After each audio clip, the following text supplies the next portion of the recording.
Let me retry. Let me see if I can get my internet bandwidth back up a little bit. It seems like it's lagging pretty bad.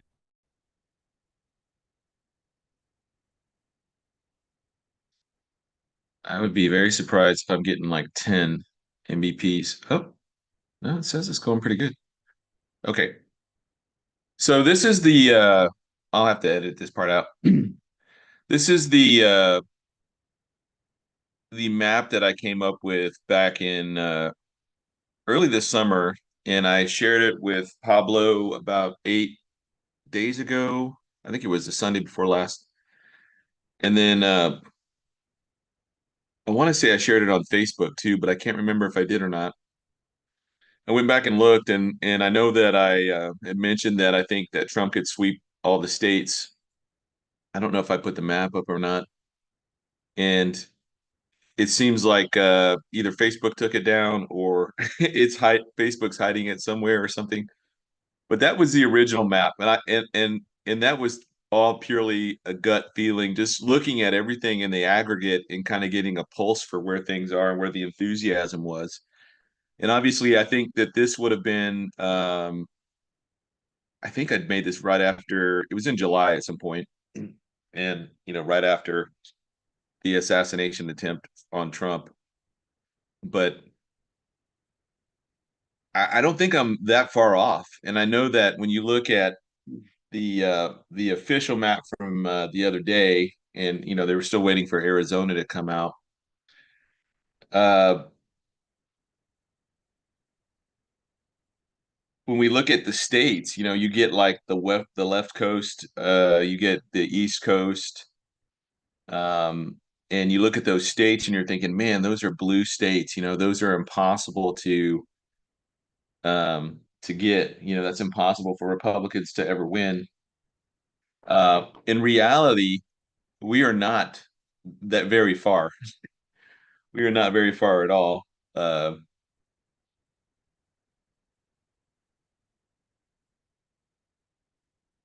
let's see. If you look at a state like California, for example, and I know they're probably still counting some ballots, but look at how red the state is. I mean, you've got obviously the urban centers, the four urban centers of Sacramento, San Francisco, LA, and San Diego, and I guarantee you, if you even drilled into those counties, that you would see that a majority of them are red, um, or pretty red. And so that's where I feel like even though those states on the map they look blue, in reality there's a lot of red. And if you look at a state like New York, New York, look how red New York is. You know, these are people that are wanting to vote conservative, they're voting conservative issues or they're voting on economic issues that align with the conservative party. We are not that far off from really being a red nation. And I like what I think Elon Musk just posted this the other day, just today. But I mean, when you look at America, this is kind of like the country is overwhelmingly, conservative.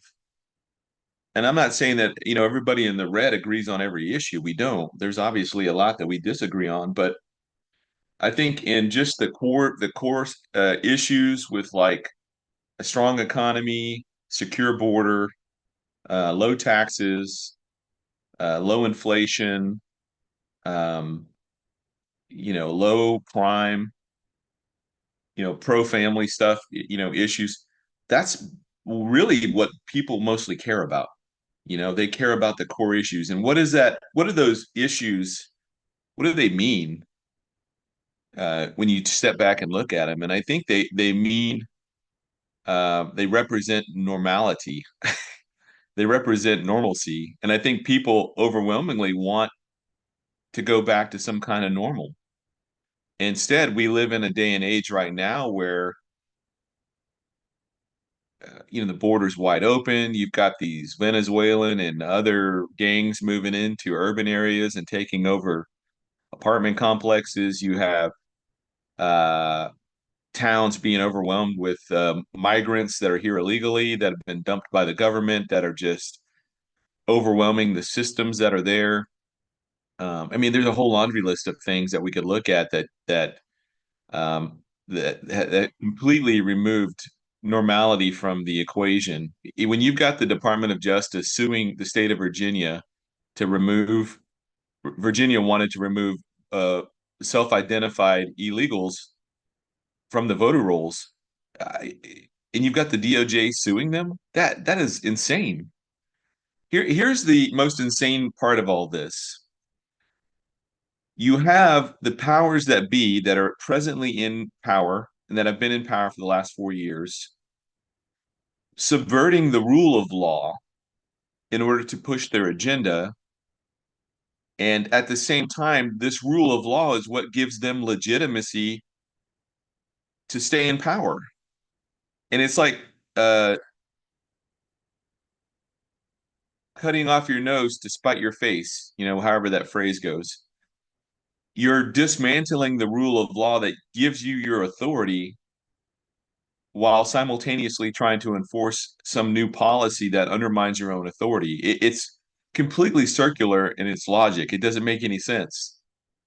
And so that's been the norm for the Democrat Party for the last 20 plus years. I mean, I go all the way back to the Clinton era, the Clinton days with NAFTA. And, I had, there was a friend on Facebook who she's been very liberal all these years.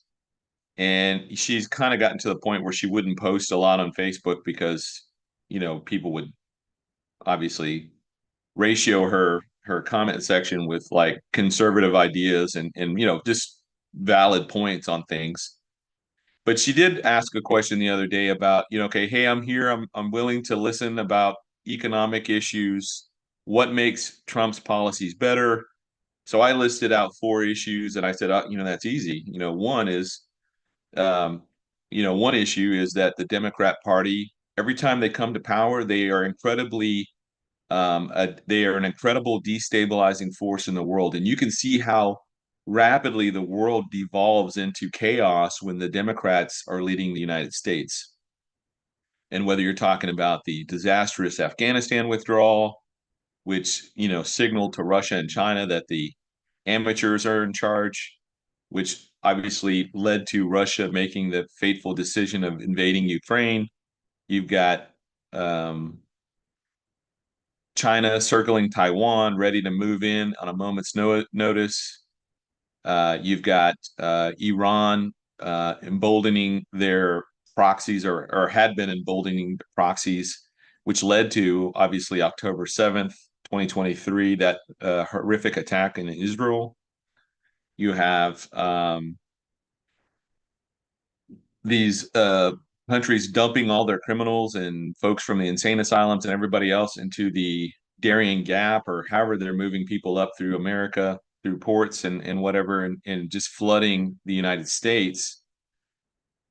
And we are a destabilizing force in the world when the Democrats are in charge. And the minute that Trump won, like legitimately, like they called the election for Trump, dude, you've got world leaders contacting saying, "Hey, I can't wait to work with you again. The stock market is through the roof now. Bitcoin and all these other things have come up, and are making like huge gains. And I think it was the biggest single day gain in years. But looking back at the political side of it, real quick, the geopolitical side, I got a tweet here from Benjamin Netanyahu, Prime Minister Netanyahu, congratulating Donald Trump, him and Melania on their victory. And I mean, these guys have been friends for decades, like personal friends. This is not political for him in that sense. I mean, he's been friends with Bibi for a long time, long before he got into politics. So their friendship is genuine. It's like a true friendship where they get along, they like each other, their spouses like each other. They share the same values in terms of wanting to do best for their own country, wanting secure borders, wanting peace, peace through strength. Look at the warmness and the sentiment here behind the tweet. Congratulations on your historic comeback, your history's greatest comeback. Your historic return to the White House offers a new beginning for America and a powerful recommitment to the great alliance between Israel and America. This is a huge victory and true friendship, yours, Benjamin and Sarah Netanyahu. I think Trump coming back into the office is going to accelerate the prophetic picture, the prophetic scenario in in ways that we can't even really wrap our minds around right now. Um, and I'll go through the comparing and contrasting between had Harris Waltz won or versus Trump and Vance and where I see things going. But look here too. Here's another tweet from Volodymyr Zelensky. Congratulations to real Donald Trump at his impressive election victory. I recall our great meeting with President Trump back in September when we discussed in detail the Ukraine-U.S. strategic partnership, the victory plan, and ways to put an end to a Russian aggression against Ukraine. I appreciate Trump's commitment to the peace through strength. Hey, I seriously, I think he's going to have this Ukraine thing, Russia-Ukraine thing buttoned up very quickly, even maybe before he takes office, which, of course, the Democrats will try to claim credit for. But he, I think he's going to present an option to Russia, to Vladimir Putin, that Russia can walk away and hold their head high. Ukraine is going to just have to accept it is what the borders now as they are. But there may be incentives. There's going to be an incentivization to Ukraine, and he may be able to scale back this war footing that NATO's been on for the last couple of years. We've been marching towards World War III, and I've said this in the past. I mean, there's been any number of red lines that could have been tripped that would have really leapfrogged us straight into a world war. Um, this last tweet here. This is Prime Minister Modi from India. Look at that. I mean, these guys are like legit friends. They've been friends for a long time. Like, you know, you can see in pictures when these politicians when they take pictures together. When you see Vladimir Putin and Xi Jinping together, they're friend. You can tell they're besties. They're BFFs. You can just look at their body language. And the same thing with Trump. I mean, when Trump meets with Modi, when he meets with Netanyahu, when he meets with other world leaders, Javier, the prime minister from Argentina, there's folks around the world that he's pretty tight with. And it's just, I think around the world, the sentiment amongst the world leaders, amongst these big nations, superpowers, if you will, are breathing a sigh of relief because I think in the back of their mind, they're thinking they've been able to avert World War III. And had Harris and Waltz won, I'm not a prophet, don't claim to know the future, but I can just look at things and I can look at trend lines and I can look at um get a feel for like the zeitgeist of what's going on in the world. And we were on our way to World War III. I mean, they were marching us straight up to the line there in Europe, trying to provoke Russia into doing something that would justify a full NATO uh, military ramp up in Ukraine. Um, and that would have just escalated very quickly. So to me, in a way, he has been able to preempt World War III simply by taking office and by letting uh, cooler heads to enter the room and look at um, tangible ways to dissolve the tensions that are boiling over at the present time. So it's to me, uh, as many have said, a new day, right? Now, the fact that Trump has won, how does that impact my view on Bible prophecy, the last days, and the rapture and all that? Well, Tyler and I will get together here, I think in a week or so, and we'll kind of do an update on the Final Four. We're going to do an update on where things are timing wise. So I don't want to delve too much into that, but let me just say that with Trump in office, I think things are going to speed up very quickly because if all of Bible prophecy centers on the nation of Israel, or I mean, let me put it this way. Bible prophecy orbits around the nation of Israel. Israel is like, in terms of the geopolitical sense, they're the fulcrum that everything else moves around or moves upon.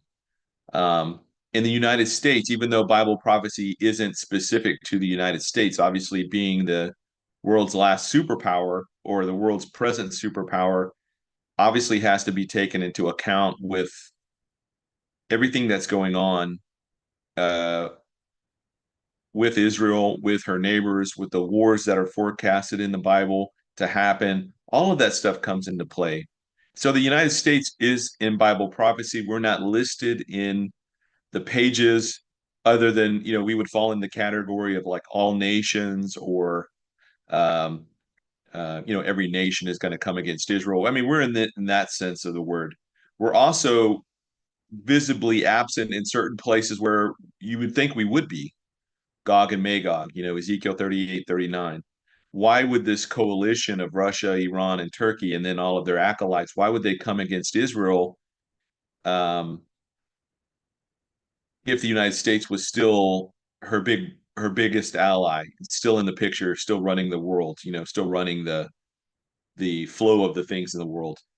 Uh, that to me tells me that we are not in the equation. So something happens between now and Gog and Magog that either knocks us out of the picture altogether or removes us from being even able to come to Israel's aid or something to that effect. So I've long, I don't want to say I've long believed. I've long believed that the rapture would happen in the 2020s and that the second coming would be at, some point in the early 2030s. And I've held that position for since about 2009 or so.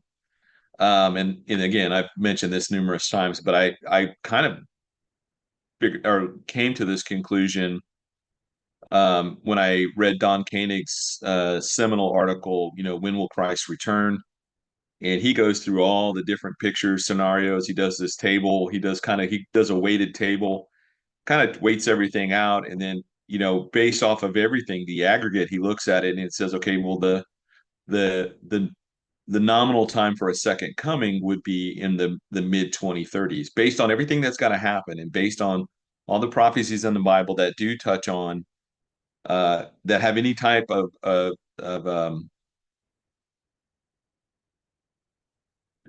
touchstones with regard to timing. Hosea 6, 1 through 3, the fig tree parable, etc. When you get those kind of passages, there's time associated with that.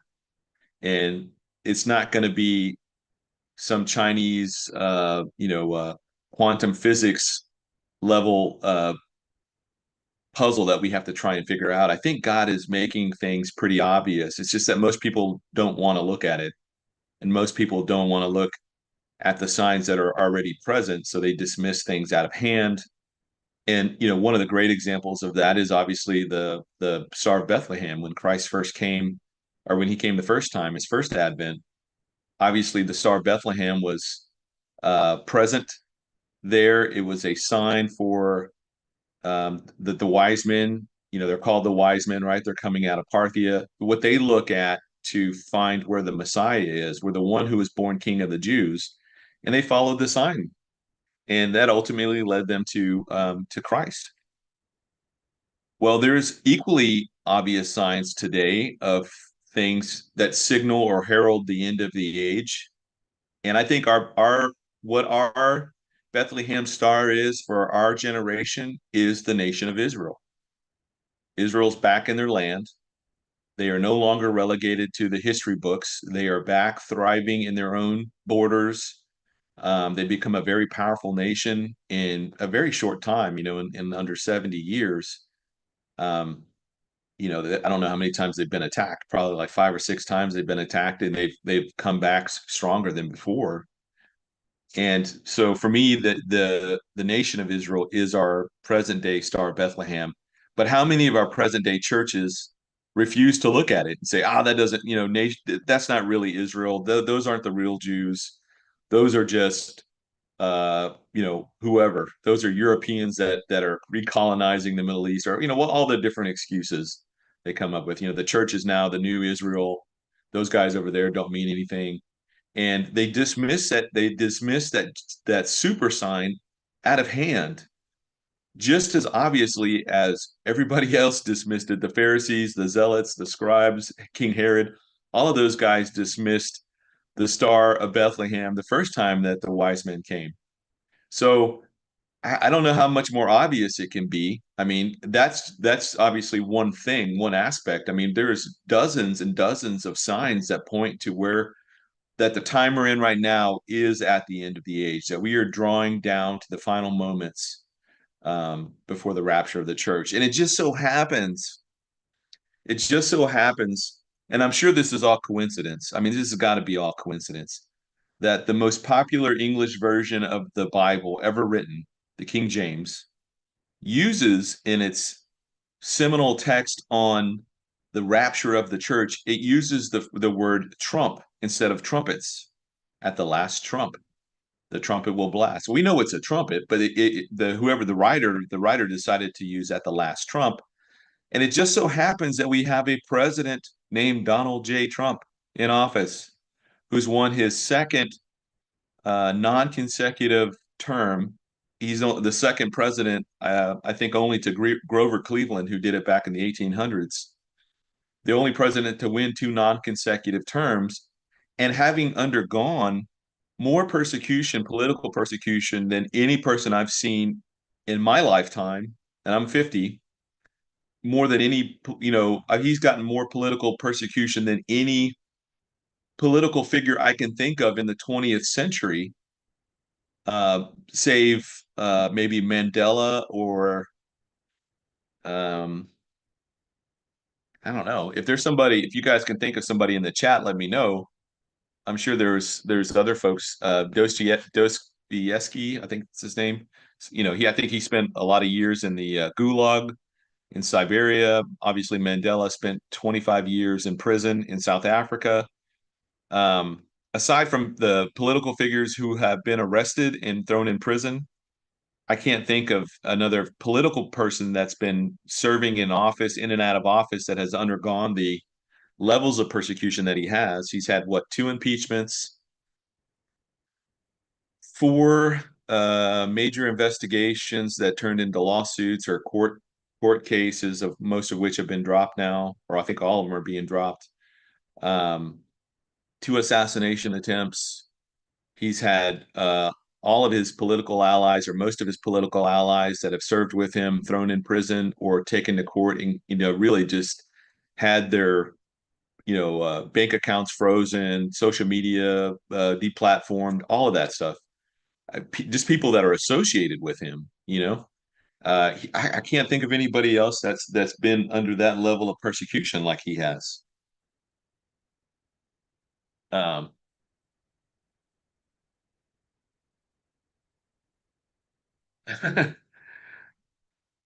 So, anyways, I feel like things are going to escalate rather rapidly now that he's in office, and it seems that we have a president at the last Trump, whose name is Trump, now heralding as another sign of just how close we are to the end. You know, that's where I feel like we are today. And had Harrison Waltz won, I think we would have been frog marched into World War III. I think that would have signaled the end or the collapse of the United States, or the collapse of the United States as we know it, and that would have signaled uh, persecution, all sorts of attacks on the church.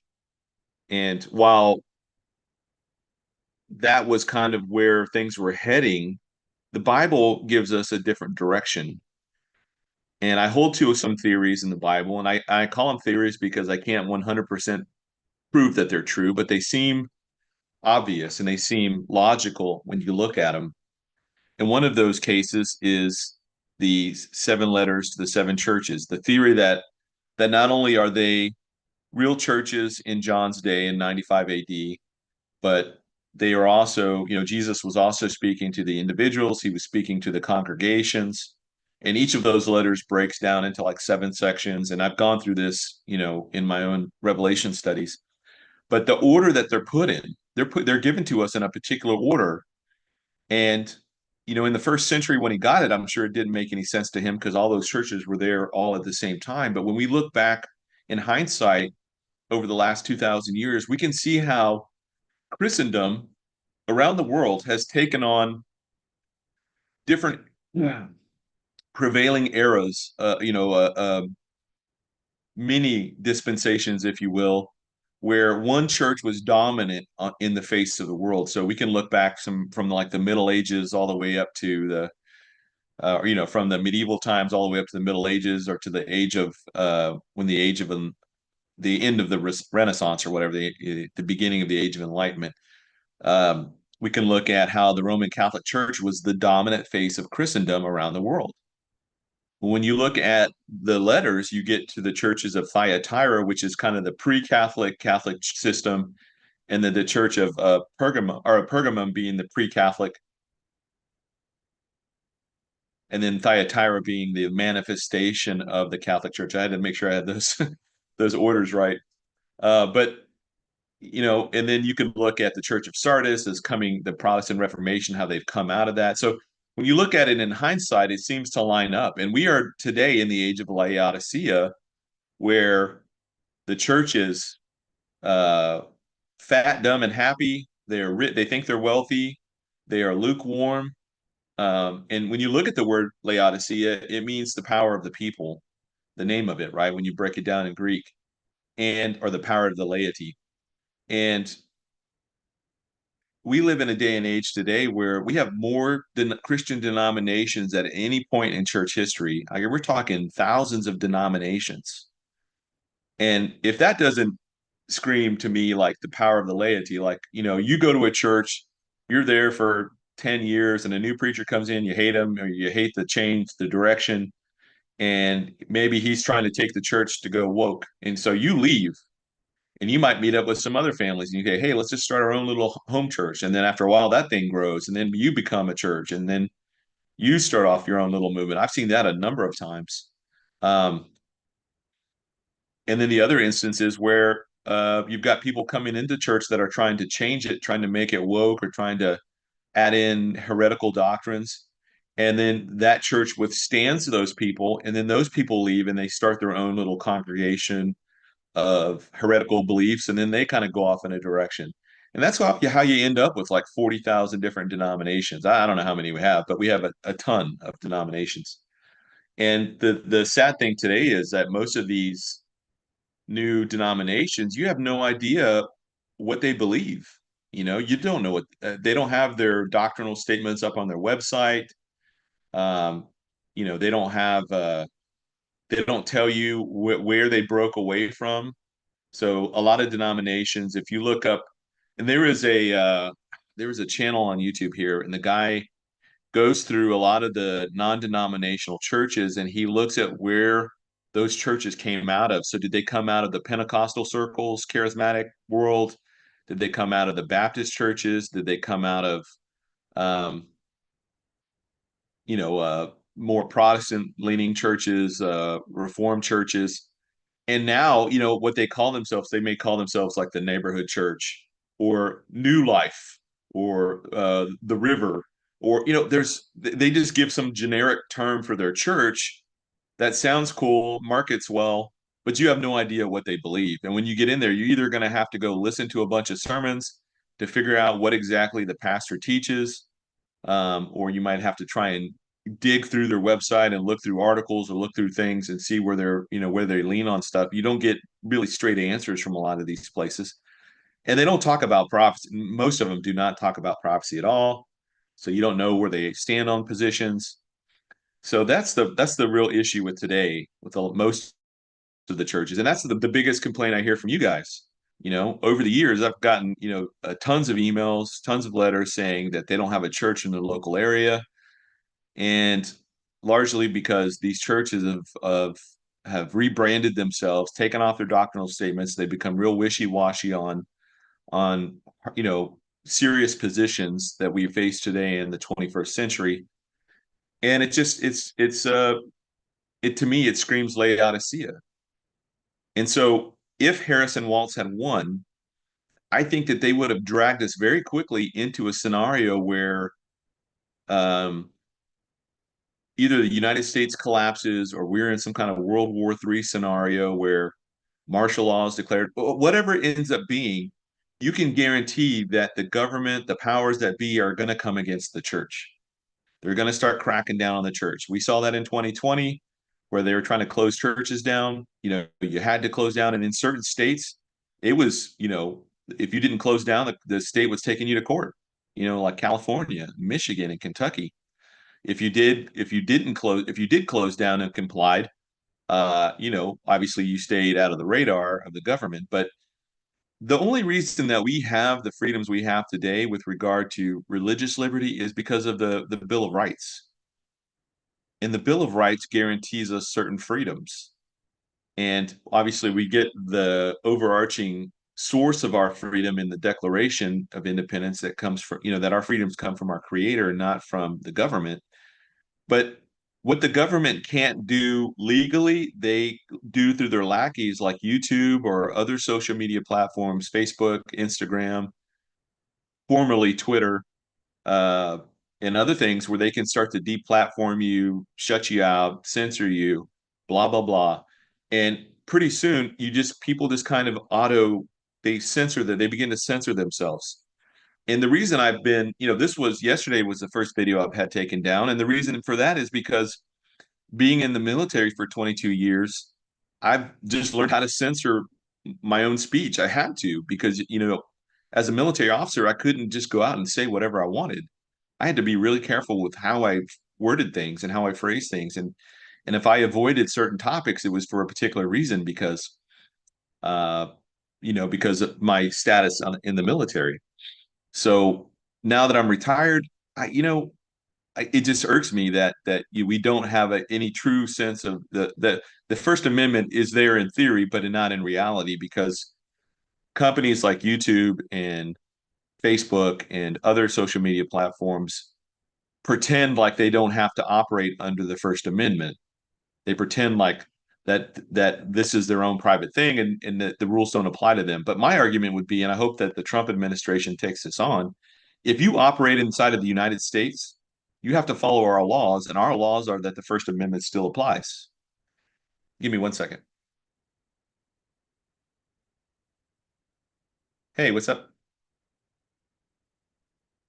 Oh, yay. Oh, that's awesome. She's in did you get any photos of her? Oh, great. Well, cool. I'm so happy for her. What's that? No, I'm live streaming. They took my video down last night, so I'm having to redo it. Yeah, they because I kids. Um, let me stop sharing here.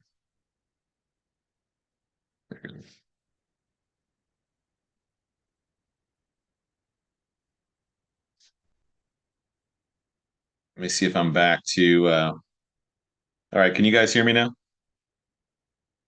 Thumbs up.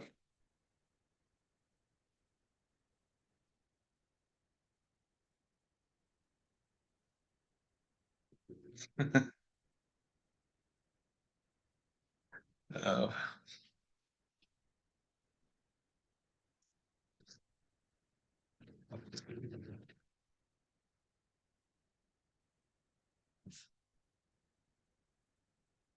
since you got jokes, I got some jokes here. Um, my ongoing list of jokes. Let's see.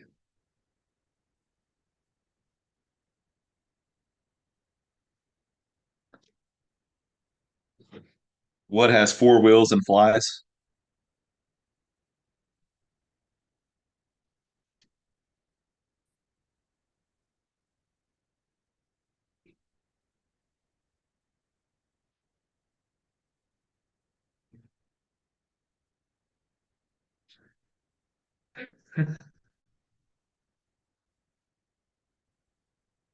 Oh, I hate this delay because it's going to be incredibly difficult for me to tell jokes. All right. There you go. What's blue and not that heavy?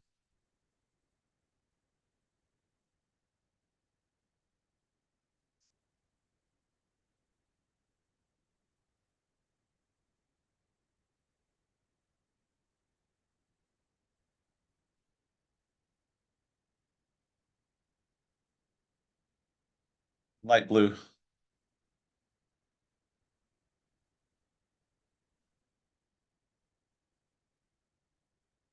I think I'm frozen. I don't know if I'm frozen or not frozen. I can't tell. This is why it was always easy for me to go straight through YouTube, and now I don't trust YouTube. Now it's like, I better do this somewhere else. So I don't know why this is frozen.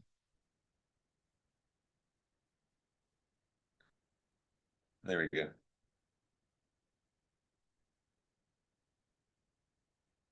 Why was Pavlov's hair so soft?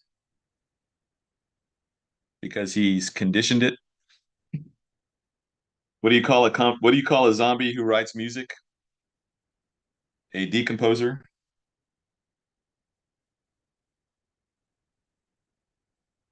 And this is a little uh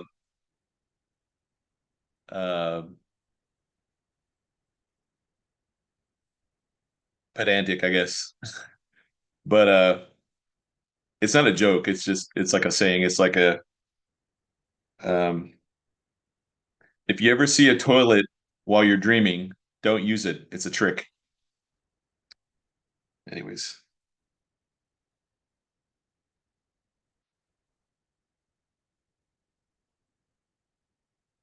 So I was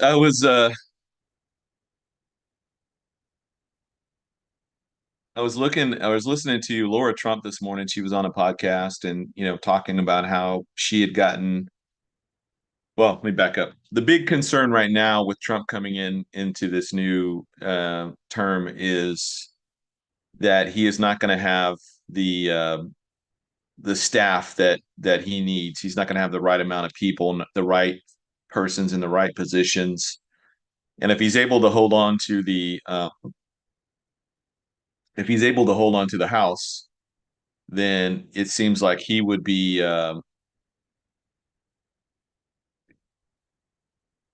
have basically 2 years to get things pushed through before the midterm elections. And so, um,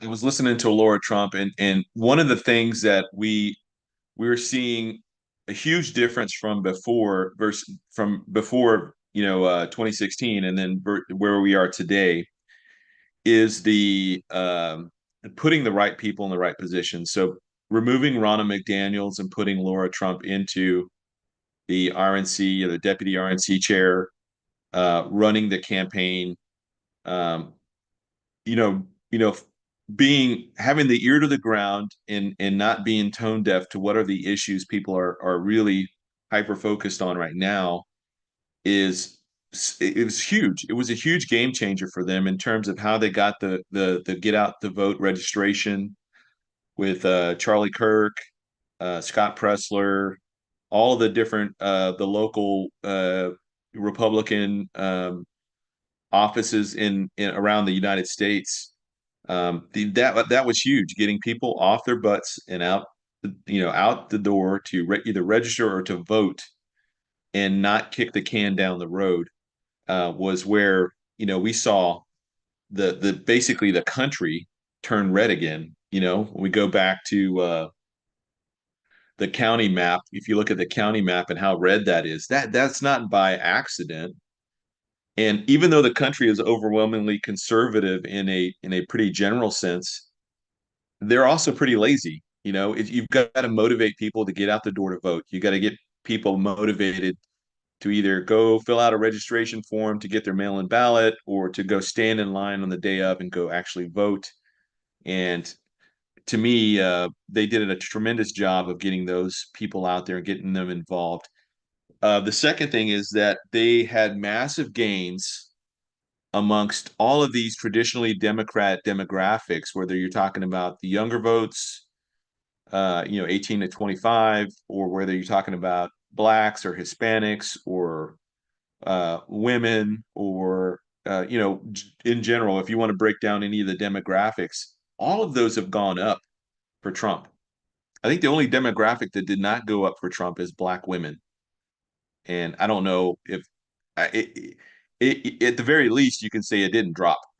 So he's made gains because he's talking about things that people care about. They care about the cost of living. They care about the amount of crime and violence in the street, the lawlessness at all levels of federal government and state government, the potential for wars around the world.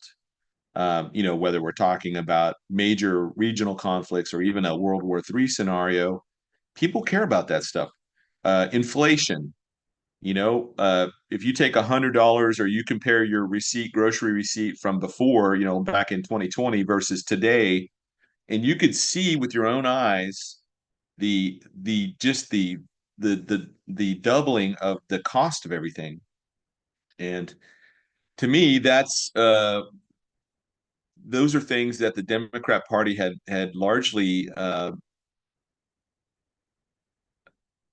ignored for the better part of their administration. I mean, they were so focused on pushing agendas, whether it was the alphabet soup agenda or the progressive ideas on economics or progressive ideas on immigration, open borders, globalism, etc. They were so focused on these other things that a normal American people who are just trying to survive, just trying to get by, they were completely tone deaf to that, and that's what did them in. That's it. And people were getting scared. People that normally aren't political are now got Trump stickers on their car. It's insane. And I think that just speaks to how far things have gone and how close we came to the edge. Now, as I mentioned earlier, with Trump coming in, I do think this is going to accelerate the prophetic scenario. And I saw a meme yesterday. I don't remember where I saw it. Somebody posted it, and it said basically you can't vote yourself out of the Book of Revelation, and I 100% agree with that. I think that um, if people ask me why I wanted Trump in versus Harrison Waltz, yeah, I do want, we whoever the president is going to set the policies and set the tone for the nation and set the agendas and where the nation, the leadership, the government structure, the agencies, where are they going to devote their energies and attention to? Are they going to turn it inwards and point their guns at me, at the normal average Joe citizen? Or are they going to point their guns at the issues that need to be tackled and charge that hill to tackle those issues?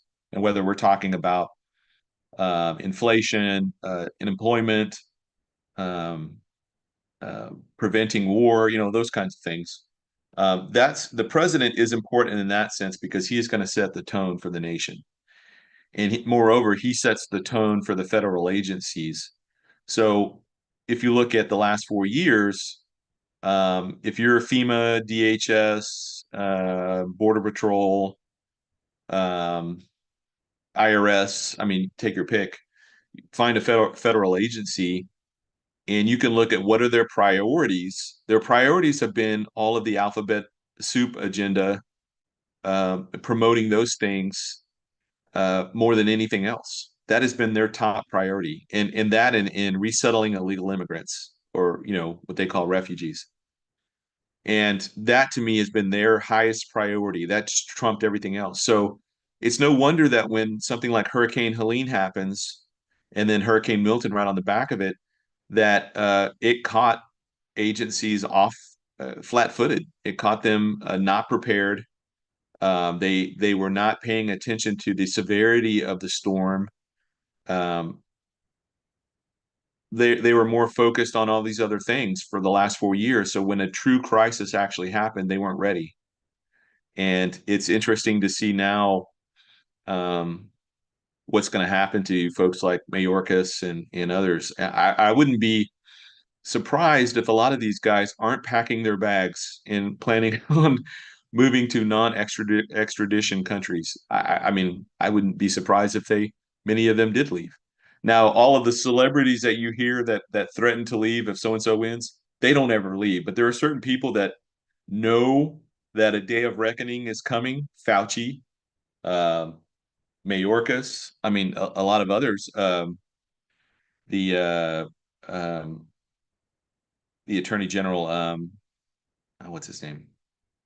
Anyways, guys like that have really abused the system, have really are responsible for the deaths of thousands of people who are so on and so forth. These people are the ones I think are going to be leaving, or trying to put themselves in situations where they can't be charged.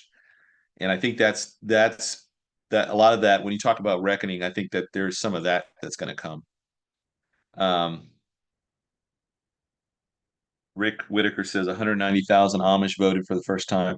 Yeah, I mean, between Scott Pressler's efforts in Pennsylvania, the Amish voting, I think those two things really turned the tide for Butler County and some of these other counties that were really not Butler County. I'm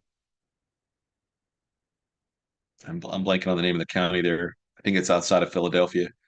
Those are the counties that really won it for Trump when you compare the map of Pennsylvania 2020 versus the map in 2024.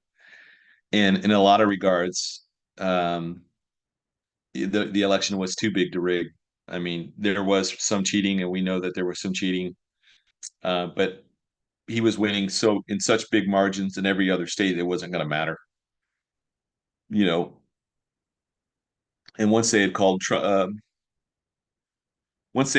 election for Pennsylvania, at that point, I turned the news off because that was like 1 or 2 in the morning, and at that point, he had already had multiple weight. He's already well above 290.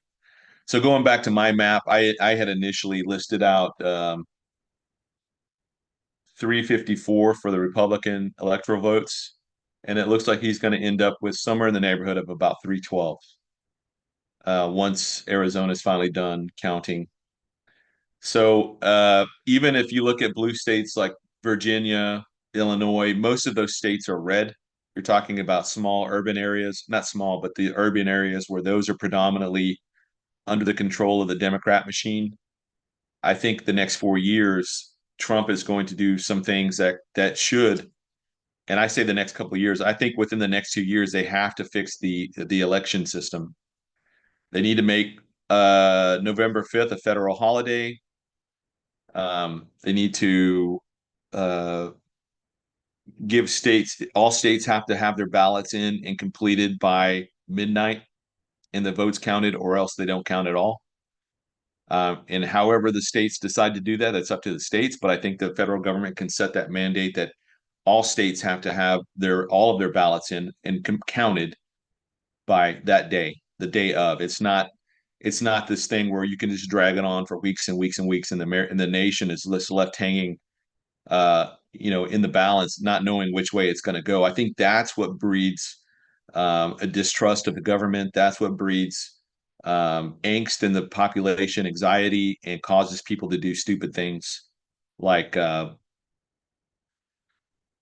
not even going to talk about what they could do, but it's to prevent people from doing stupid things. And when the government becomes transparent and fully open to how they're going to do something, and we have clear rules and guidelines that are not fungible, I think that the election system is going to go forward. Now, that's all predicated on things going forward politically, right? And when you listen, here's the issue that I have with folks like Charlie Kirk and Scott Pressler, Trump's, all of those guys, everybody that's in the political system right now. The big issue that I have with them is that, even though I would look at a guy like Charlie Kirk, who I have tremendous respect for, who is friends with Jack Hibbs, he's friends with other well-known prophecy teachers that have big platforms. He's and when you listen to him talk about their plans and when you're talking political stuff, they're thinking in terms of years and decades. And whereas you and I and most of the audience here would be thinking in terms of months to maybe a couple of years. And we have a very, very laser focused, like we're here now. This is where everything's kind of lining up. We are expecting the Lord to return. We're in the season. We don't know exactly when in the season, but we know we're in the season. Um, I feel like that's the divide now between us and the pre-trib community who are watching and waiting for the Lord to return versus those in the conservative evangelical camps who want the same level of living, standard of living for us, but are thinking long term. They're thinking, decades down the road, like we have decades future still ahead of us. They are not looking at this as, hey, we're at the tippy point of the spear at this point, and they're not looking at it like that. They're much more poured, years, decades out into the future looking at things. I don't think we have that time left. And so when you talk about that the day when the Lord's going to return at the rapture, um, would be a day that nobody sees coming. I think that this scenario now makes it much more viable than if Harrison Waltz had taken over. Again, because I think Harrison Waltz introduces lawlessness, they introduce a destabilizing force, which ultimately would result in the collapse of the United States, which would result in our freedoms, freedom of speech, freedom of assembly, the freedom to go to church. All of those things would come crashing down, and Christians would almost immediately become targets. Whatever the system, the government system, whatever that system looks like, and on the other side, they would turn their sights on Christians, evangelical Christians, and that would cause persecution, which would cause the church to blossom in like a wildfire. But that's not the picture that we see in the Bible. We don't see a national or global revival prior to the rapture of the church. We see that on the other side of the rapture. Um, and I guess I've come to believe that in my own study of Revelation, there's really two different purging times of purging that happen inside of the tribulation. There's the purging that leads up to and including the fifth seal judgment. And then we see at that judgment there, those tribulation saints are standing before the throne of God, asking how much longer, like because they don't know. They don't understand the time on it. So to me, that might speak to the rapture. There's a gap in time, however long that gap is, and then the actual start of the official 70th week, which starts with the Daniel 9:27 covenant or commitment or whatever that's going to be, and going forward into the seal judgments.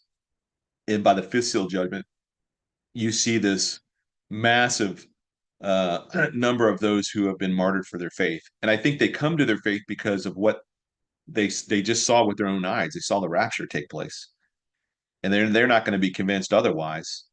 And I think a large part of that is because they're at least familiar with the idea of the rapture because it's been popularized or repopularized or brought back into the common the arena of ideas in the public forum that the rapture is a thing, and so now that they're aware of it, they probably don't believe it. In fact, they don't believe it now, but when it happens, it will make them believers. They will say, they will click for them at that point. They'll get it, and then that's where they'll put their faith in Christ, and that they will be willing to go to the grave or to the death, believing that and not being persuaded otherwise, even though this great level of deception is going to be completely ramped up the minute that the rapture takes place. So I think that's that first category. And then you go through the sixth seal judgment, you get through the sealing of the 144,000 and the angels there that are sealing the 12,000 from the 12 tribes. And then there's a second group of martyrs, and they may be the same group, just added on to, expanded. They are no longer asking that question of how much longer. They're not asking that question anymore. It's very different perspective for them. So I think that although persecution will take place throughout the entirety of the 70th week, I think there's like these two periods of time that are super heavy, where the Antichrist and then the forces leading up to the Antichrist are really trying to purge out Christians out of every form of society that exists after the rapture. And they will largely be successful according to Revelation 13:7. They're going to be successful in that endeavor because it says it. Read Revelation 13:7. See what it says. God gives them that authority to do that. So by the end of the tribulation, there's not going to be a lot of believers left on the planet. And I think even if you had somewhere in the neighborhood of, and I'm trying to remember the numbers I used, I think it was like I used 0.001% of the global population out of 8 billion. It ends up being like 150,000 or 160,000, and that includes the 144,000. So But you and I both know, according to the Bible, that in the beginning there was only two people. There was Adam and Eve. They kick started the entire human population.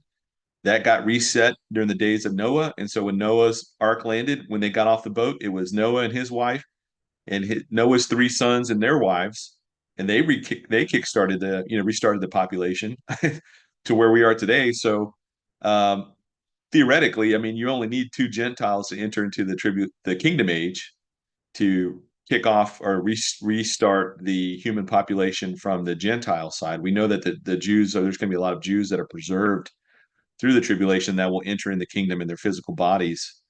How much of those are the 144,000? I don't know. I guess there's a case to be made that the 144,000 in Revelation 14 are the same ones from Revelation 7. I've heard arguments both ways. I don't know what is correct on that. But we do know Jews will enter into the kingdom in their physical bodies, and Gentiles will enter into the kingdom in their physical bodies. And as long as if we have a male and a female, presumably that like each other, they could restart the human population from there. And you're talking about by the end of the tribulation or by the end of the kingdom age, there's going to be a global population, I would estimate at the low end of about 20 billion people on the planet. And I know that seems impossible now, but think about it. You're going to be living in a world where every square inch of the earth is going to be completely inhabitable. That includes Antarctic, that includes Siberia, that includes the Sahara Desert, all the places that people don't normally live in now because of the harshness of the environment. That's all going to be changed. You're going to have massive populations on where Antarctica is currently today. It'll be green, lush. I mean, I don't know how that it'll work, but it will. And you will have huge populations in the Sahara Desert area where it used to be the Sahara Desert. Now it'll be like lush farmlands and forest and rivers and hills and basically everywhere that you couldn't live before will be open now. So space is not going to be a problem, even with 20 billion people. Now, uh, on top of that, I think people entering into the kingdom age, if you survive the tribulation and you survive the sheep and goat judgment and you enter into the kingdom in your physical body, let's say that you had diabetes or you had Alzheimer's or you had some other issue that was going to, cause your life to significantly either decrease in quality or in length. Those issues I think are going to be erased from you genetically. Now, you'll be able to live presumably for the duration of that 1,000 years. But we know in Isaiah, I think it's in Isaiah 66 or 65, that if you die at the age of 100 because you don't believe that Jesus is the Christ, you don't want to worship him, you die at the age of 100, you die at 100, you will be considered a child, a baby. That you'll be thought of as a child, an infant dying at the age of 100. So lifespans are going to be renewed to significantly longer portions than they are today. I'm not saying you become immortal. I'm just saying that I don't know if people that enter in the kingdom in their physical bodies, if they die at some point during that kingdom age, even at the age of like 700, kind of like the way it was in the pre-flood days, or they live out the entirety of the kingdom age. I don't know how that works, and I don't think the Bible describes that. I just know that if you don't believe in Christ, you don't worship the Messiah, you're going to die at the age of 100, and you'll be thought of as a child. So that's the reality. That is the reality of what's coming. What's coming is that the rapture is going to happen. There's going to be a terrible time of testing and storms and violence and lawlessness and wickedness. And Jesus said the world's never seen a time like this. It is going to be so horrific. You don't want to wish this upon your worst enemies. That's coming too. And at the end of that, that's going to culminate with Christ returning, physically returning, opening up the skies, peeling back the skies, descending down from heaven with the army of heavens behind him. He's going to defeat the Antichrist and his forces. He's going to take the false prophet and the Antichrist alive and cast them straight into the lake of fire. They'll be the first two in there for the first 1,000 years. And then from there, you've got the sheep and goat judgment. You've got the world being presumably terraformed or restored back to its Edenic-like conditions. And then the world's going to enter into a 1,000-year period of peace and righteousness and justice. I mean, if you think the Trump times and Trump days are going to be good, that has nothing on what's coming. That has nothing on what's coming. So let me kind of summarize all this back into a nice little package. Yes, I'm happy Trump won. I'm happy that the cost of living and everything else is going to hopefully get better, that there's going to be stability and the rule of law kind of reintroduced back into things. And I think it's during this time period where things return back to a level of normalcy that the rapture happens. And that happens, I think, in my opinion. Again, this is just my opinion. Please don't hold me. Don't say that I said it was going to happen on this day. I don't know if it's going to happen. I just think it's going to happen sometime in the summer of 2025. And, having looked at the 4-year window with Tyler and all the biblical information we used to come to that conclusion then a year ago, I think that this is only going to be accelerated, and it even makes a stronger case for the 4-year window. And what I did last night, and I included it on here, but I'm going to save it for when I get with Tyler next week, um, is the looking at it from the other perspectives. Let me step out of my echo chamber. Let me look at this from other positions, because 2026 may come and go and we're still here. And then we're going to have to recalibrate and relook at everything. So the next argument would be for like the year 2048 and then the year 2075. What are the arguments for and against those positions? And I feel really bad. I went through this kind of exhaustively last night, and well, what it is what it is, right? Lessons learned. I'll go back. I'll this will be part of what Tyler and I discuss when we get together next week or the week after and talk about the timing of things. But I feel like um, if we go past 2026, we're going to have to relook at everything and recalibrate and figure out, okay, well, where are we on God's timeline? Because now we're moving out of the time of the signs, and we're moving, and these are the signs that are listed in the Bible. The fig tree parable, all those kinds of things. Like, okay, well, now we're going to have to relook at this. So it won't be the first time. People, I'm sure, in 1981 had to relook at their calendars. People in 1999 or the year 2000 relooked at things. People in 2011, 2012, relooked at things. People relooked at things in 2018. We're constantly kind of checking where we are. And there's nothing wrong with that. There's nothing wrong with having a time and saying, okay, well, if this thing from the Bible looks like this, then it seems like this year would be, whatever the year you're going to look at seems to like to line up with it. And then you'd kind of just say, I'm going to take a wait and see attitude. I'm not going to plant all my eggs in this one basket. It's good to be hopeful and say, okay, well, this is interesting, and it gets kind of exciting to look at it like that. But also realizing that it could come and go, and you could still be here. And so, not getting your hopes pinned to one particular date. So when that date comes and goes, you're completely crushed. When I back in, I think it was 2009, when I first kind of came to this conclusion that the rapture would be, or the second coming would be in the 2030s, and that you back that up 7 years, you'd get the rapture in the 2020s. So in 2009, when you're talking about this and you're saying, I don't think it's going to be until the 2020s, I mean, that's like me saying right now, I don't think the rapture is going to happen until the 2040s. You know, it's incredibly unpopular. And it was unpopular back then. And yet here we are. We're in the time that I was looking at uh, 15 years ago or so. So I don't know, you know, that's why I never got really wrapped around the axle with the 2017 thing. I never got wrapped around the axle with the blood moons in 2014, 2015. Never got wrapped around the axle with the Mayan calendar or 2011. So for me, I just hold things loosely, and with these dates and these ideas, and these theories, you kind of hold them loosely. Don't if they come and go, you just okay, let them go, and you look at the next thing. You kind of keep recalibrating, because so many things are changing between now and the time that it actually happens. It's going to be almost impossible to figure out, but we can know this, and we're just not going to know the specific time in the season, the specific day or hour. Okay, so but I do think with Trump in, I think things are going to accelerate, especially in relation with Israel. And I think already, like, Hamas has come out and said they want an end to the war because of Trump won. I don't know. um, what that means in regard to the hostages. I'm hoping that the hostages that are still alive are able to come home safely, and there's some resolution to that.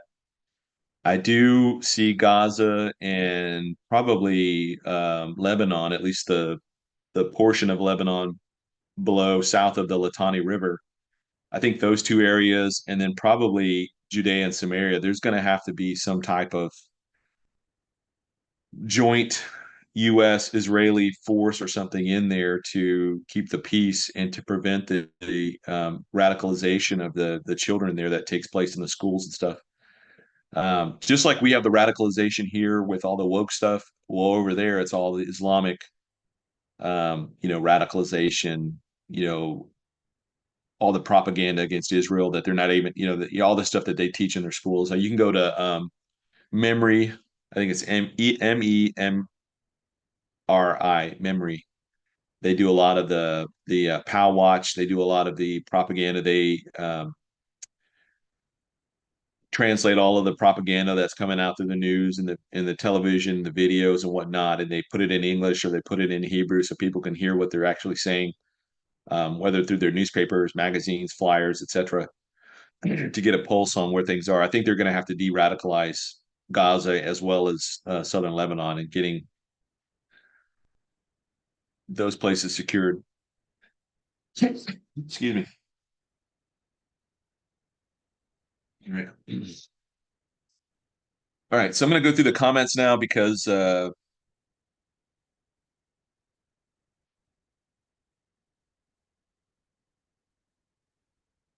Allison says, for me, the biggest concern is who he is aligning himself with, technocrats. Yeah. Yeah. And, with JD Vance, Elon Musk, these others, and I don't think that Elon Musk is the Antichrist, but he is sure aligning himself with a lot of things that we see inside of Revelation in terms of technology, whether you're talking about Starlink, Neuralink. He was helped create PayPal. Um, so he's involved with digital currency to a large degree, cryptocurrency, etc. Smartphones he's coming out with. So, X, the largest social media platform in the world.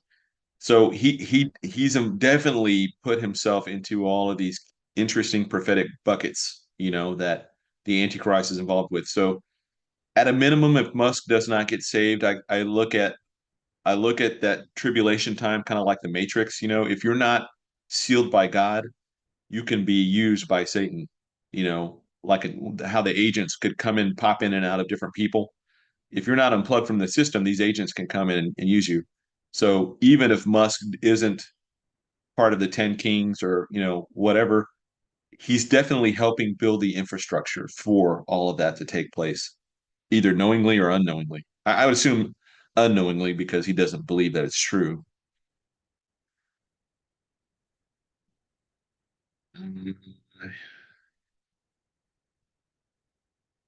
Kenny, I got your joke. It's funny. Okay.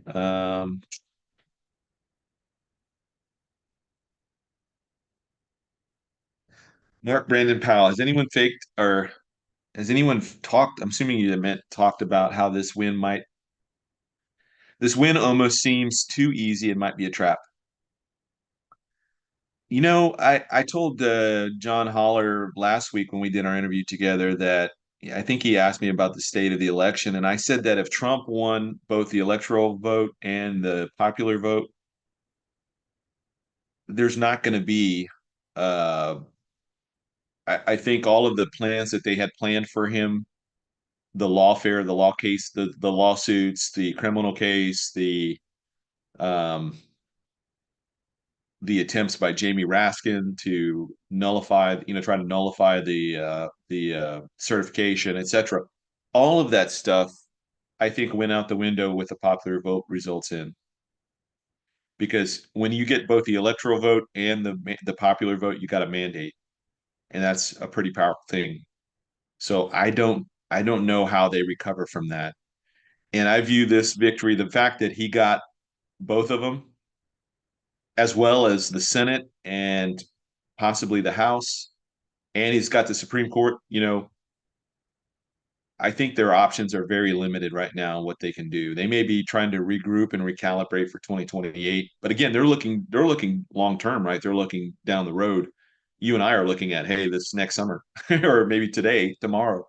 So um, it feels like I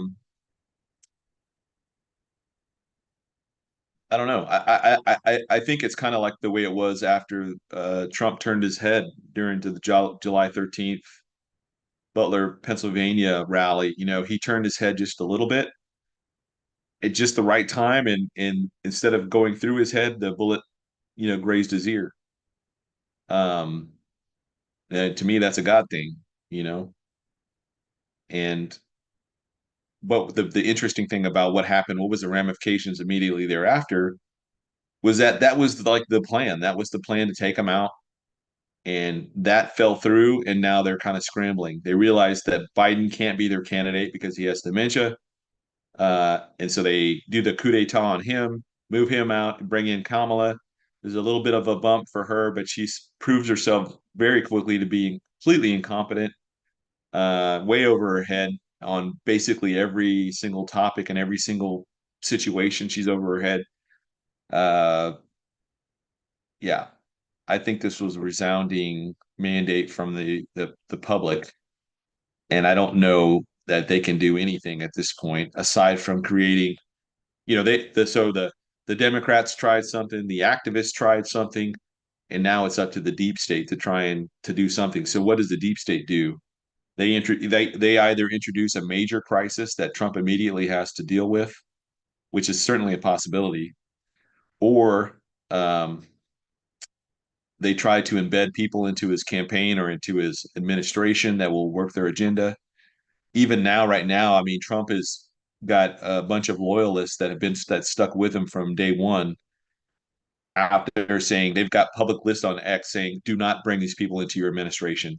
These are people you cannot trust. They're rhinos, like John Cornyn, Senator Thune, Mike Pompeo, all these guys, right? They're like, do not bring these guys back in your administration. So I think he's got a lot of people protecting him from bringing in people with preconceived agendas. So I don't know. I think it was just a resounding mandate from the American people, and it became so overwhelming that it every expert that I listened to, that you've listened to, have all said that this election was not going to be determined on Tuesday night. It was going to be dragged out for weeks because that's how 2020 played out. But then it didn't. So now we're like, I don't know if we trust that. But the fact that they had called states, and I'm not talking about any particular news agency, I'm talking about the decision desk. When they start to call states, I, I think at that point that's why he did his victory speech. Then he was like, "I've already won. You can't. There's no way. There's no even wiggle room around my win. It's undeniable. It's a sweep."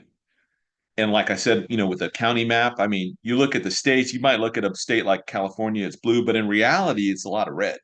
Same with New York, same with Illinois, Minnesota. I mean, Minnesota was kind of a light blue, but okay. Busy for the Lord. Joe Rogan, Tulsi RFK. Yeah, I mean, you talk about a unity party like that.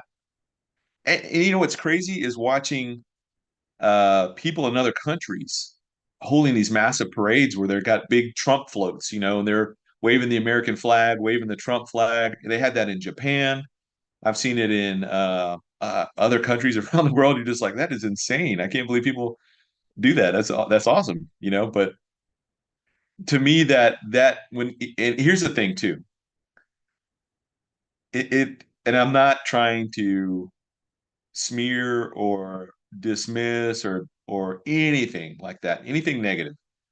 I'm simply comparing apples with apples. When you look at the enthusiasm for Trump around the world, from the top world leaders to just the average people, the Antichrist, when he comes in, is going to have double that popularity. Like, he is going to be incredibly popular. And that's why I never thought he would be like this Obama leftist, progressive, woke, whatever. I don't think he's going to be like that because Satan, and look, Satan's not a dummy. He can look around the world. He can go, he's either he or his minions are there watching these massive rallies for Trump. I'm talking 80,000 people, 150,000 people, even in places like that are deep blue states like Michigan, or what was Michigan, deep blue, and New York and New Mexico and other places, California, Coachella, the fact that he is drawing this massive, if you're Satan and you're looking at these two political parties and you see where the enthusiasm is, which one are you going to go with? You're going to go where the most amount of people are, and you're going to look to corrupt that and to take over that movement.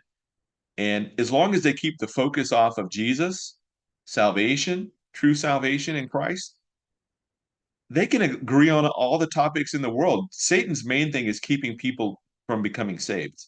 That's his prior uh, main primary mission. The second thing is to try and dismantle or thwart Bible prophecy, and that largely deals with Israel. So if I'm Satan and I'm looking at these crowds, where's the enthusiasm? Where's the people? It's in the Trump crowd. It's not in the progressive left because Satan knows, and leftism, progressivism, Marxism, socialism, fascism, all those different isms, nihilism, hedonism, all of those things are from the same source. They're all from Satan, right? And they're tools to him. He can use those things as he sees fit. So he can use nationalism just as easily as he can use communism. As long as he keeps people off focusing away from Jesus and focusing on other things, he's going to have their attention. He's going to be able to use that for his own benefits. And, like when October 7th happened, October 7th, 2023, I commented back then, like a couple of days after it, I said, my concern now is that you're going to see this split inside of the conservative party where you have, because the conservative party has become such a huge tent now with people that are coming in, unity party and whatnot. They may align with us like on issues of economics, the economy, or national security, the border, immigration. I mean, there's a lot of issues that people can come together and say, yeah, I like Trump because of this issue, but they're not Christians. So they don't, or if they are Christians, they're not versed in Bible prophecy. So they don't, or they may be, from the Reformed camps or preterist or whatever, and they don't look at Israel the same way that we look at Israel. We look at Genesis 12, 1 through 3 as the mandate from God. I will bless those who bless you, and I will curse those who curse you. Through all the nations of the world, they'll be blessed through you, because of who Abraham was, and through the Jewish people, we would get the Messiah, we would get the Bible. They don't see it that way. They think that the church has replaced Israel. So the people that are over there right now aren't anybody any different than Armenians or Kazakhstanians or what do you call them? Afghanis, Russians. They're no different. They're just people, right? They are not God's chosen people. The church is God's chosen people, according to them. So for for them, Israel is not the number one issue. They don't care if Trump divides the country, the nation of Israel, 6 ways from Sunday. They just want there to be peace. And so they don't see the biblical prophetic significance that you and I see in there. And I think we could both argue that the minute Trump began to try to mess with the borders of Israel, that's when all of his problems began back in 2020. But I do think that in a Nebuchadnezzar kind of way, Trump has been humbled by a lot of the stuff that's happened to him, especially in the last 4 years. And there may be redemption for him yet. I don't know. And he may have a personal relationship with Jesus Christ. I don't know. Maybe like Robert Jeffries or Jack Hibbs or anybody else that knows him on a closer level might know those things. I don't know it. He's never come out publicly, to my knowledge, and said that he is a born again Christian. And if he has, please correct me. I don't want to be misspoken on that. Okay.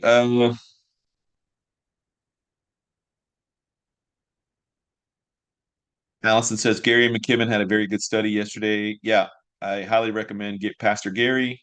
Check his church out, his channel out. Victory Church Belfast, I think, is what the title or the name of his channel is. If you have questions, make sure you put questions real big.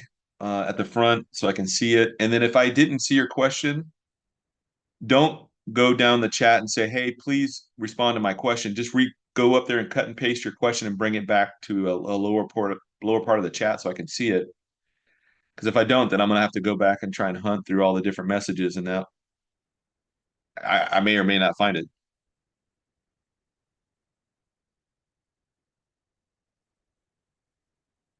Yeah, I'm busy for the Lord. I'm hoping that day one he is, maybe even before day one, he can get everybody that's in prison for January 6th. I hope he can get them all freed, released, whatever, you know, pardoned.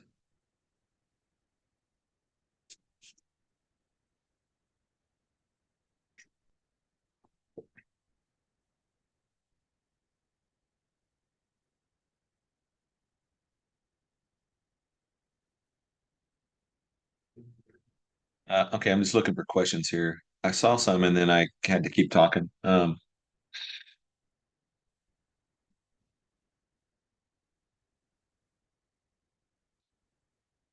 Real Okie says Kirk is from the crowd of reclaiming Earth for Christ, Christian nationalism. I don't think he literally believes in Christ setting up his kingdom.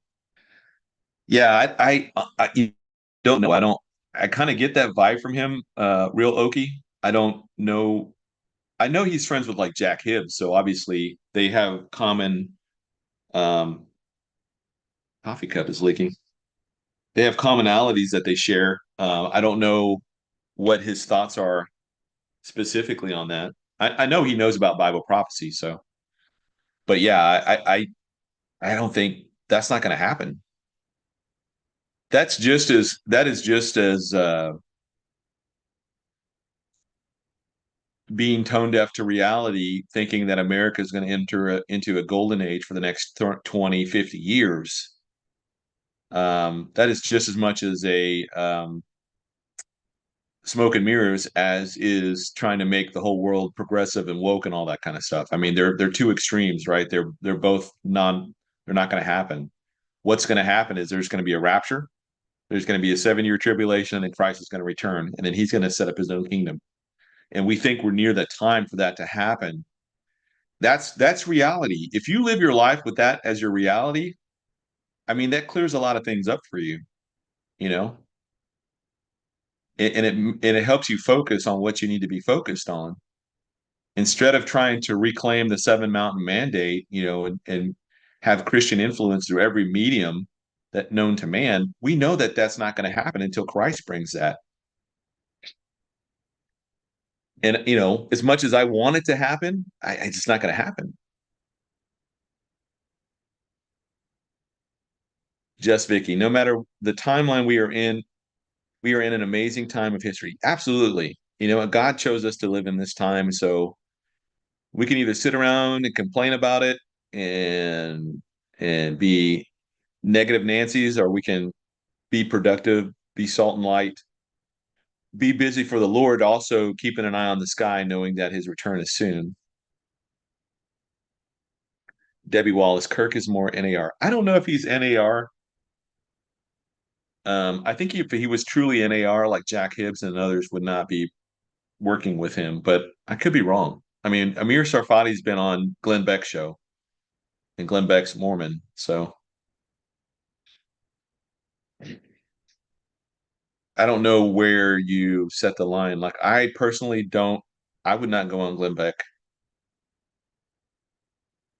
I like Glenn Beck, and I agree with a lot of his political and economic and all those kind of ideas, liberty ideas. But like, I just don't think I would do it in the same way that I wouldn't go on Sid Roth's program or Jim and Tammy Baker's new program. There's a lot of programs I would not do, even if they offered me to come on. Not that they would, but just saying.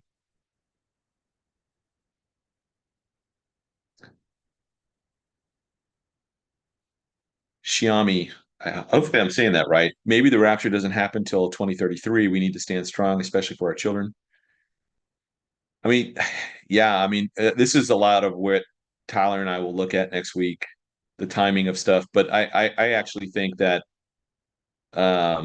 it'll happen prior to that. How much sooner, I don't know. But regardless, you're right. I mean, we got to when we talk about politics, it's not politics as if politics existed in a vacuum. Politics impacts everything because it governs how we live.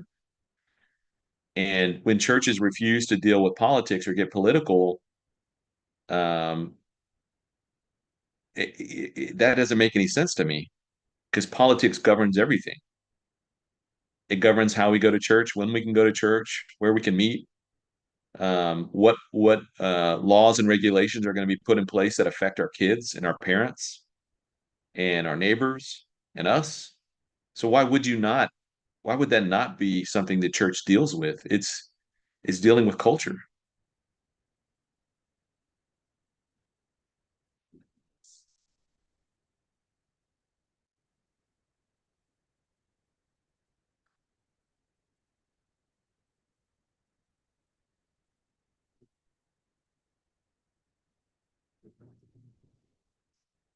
Um,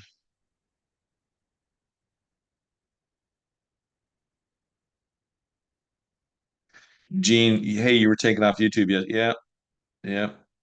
I think what it was all medical stuff. So somebody had come in and was being really belligerent on, and I didn't know this because this was all going in the chat and I couldn't see it because I was dealing with the slides and stuff and asking if I had taken you know, the thing back in 2020 or 2021, the medical thing, and I didn't see the question, so they thought I was avoiding it. I really didn't see it. And then I came back and I answered it, and then I kind of went into my own tangent on that, and that's what got the whole thing flagged. So, okay, Jess Vicky, question: would you once again give your clarification on voting since that was answered last night in the video? Yeah, so I think that we should, as Christians, vote. The system that we live in right now, when you think back to Matthew, I think it's Matthew 22, when the Pharisees and the Zealots and all those guys came, or the Herodians came against Jesus, and they said, should we pay taxes to Caesar? And he knows it. He knows it's a trick. He knows they're setting him up, and so he says, "Bring me the coin." They brought him a denarius, and he said, "Whose image is on this coin?" And they said, "Caesar's." And Jesus said, "Render to Caesar's the things that are Caesar, and those things to God that are God's." And I think that in our modern era, we don't, what is our due diligence as citizens is to, at the very bare minimum, I mean, at the minimum, is to cast your vote for your leaders. And I think the biggest dichotomy between the candidates that we had now, or the parties, the systems, is one system promotes lawlessness and the other one promotes rule of law. If you just look at it from that perspective. And either by not voting, you're enabling lawlessness, you are encouraging lawlessness, you're saying it doesn't matter, even though we don't know when the rapture is going to happen. It could still be a couple of years away or whatever. And you're subjecting yourself to live under a system like that's increasingly hostile to not not just Christians, but to families, to children, to life. So I think that's incredibly selfish and self-serving and myopic. Uh, and the argument that I've heard is that, well, if you vote, you're voting for the lesser of two evils. Well, we're not you're not voting Jesus into the office of governor or president.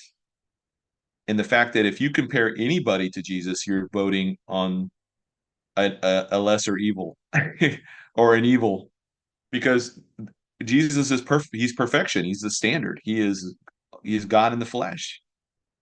So every human that is ever compared to him is going to fall way short. And that would include every election we've ever lived under, going back to George Washington, every leader that's ever ruled and lived. All of them are an evil compared to Christ. There none of them are holy and righteous and everything that Christ is. But government is the system that God put in place back in Genesis 9. He put that in place so that lawlessness would not run rampant throughout the world, and the world would have ended, 1,000 years ago or something. Government was put in place by God for a particular reason. be a check on evil. And when you don't vote, you don't participate, you're enabling evil, period. Now, I could say that if you had two candidates that were exactly the same and had the exact same views on everything, then obviously at that point you don't really have a choice. You live in a communist country, and it's just the whole voting system is a facade. But to say that it's a selection and not an election, well, how do you, if you believe that, how do you argue the popular vote then?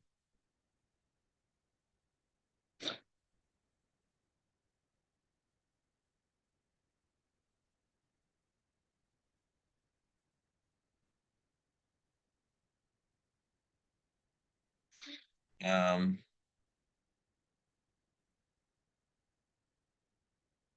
yep, Christian, I totally agree. As a Christian, I want a president against all of those. Yep.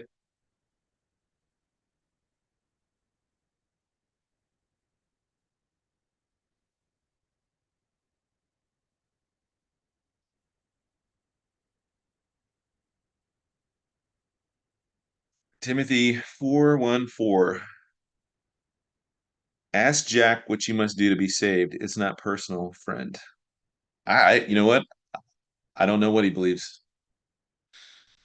I'm not holding Jack up as a standard. I'm simply saying that in our community, he's probably the most well-known personality out there.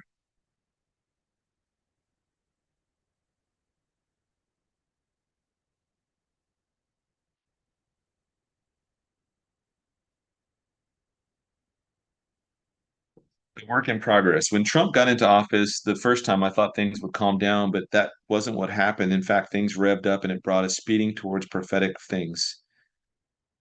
Yeah, and the reason I don't think it's going to be the same this time. And here's why. When Trump ran the first time, there was so much heated rhetoric about what he is, what he represents, and what the left was trying to say that he was going to do. And he didn't do those things. So now we have our own personal experience having lived through 4 years under Trump. We know what to expect in terms of how he governs. So there's a lot less trepidation and fear and anxiety over that particular aspect. And I think too, with the both the electoral vote and the popular vote and the mandate that it sent, I feel like Trump is in a far better position in terms of messaging what he wants to get done and being successful in the things he wants to push through, especially if he keeps both houses, right? Senate and Congress. And another thing that's huge is that when he ran the first time, and I would even argue even until 2020, he wasn't he wasn't really part of the Republican Party. He was the nominee and he was the obviously the president, but he was still the outsider because you had a lot of those rhinos and establishment types that never wanted to support him. But most of those guys are out of office now. Paul Ryan and Mitch McConnell, etc. And now you have a lot of folks that have been with him from day one that have stuck with him through the good and the bad, have seen every dirty trick the left and the right have thrown at him. Um, Obviously, hindsight is a great teacher. Experience is a great teacher. Um, so I think that this administration will be far more effective in how they govern rather than how they were the first time. And plus, I mean, think about how many things they brought him up on impeachment chart, all that stuff. He's probably the most investigated person on the planet, aside from Jesus, aside from Christianity and the claims within Christianity. I would probably put Trump up there as in the top 10 most investigated persons in the entire, like where they have their entire life scrubbed from top to bottom. I can't think of somebody else more targeted than he's been. Uh,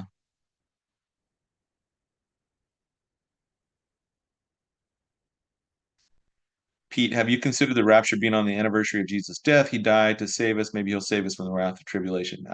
Yeah, that's possible, Renee.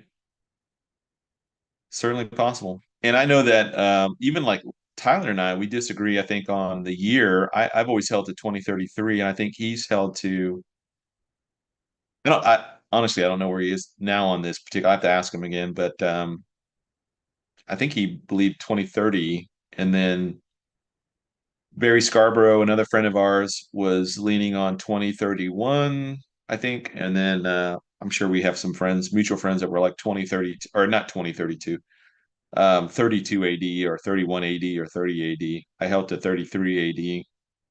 And the reason that I hold to 33 AD amongst, there's kind of just really two big reasons, and the rest of them are subordinate reasons. But the 15th year of um, let me pull it out so I can. Oh, I think it's in Mark, if I'm not mistaken. Maybe it's in Luke.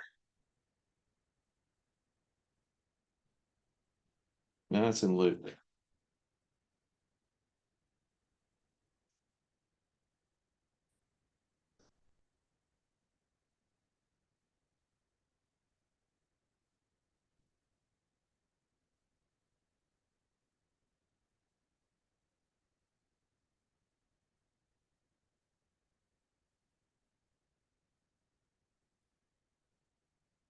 Oh, maybe it's Matthew.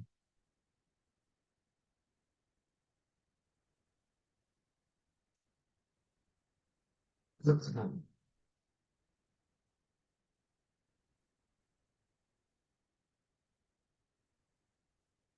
gotta be Luke.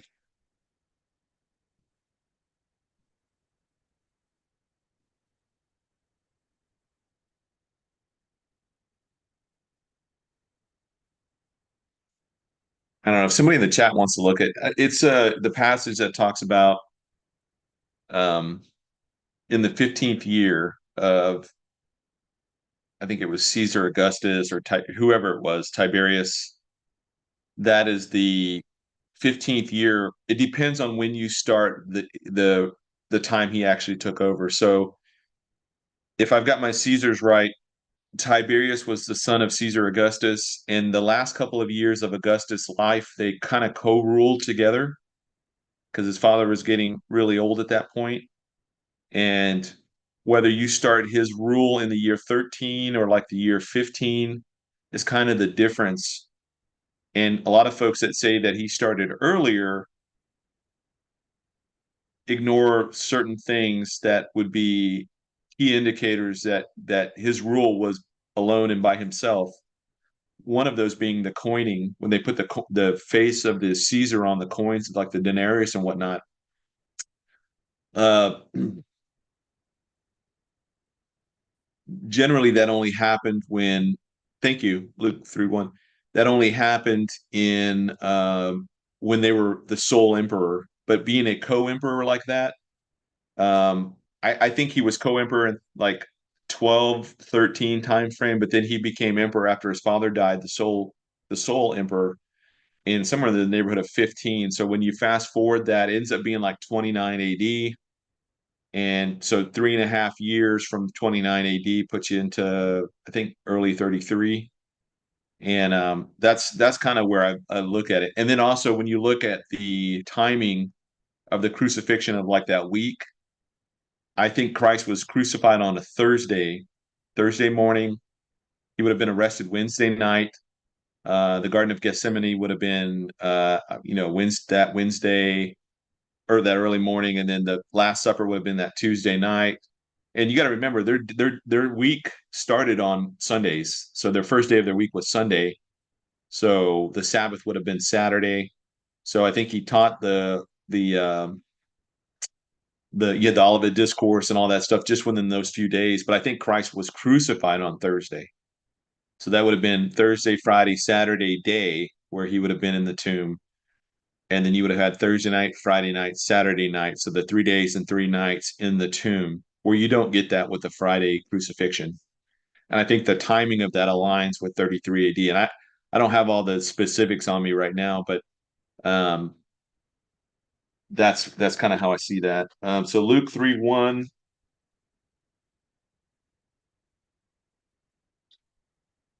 Now, in the 15th year of the reign of Tiberius Caesar, Pontius Pilate being governor of Judea and Herod being tetrarch of Galilee, his brother Philip, tetrarch of Iturea, in the region of Trachonitis, and Licinius, tetrarch of Abilene. So it was in the 15th year of Caesar Tiberius. In the 15 years, the 15th year in the reign of Caesar Tiberius. So it depends on when you start his reign. And I want to say that it starts maybe like in 14 or 15. And then the other earlier dates, when you're looking at if he's crucified in the year 20 or in the year 30 or the year 31, he would have had to have started his reign back in like the year 12, 11 or 12 or something to that effect. So, um, anyhow, that's how I see it. Flying Watchman question: what branch are you serving? I retired out of the Army. I retired back in 2020. Thank you, Aldo, for grabbing that for me.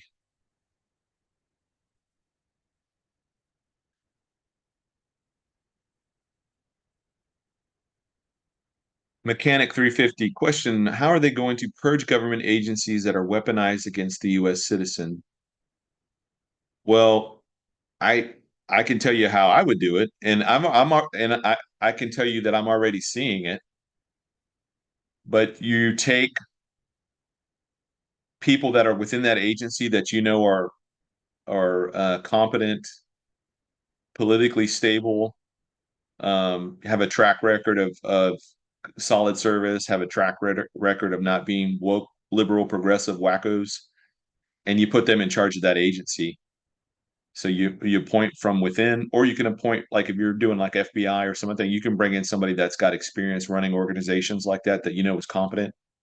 And here's an example, of like the State Department. If I had my druthers, I would pick a guy like Rick Grinnell. And I know he's a homosexual, and I wouldn't bring him on in that position necessarily because I agreed with his lifestyle. I think he's done a pretty good job of separating his personal life from how he does things on a political level. And he incredibly competent guy. And when I listen to him, I mean, the guy absolutely knows what he's talking about.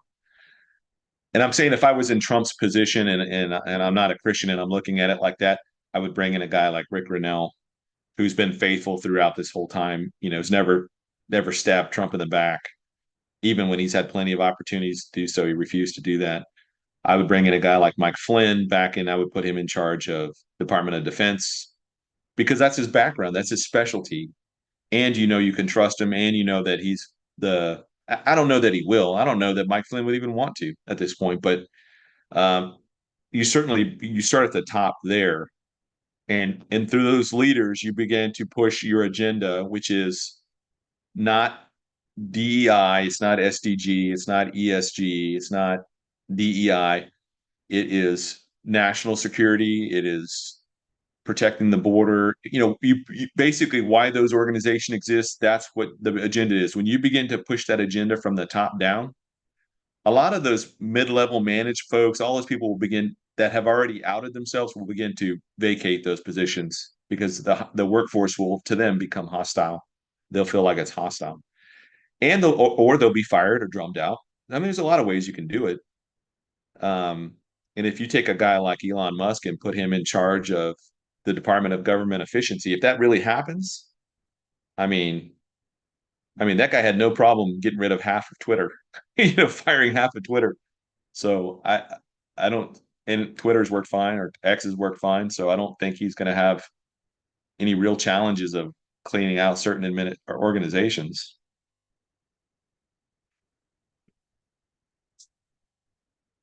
Get rid of all the woke generals. Kimberly, question: do you think there will be a gap between the rapture and the start of the tribulation? If so, how long? I do. I used to think that the gap was about 10 years. Now that we've pushed further into time and so much has happened, like, for example, when the medical thing happened back in 2020, the fact that everybody was locked at home and couldn't go out, couldn't do anything, um, that sped up the digitalization of the global economy by 6 years. So had that not happened in 2020, it would be around 2026 before we got to that same level, digitally speaking. for example, like all the Zoom team meetings, all the stuff that you're able to do online now, to include the increased bandwidth of how much internet is going out, so folks can actually hold meetings or live stream or do whatever from their house. I mean, significantly different in 2020. Um, if the medical thing had not happened, right, we would still be going to work, to the office every day. There wouldn't be the need to speed it up that quickly. But it was a forcing function, and it basically forced businesses and organizations, the economy, everybody to adapt. And we just so happened to live at that time where that technology could be ramped up to that level. So I think that that's going to continue. But by saying all that, I'm saying that by that happening, it sped up the digitalization by 6 years. That's one thing, for instance, that nobody really saw coming in the prophecy circles, at least. And if I was going to say, yeah, I think the rapture is going to happen in 2024, and we need about a 10-year gap so that the world can catch up to the world of Revelation 13. I don't see that we don't need 10 years anymore to do that. You may need only 5 years, because the world's already been ramped up because of certain crises that have happened in the past. So I kind of think probably not any more than, say, 3 years, 3.5 years at the most, if there is a gap.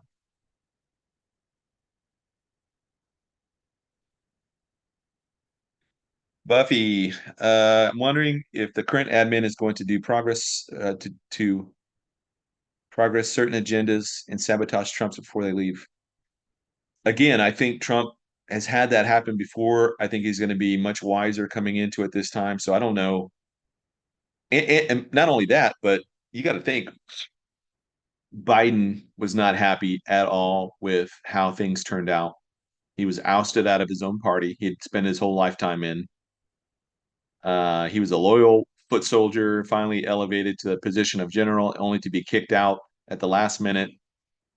He is not happy. So I think he's going to help Trump as much as he can, maybe Jill or whoever, come in, transition smoothly, and that may require Trump to pardon Hunter. I don't know. I think he's offered to pardon Hunter if he makes this transition peaceful and easy, and doesn't sabotage and stuff like that. So there's a lot of incentive by Biden, the Biden family at least, to keep all of that shenanigans to a minimum. He's incentivizing the Bidens to not mess this up. Joy in the morning, in the morn. Question: do you think peace and safety is a call or proclamation of it? I think more toward a proclamation. I think if Israel is successful in removing Hamas, which they are almost done doing, but legitimately, like, if they're able to work out a solution that de-radicalizes the Gaza Strip, puts a legitimate step forward in the right direction in terms of rebuilding the communities there, uh, bringing in security and some kind of a solution. Maybe this is the Daniel 9:27 solution. I don't know. But if they've come up with a solution for that, and then on top of that, they're able to defang and de-radicalize southern Lebanon and potentially dismantle Hezbollah as a political entity, and then clean up in Judea and Samaria, clean out all the radicals that are in those areas. I think that it may be a proclamation as well. It may come at the end of an Isaiah 17 scenario. That's maybe the final straw, where Israel is the last thing they kind of do in this year long or year and a half now military operation that's been going on to kind of remove the threats from their immediate borders. And it may culminate with an Isaiah 17, but Isaiah 17, in my estimation, will then be the linchpin that really begins to draw in Turkey, Iran, Russia to come against Israel. And they're going to build that coalition and build it and build it and build it. And then when the rapture happens, I think that is the trigger that lets them flood and do this kind of, where they try to flood and overwhelm Israel. from all directions. And I've called it the reverse crusade. So you're going to have millions of military age males that are going to flock out of Europe. They're going to leave Europe and come on this crusade to reclaim the Holy Land and finally get rid of Israel, which will make things far more peaceful and calm in Europe, everywhere else where these military age males are leaving to come march against Israel, and those guys are all going to be killed at the Battle of Gog and Magog by God. So then there's going to be really probably three big vacuums that will happen all at the same time at the end of Gog and Magog. You'll have the vacuum where the United States is removed from a superpower because of the rapture. That's one vacuum. The other vacuum is going to be all of these military aged males, these Muslims coming out of all these countries, Shia and Sunni alike, coming out from the north and the south and the east and the west. And they're going to be wiped out at Gog and Magog. So I think militant Islam at that point is going to be neutered. And then at the same time, because of that, Russia, Turkey, Iran, those guys will be neutralized or neutered at to a large degree. And therefore you'll have all these like power vacuums created. And the only peoples that are left that can rise up to that kind of level of a global superpower is going to be the European Union, China, and India, maybe Brazil. There's going to be some big power blocks still in the world, but there's going to be a huge geopolitical reshuffling of the power structure in the world, and I think that's where Europe really kind of rises up at that point. And I don't think that the Beast Kingdom is exclusive to Europe. I think it starts there, but then they create regional, kind of like a colonization type of thing where South Africa might be its own or not South Africa, but South America may be its own region, like region 6 or 7, but their headquarters are going to be in Europe or wherever the headquarters is going to be. And they answer to this global government that's broken up into this kind of regional imperial confederacy.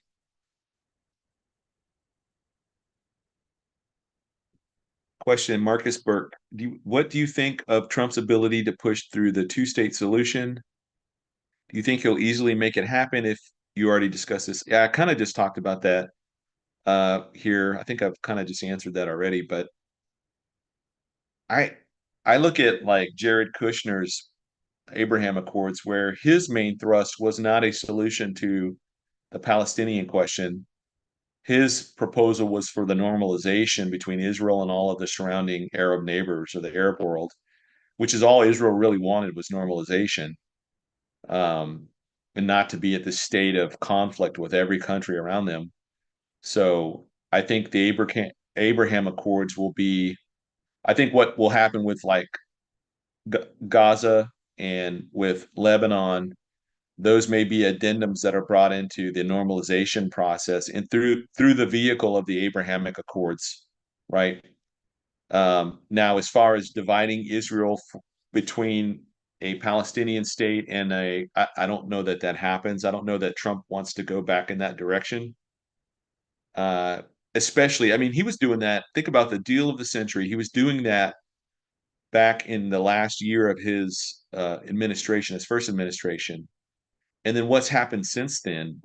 We had October 7th, 2023. I mean, that changed in my mind.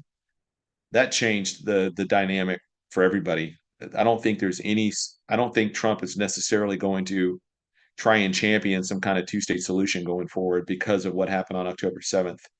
He realizes with clear eyes the threat that Hamas and the radicalization that's going on in Israel's immediate neighbors, that has to end or they're never going to have peace. And I think he's a pragmatist in that regard. I think he recognizes that the two-state solution is dead, is DOA.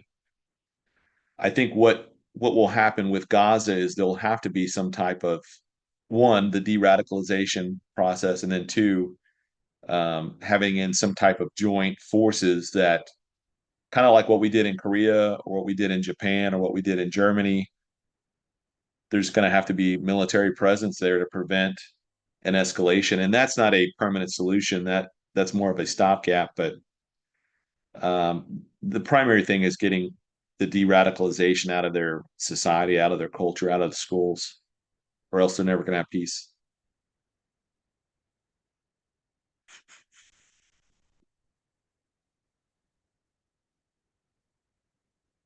Okay, I think let's see.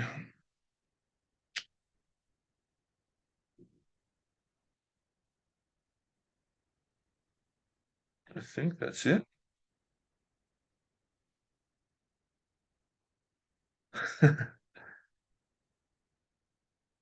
Yeah, the Obamas are. I'll tell you one thing: the Obamas are not going to stay in Washington D.C. They'll be selling that property. In fact, somebody of y'all should look into like when their house goes on the market. They're in whatever their house is in the suburbs of DC. I would be interested to see how fast that's their house goes up on the market. Ooh, Diane says they're in Dubai. I did not know that. I know that Obama congratulated him, which is shocking.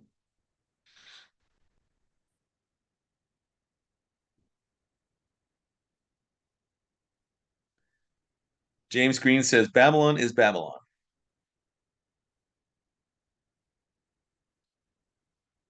Let me go to that question in a second. There's two other things I want to address here. So, Mechanic 350, what is your strategy when it comes to removing all these illegal criminals that come into our country? I don't think it's any one solution. At least the solutions that they presented thus far has been multifaceted. One is disincentivizing people from coming here. Two is criminalizing businesses that hire illegal aliens. Three, you take the ability for them to send money back, repatriate money back to their country of origin, take that away. Those three things alone will then begin, and after you've already sealed up the border, those four things are going to be a huge. It's like turning the spigot off right there. You got to remove the incentive and then remove the access. And so for the folks that are already here, I mean, you're going to have ICE and other agencies empowered to go in and remove these people physically and take them back to their current country of origin, whether that's Haiti or Mexico or Venezuela or they may dump them all in Mexico. I don't know. And that would force be a forcing function for Mexico to stop it at their southern border, at Mexico's southern border.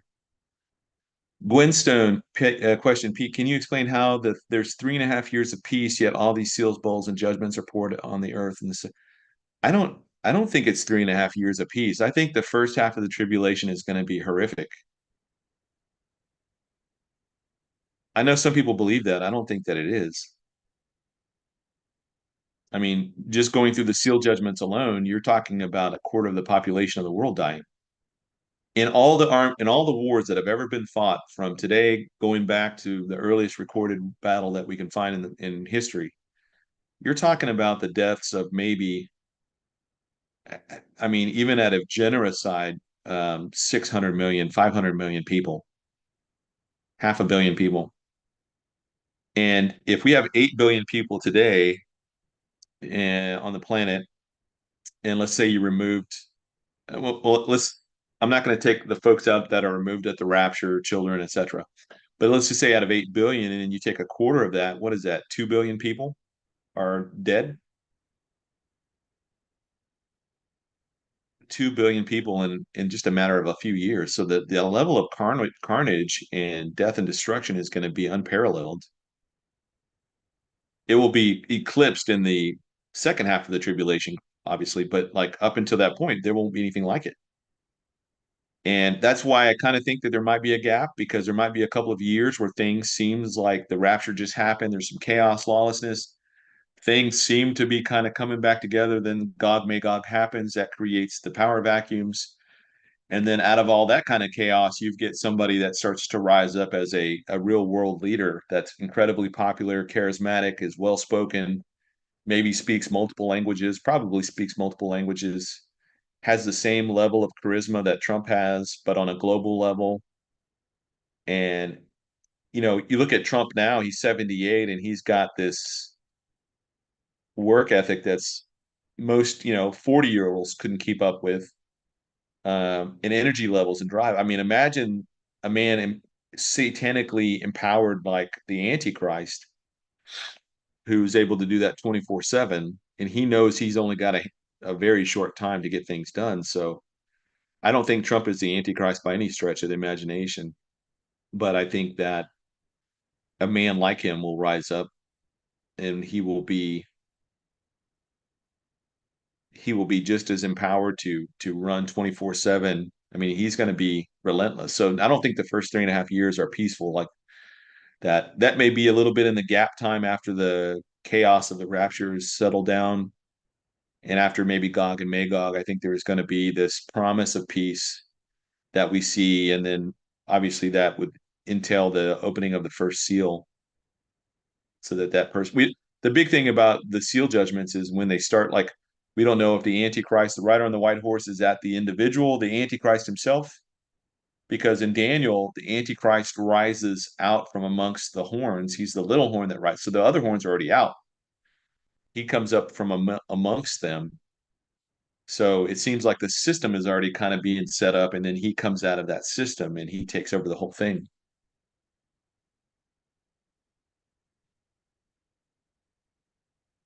Is Trump going to build it back better? Well, it's certainly going to be better than what it's been for the last 4 years. How much time he has, it's anybody's question. I don't know.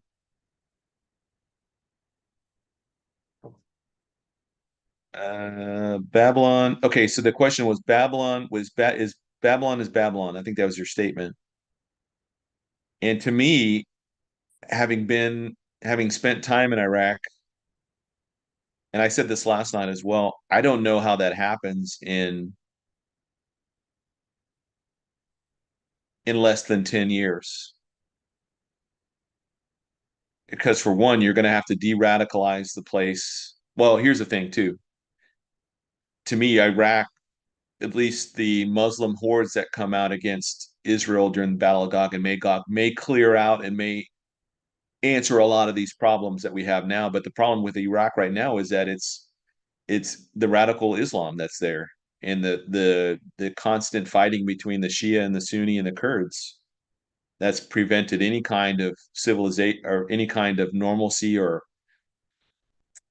progress to be made in that country in terms of like building a workable infrastructure, electrical system, electrical grid, nuclear grid, whatever the case is. I mean, that place is a dumpster fire. It's going to take a long time to fix that place. So I don't know that.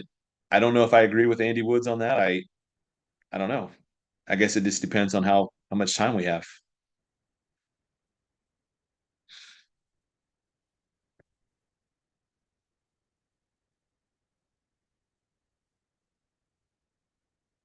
Kenny Carnell says we have at least the next 3 seconds on Earth. Bet.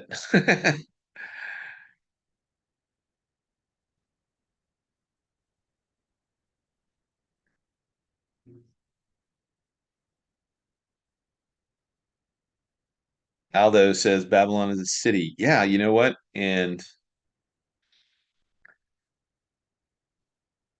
part of me thinks because of the kind of references to him being on the waters, and I know the waters can mean people and populations and all that kind of stuff, but if you're watching it burn from afar off, presumably from a ship or something from the sea, you would obviously need water access to see that. So if it's in literal Babylon that existed back in antiquity, I don't know that that happens from in Iraq. I mean, it's pretty much a landlocked country with this exception of that little portion there by Kuwait. Got Netherlands in the house. Here's one thing too. Here's something that I feel pretty confident in calling out and like projecting out, right? And Wes Smith, your comment there triggered that thought in my mind. Right now, the United Nations is headquartered out of New York City. I could see the Trump administration in New York, in not New York, but the Trump administration and the United Nations really come in at odds with each other to the point where the United Nations leaves New York and moves back to the old world, back to somewhere. And where if they move during this next administration, I can't talk, this next administration, and we are here to see it. I think wherever the UN goes to set up their next, okay, they want, they're done. They hate, because those guys hate Trump. Um, all the globalists and one worlders and stuff, they hate him. So I could see them moving the United Nations out of New York City and going somewhere else. And wherever they set up their new headquarters, that could be potentially the new Babylon. And I kind of thought it would be in Saudi Arabia, in that city that they were building, that straight city called Neom, because that sits on the border of Saudi Arabia and Jordan, Israel, and then I think it cuts over the Red Sea into Egypt too. There's a Egyptian side of it. So I don't know how fast they'll get that up and running. But the crown prince right now, his name is Mohammed bin Salman. He is the presumptive monarch to take over once his father dies. And his father was in bad shape back in 2017 when I was there, when MBS first took over, or was first kind of put in place to be the crown prince. And he immediately locked up a lot of his relatives and a lot of his cousins that were also princes, and he confiscated their wealth and basically put them in check and said, "You guys don't even think about taking over. I'm taking over." And so he had to get all of their loyalty sworn to him while they're in prison. And I think he's slowly giving back their money and some of their stuff, but like they know he's in charge. So he's an interesting guy to watch. He was very much a reformist when I was there. So in 2017 was his first year when I was there, when I lived in Saudi Arabia.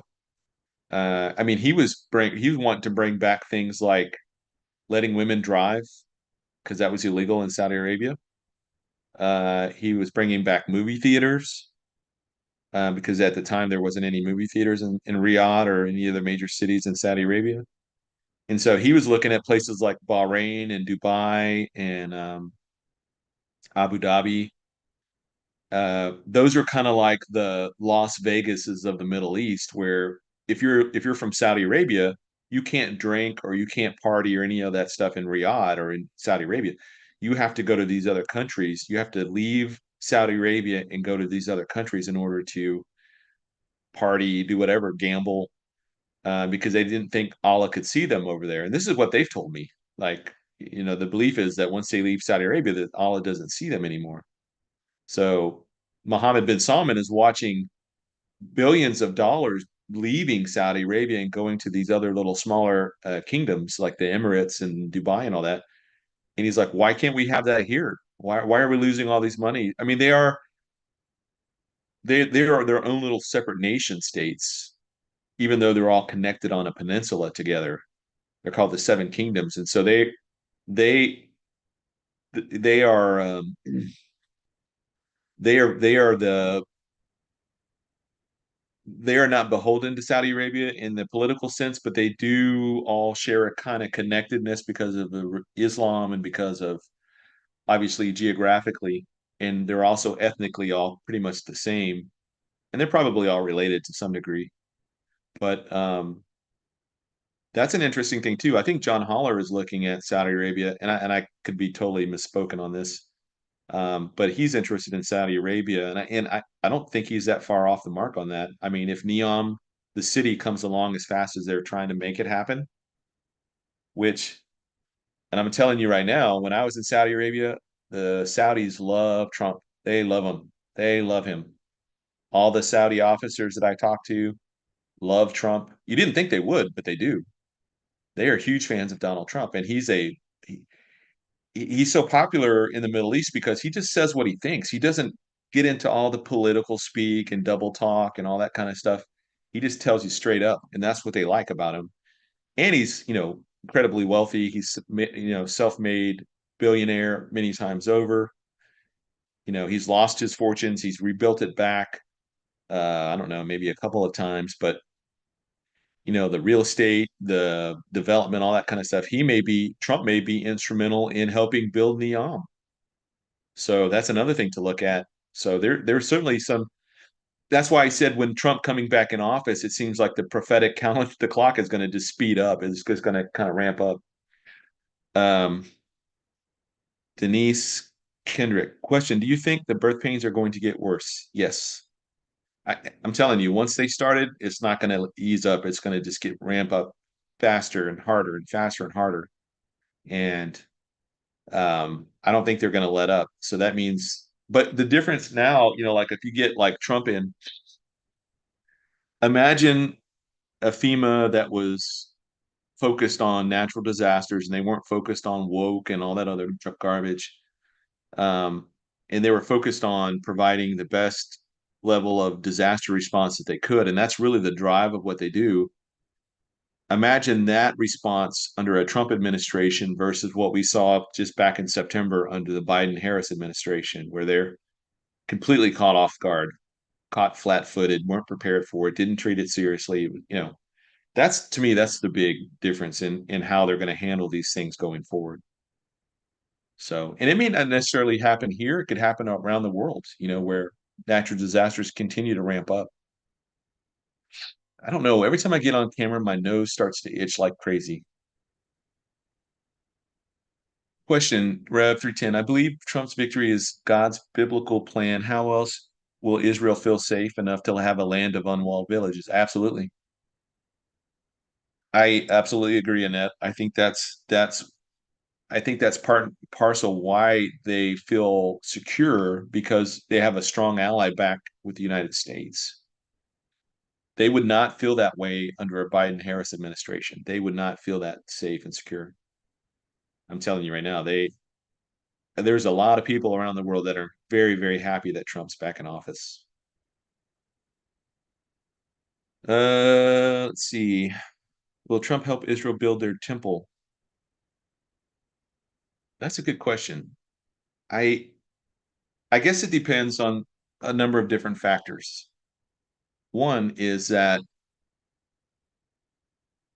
we don't know how the current occupants of the Temple Mount, how that comes to its own conclusion. I kind of think that either one of two things will happen. Either during one of these missile barrages that Hezbollah or Iran sends to Israel or against Israel, one of those missiles accidentally, like God puts his little finger on the missile and like taps it a little bit and it changes its trajectory.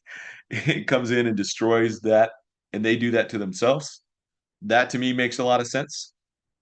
Another thing is the at the end of Gog Magog, there is a massive earthquake, and that earthquake could totally level those two things.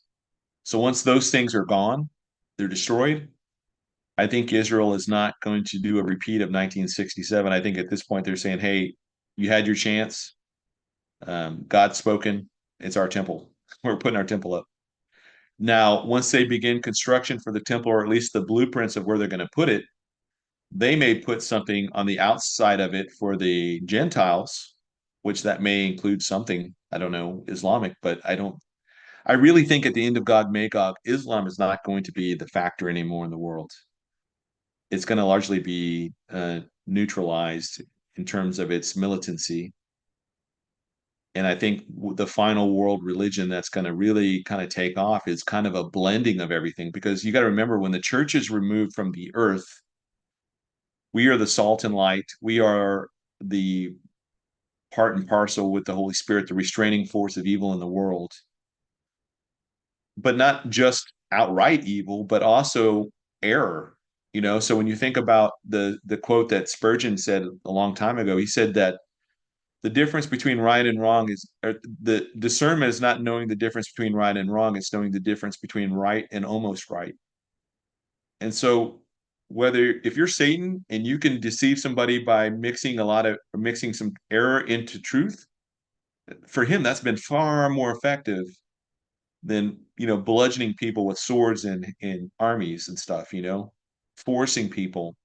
It is far more effective to simply tweak the truth a little bit so that people are going off on the wrong path anyways. And that's really his end state is to do that and to prevent Bible prophecy from coming to pass. How much wiggle room does Satan have on preventing Bible prophecy from happening? None. He's like us. We're on this river. We're going down this river in a boat, and we can't get off.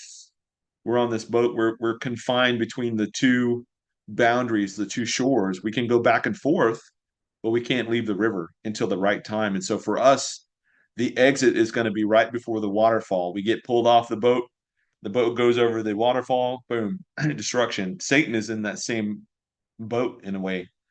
He can only go back and forth between the two banks of the river. He can't exit the river and go somewhere else. He's got to stay on the path that he's on, and he doesn't have any choice in that matter. So he's got to make the most of what he has.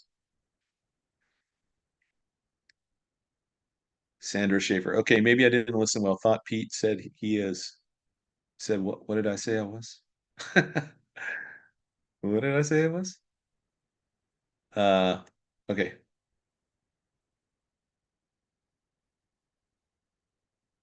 Jane Doe, Jack Hibb. Yeah, Jack is not NAR.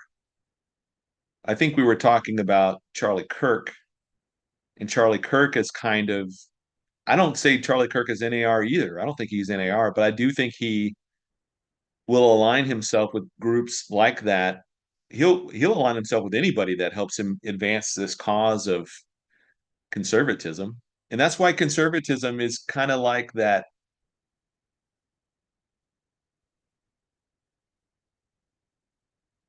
um, right and almost right, you know, because there are a lot of things within conservatism that we agree with, pro life, pro family, pro liberty, small government. Um, we all agree for the most part that there is a creator who created us that got everything going. But if I look at a guy like Glenn Beck, who's devout Mormon, I'm not going to partner with him simply because we share the same ideas on life, liberty, and etc. I mean, I couldn't partner with that guy like that simply because the spiritual component to that is too great, and I know that I would have to suppress my own thoughts and views and the biblical thoughts and views on salvation, on Jesus Christ, on eschatology. There's a lot of things I would have to compromise myself on to be a part of that, and I don't want to do that. I'm not knocking Amir Sarfati, but when Amir goes onto a program like that, he's going to be limited on what he can say or really advance in terms of his own beliefs regarding Jesus and everything. The Mormons say they believe in the same Jesus, but when you sit down and you go through the brass taxes, they don't have the same Jesus. That's just the bottom line. Jesus was not a created being. He was not the spirit brother of Lucifer. Jesus, God the Father is not one of many gods that exist. He is the only God that exists. And to deny that is heresy. It's blasphemy. So I may agree with Glenn Beck on 99% of the political stuff, but I don't agree with him on any of the spiritual stuff. And that for me is that deciding point where I say, okay, we got to part ways here. On the flip side of that, if I look at a guy like Bruce Peters, who I debated a number of months ago now, he and I were going to do a video on, encouraging Christians to vote. Well, Bruce Peters and I disagree wildly on eschatology, but we agree on the core issues of Christianity, on the Christian faith. So I could partner with somebody like that because we both believe that Jesus Christ is God come in the flesh. We both believe in salvation by grace through faith, etc. We disagree on eschatology. So for me, as long as I'm in agreement with the person on the core issues of what makes a Christian, I don't really care what denomination you are or what eschatological position you are. I mean, there's a lot of wiggle room in there where we can find common ground to work together on. I'm not going to partner with a Muslim and Islam, a Mormon, Jehovah Witnesses, any of that other stuff. NAR, Dominionist. Their views are so far out there that I don't even know that they're biblical. They're not. They're definitely not biblical.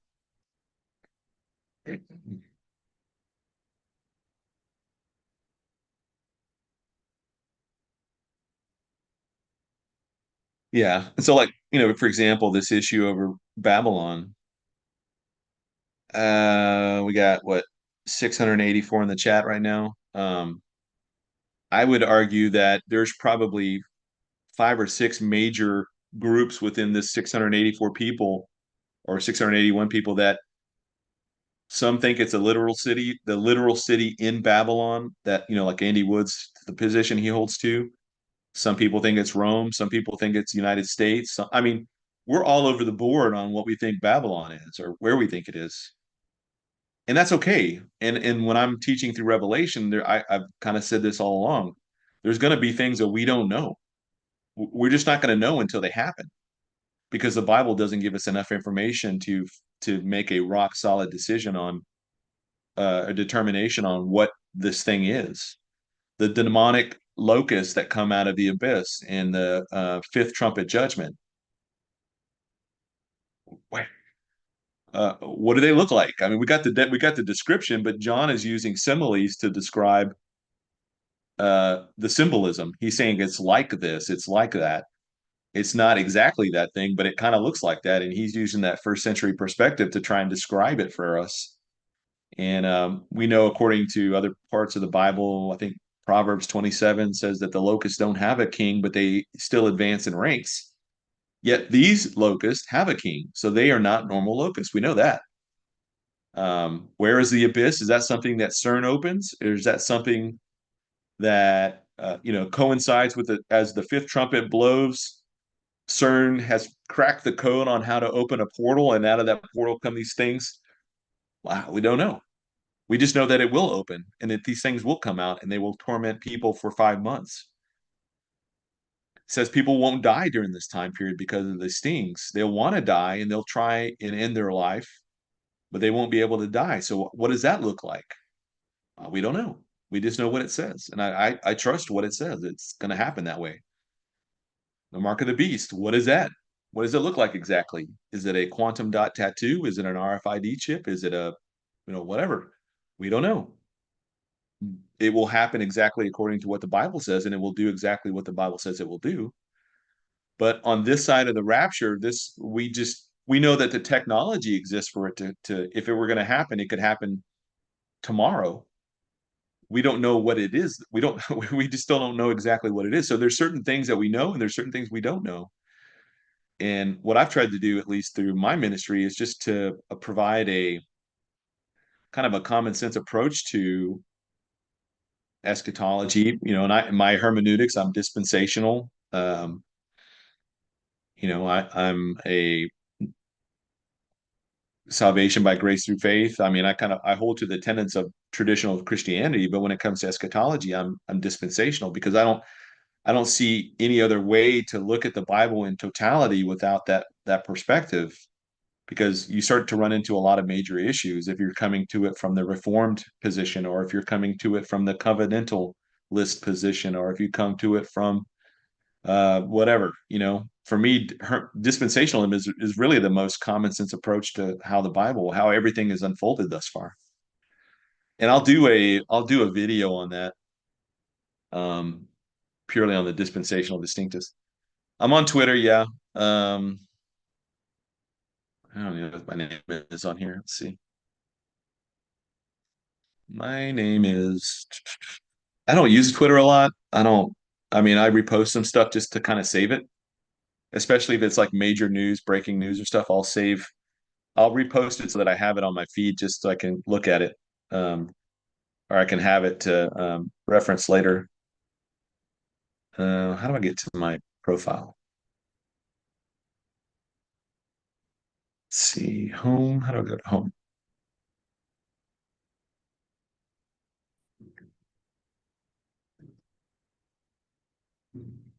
Okay.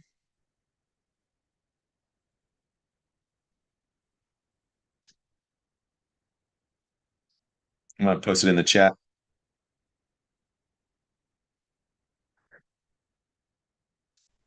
Oh yeah, yeah. Diane, they had this massive, I mean, a huge rally. That's where it was. It was in the UK.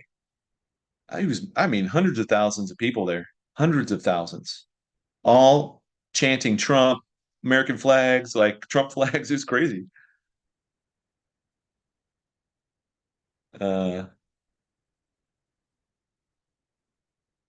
I've heard Andy Woods, but if it's a literal Babylon, why is it called Mystery Babylon? So the title isn't Mystery Babylon. And don't feel bad, I've called it that for a long time. It's like mystery, it's a mystery, comma, Babylon. So whatever this form of Babylon is, it's a mystery. Just in the same way that the rapture was a mystery, the doctrine of the rapture, the church was a mystery. The If you think back to the, let me find it, I'll show you a good graphic on this.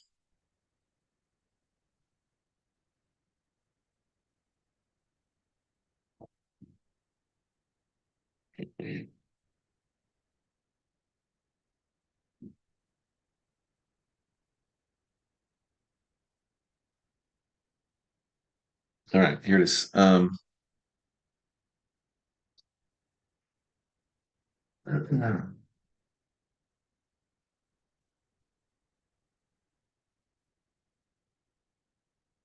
I've got to fix this folder. I've got a folder with so many art pieces in it that like images and stuff that anytime I open it, it takes forever to load. I'm doing that today, cleaning that up today because that needs to be done. Here we go. Charts.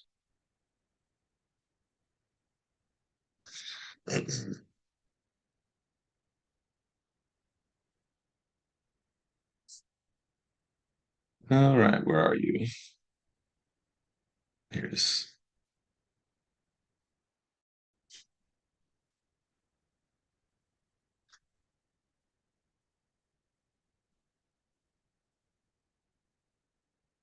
All right, go to share.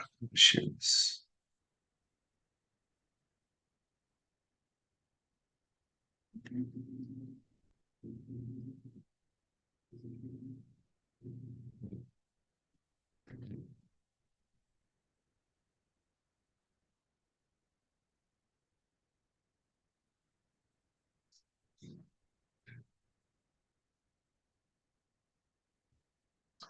All right, so you've seen this picture before. It's from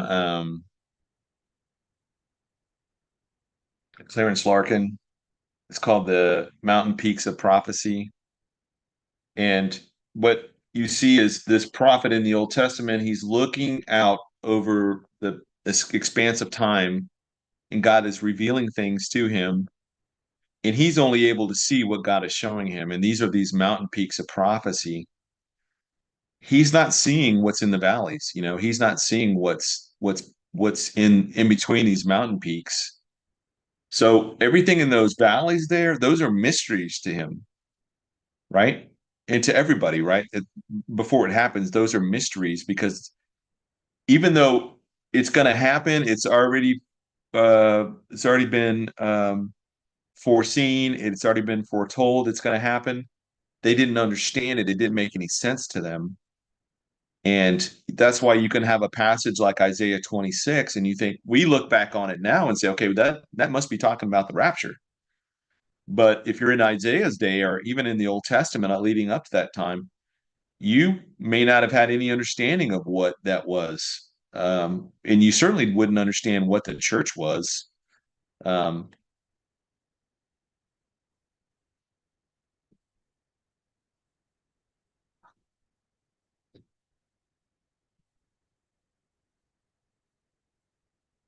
so that's kind of how I look at mysteries. I look at these as things that are foretold, or even if they're not foretold, they're certainly things that God has said is going to happen, or even in the mind of God, these are going to happen. They just haven't been revealed yet. So that Old Testament prophet would have had no understanding of what the church was, that God was going to take the Jew and the Gentile and put them together in one body in Christ, that they would become one. And regardless of whether you're male or female, rich or poor, slave or free, Jew or Gentile, in Christ you are one. That doesn't remove those distinctives away from you. Like the minute you become a Christian, you don't cease to be a woman or cease to be a man or cease to be black or cease to be white or rich or poor. But in Christ, where you are positionally in Christ, you are one. You are this. you are no different than the woman next to you in Christ, or the Asian man next to you, or the rich man or the poor man. And in Christ, we are all one.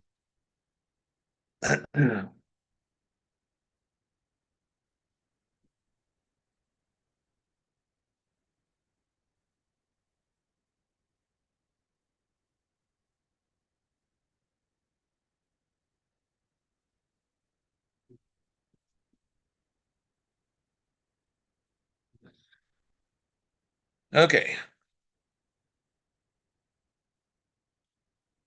Um, Pete, do you think cashless will happen soon? Yes, I do. I do think it'll happen soon. How soon? I don't know. I mean, we're pretty much cashless now. I mean, if you think about it, how many of you actually carry cash around and pay for things? I don't know. I don't. I mean, I try to carry cash around as much as I can, but sometimes I just either don't have it on me, or I don't make it to the bank, or whatever the case is. But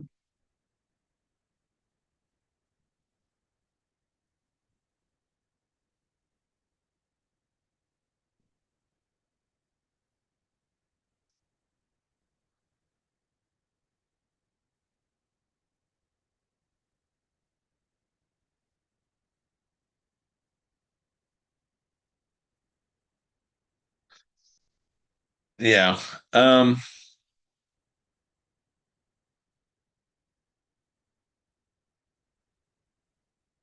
okay. I think that's it. I don't know. Oh, man, I hope one person does not join watching right now.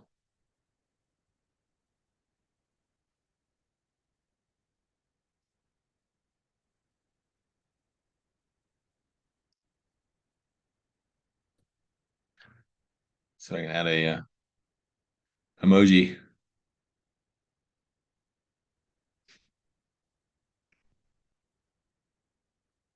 Oh, good.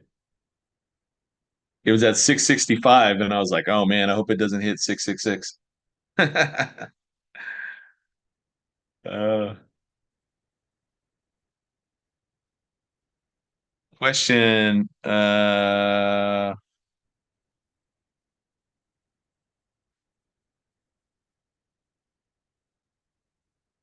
Disclosure before or after the rapture? That's from Vanderbucks. Man, I kind of think it'll happen before. I know that when Trump was on Joe Rogan, he asked him about declassifying like the Kennedy files, and Trump alluded to the idea that he kind of already knows everything, but he was asked by very people that he respected not to release it because there were still people alive that were connected to it. So I honestly I think disclosure will happen in a big way between now and the rapture, because Marco Rubio and the New York Senator Gillibrand, I think her name is. She's a Democrat from New York, but they've done a lot of bipartisan work on that disclosure stuff. So um, I honestly think if they're going to dismantle the deep state, this is one of those sacred cows to the deep state. They have their black budgets and their black, um, what they call them, dark money, dark projects, stuff that's not listed anywhere, stuff that um, I can see them bring a lot of that stuff to light, especially if Musk is involved.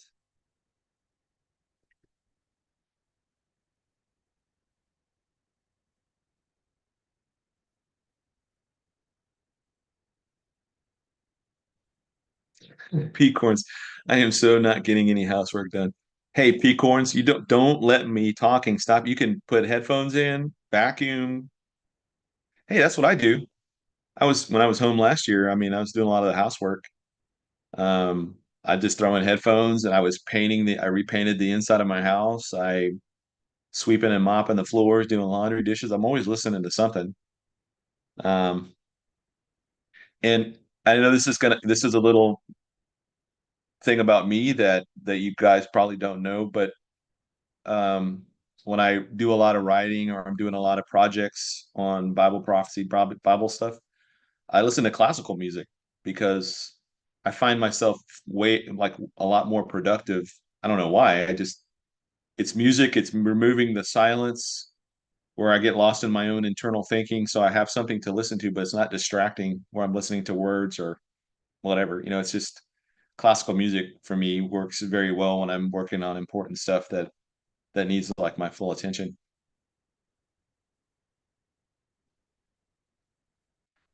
Ron says, I personally believe Trump is the Antichrist for many reasons. Okay. Um,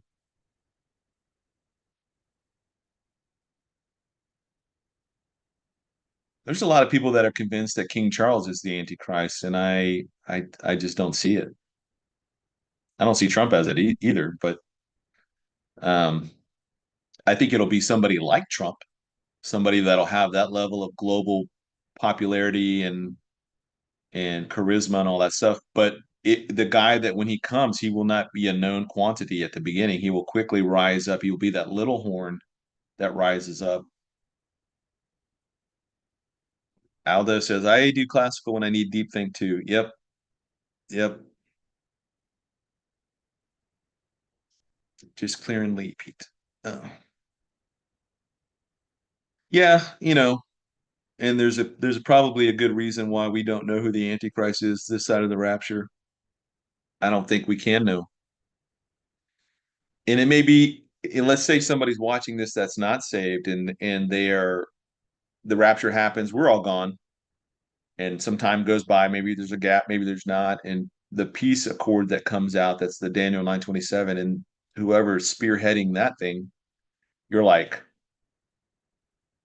I would have never thought that guy, you know? I could see Jared Kushner, and and I'm sure Jared Kushner is a nice guy. I'm not even knocking that.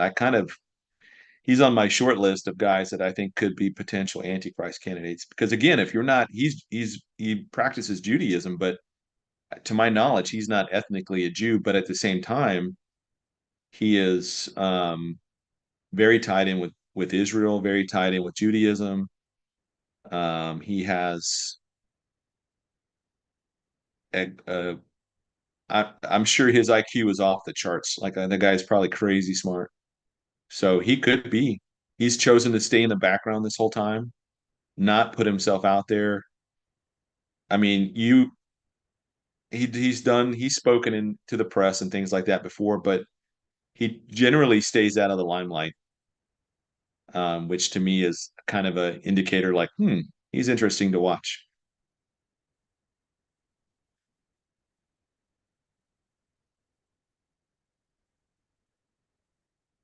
Hey, CC, I haven't seen you in a while, especially Peach from way back when. Don't chat much. Loads of love.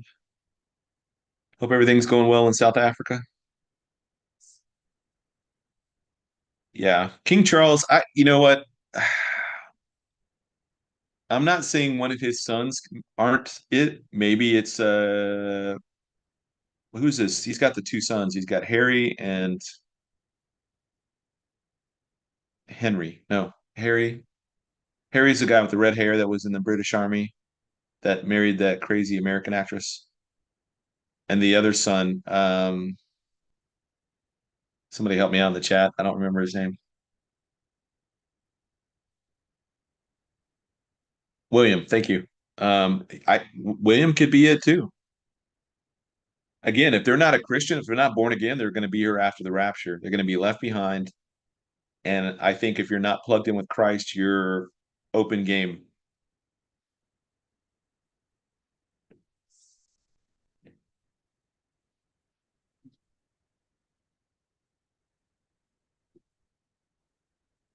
One of the things that somebody asked me this before the election, and I can't remember who it was. We were talking about this, and I just said that maybe it was John yesterday, but I think I've talked to John about this prior to this, but John Bellum. Uh, when I think about America, and we've done a lot of good in the world, and obviously we're only here as a nation because God has deemed, allowed it to happen, and we are here for a particular reason as a country, as a nation, and I think we've fulfilled those roles. But somebody in the comment section said something that made me think about it.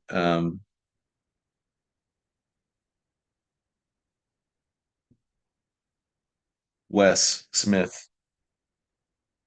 I mean, America's become the greatest producer of pornography, drugs, alcohol. I mean, all the nasty stuff in the world. And to whom much is given, much is required. And I think if Harrison Waltz had won, I think we would have had a slow, grinding, kind of collapsing, uh, uh, crumbling kind of America to the point that somebody would come in and just wipe us out. World War III scenario. I think America's going to go out with a gigantic bang, like in a bad way. The rapture is going to happen, and that is going to set off a cavalcade of all kinds of things, not to mention the collapsing of the global markets around the world. Um, but internally in the United States, I think all the major urban areas, anywhere that's blue, a Democrat city, those are gone. Those are going to be just rioters, fires, murders. I mean, it's going to be through the roofs. And every one of those scenarios, you're going to have an overwhelming of the system. You're going to have an overwhelming of the all of the emergency services on 9/11 or 911, ambulances, police, fire. None of those guys they're going to be so overwhelmed because not only are their forces going to be decimated, whatever the percentage of that is, they're going to be reduced by that much. How many people are raptured that were ambulance drivers or firefighters or cops? But then on top of that, you're going to have on the opposite side, you're going to have this multiplication of just problems everywhere at every level, from all of the traffic accidents that happen, the shutting down of freeways, all the major roads, intersections, harbors, ports. I mean, everything is going to get overwhelmed at once. And there's just not going to be any way to help people.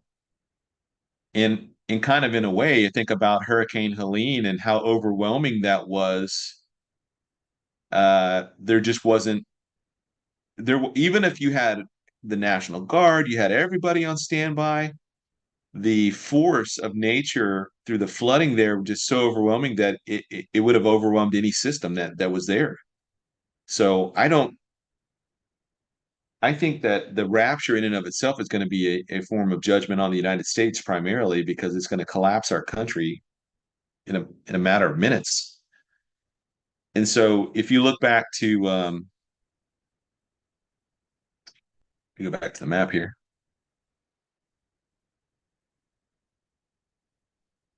If you go back to the map of the United States, give me a second.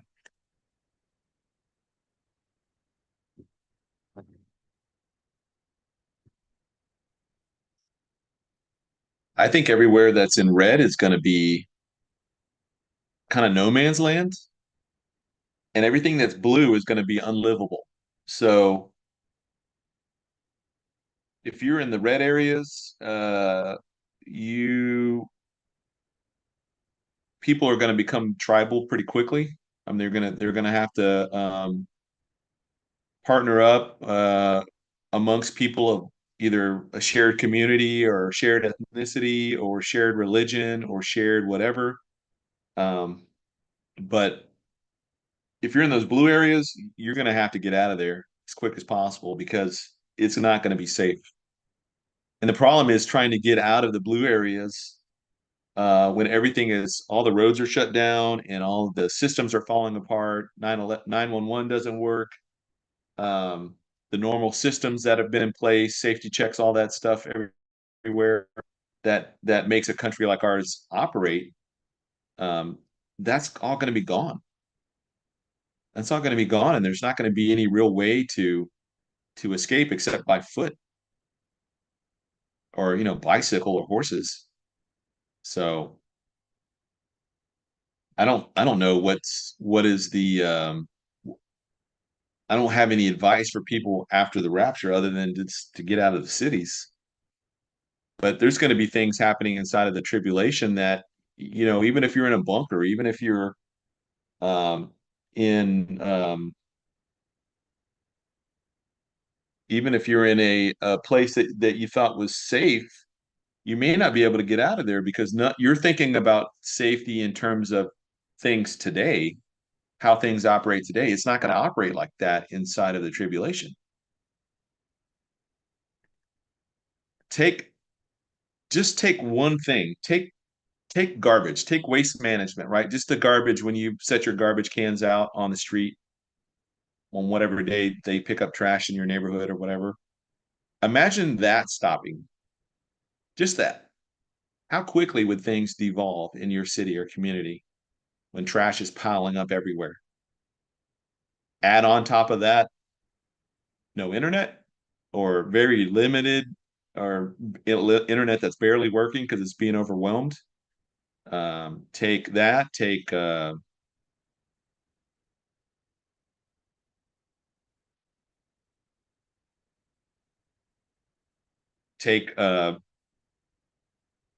hospital being overrun, all of the food pantries are gone, empty. The stores are going to be emptied out. I mean, just think back to 2020 when there was the run on toilet paper. And now imagine that times everything. I mean, everything is going to be cleared out. I mean, and there's not going to be anybody to stop anybody, to stop anything from happening, you know? Other than people, people are going to be holed up in their houses, with their guns if they have them, and somebody's going to knock on your door and then they're going to kick your door in and clear you out because they need to eat food or they need shelter or they need water or whatever the case is. People are going to become incredibly desperate, and when people are desperate they do very dangerous things.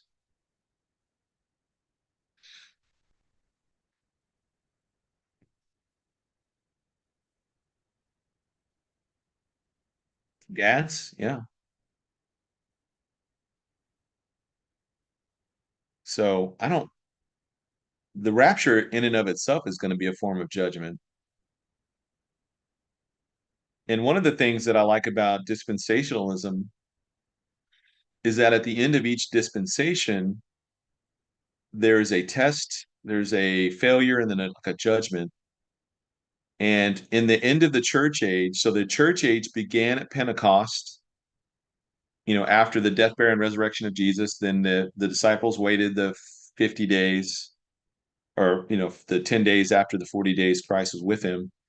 And there was the giving of the Holy Spirit, and the Holy Spirit's coming down there in Acts chapter 2, like cloven tongues of fire. And I hold to the position that the church age wasn't born in Pentecost, but it was conceived in Pentecost, and that this whole time we've been in spiritual utero, much in the same way that a normal pregnancy goes, right? So when Mary was overshadowed by the Holy Spirit, she didn't give birth right that instant to Jesus. She went through the normal pregnancy process, and went through the full 9 months, and then eventually delivered Jesus. The Holy Spirit overshadowing or coming down upon the church, we're all part of this one body of Christ, yet we're all different functions and forms. And like, imagine the church, we're the body of Christ, but not even thinking of ourselves as like a hand or a foot or a heart or lungs. Think of yourself as a cell inside of that foot, or a cell inside of that heart, or that lungs, or the spleen, or the kidney, or whatever. We make up this body of Christ, and we're all these individual parts, but now we're continually growing inside of this body until the birth happens, right? And the birth happens at the rapture of the church. And that is when we are born into our permanent forms forever, our glorified bodies, our immortal bodies, that is now the sin nature is removed from us, and we become the perfect versions of ourselves. The version of ourselves that God had always intended us to be, had sin not been a factor. And me, I might be like 6'9", long hair, sideburns, mutton chop, handlebar mustache. That's kind of how I see my perfect future body. But we don't know what we'll look like. I mean, but we know that we'll have our sin natures removed, and we'll still be recognizable to each other in in a in a way that we don't really understand right now. And one example on that is my friend Terry James, who I've done a few books with.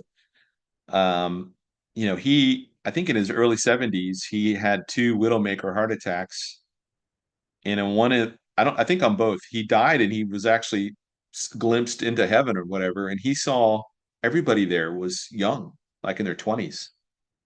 And he saw this woman coming toward him, and he instantly knew who she was. And the fascinating thing was, like, he was like, she was my old school Sunday school director teacher when I was a kid. So Terry James is 70 at this point. He's reflecting back to when he was a kid. His Sunday school teacher then, she was like in her 70s. So think about the just the time difference and all that. And he saw her as a young person, and he instantly knew who she was, and she knew who he was. And I think that's fascinating. So we'll be young. We won't be like children or babies or anything like that. We'll be in our probably in our 20s, perfect bodies, perfect hair. I'll have my handlebar mustache, my mutton chop sideburns, maybe a mullet going down the back, a long flowing mullet, you know, and we'll be ruling and reigning with Christ forever. I'm joking. I don't know what I'll look like, but you know what I mean. Just trying to add a little humor to all this. I would like a handlebar mustache.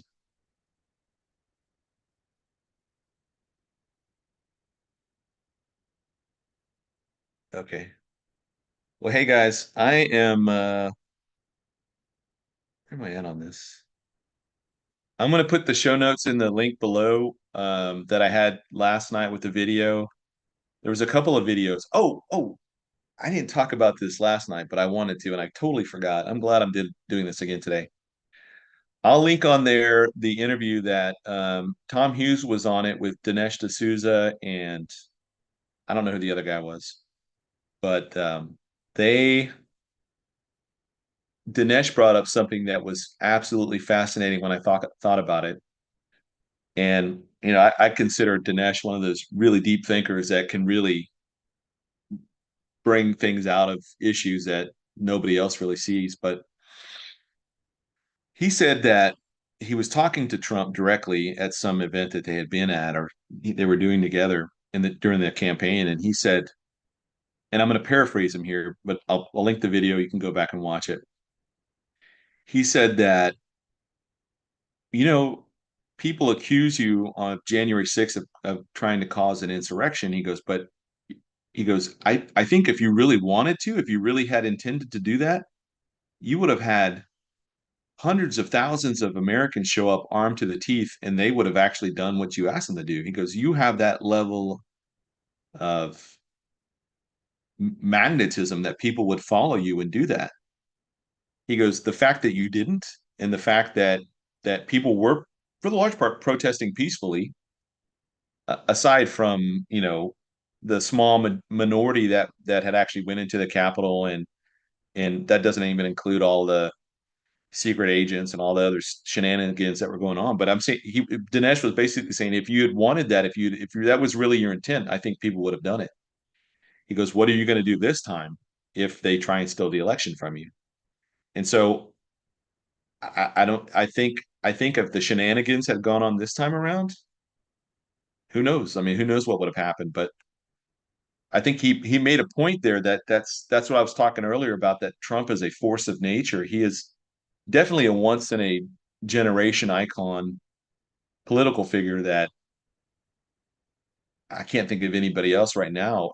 Only the Antichrist, whenever that guy shows up, he will be like that. So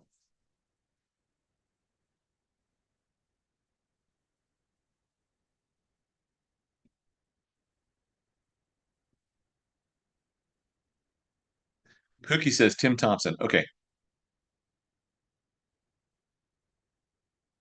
I don't think I've ever.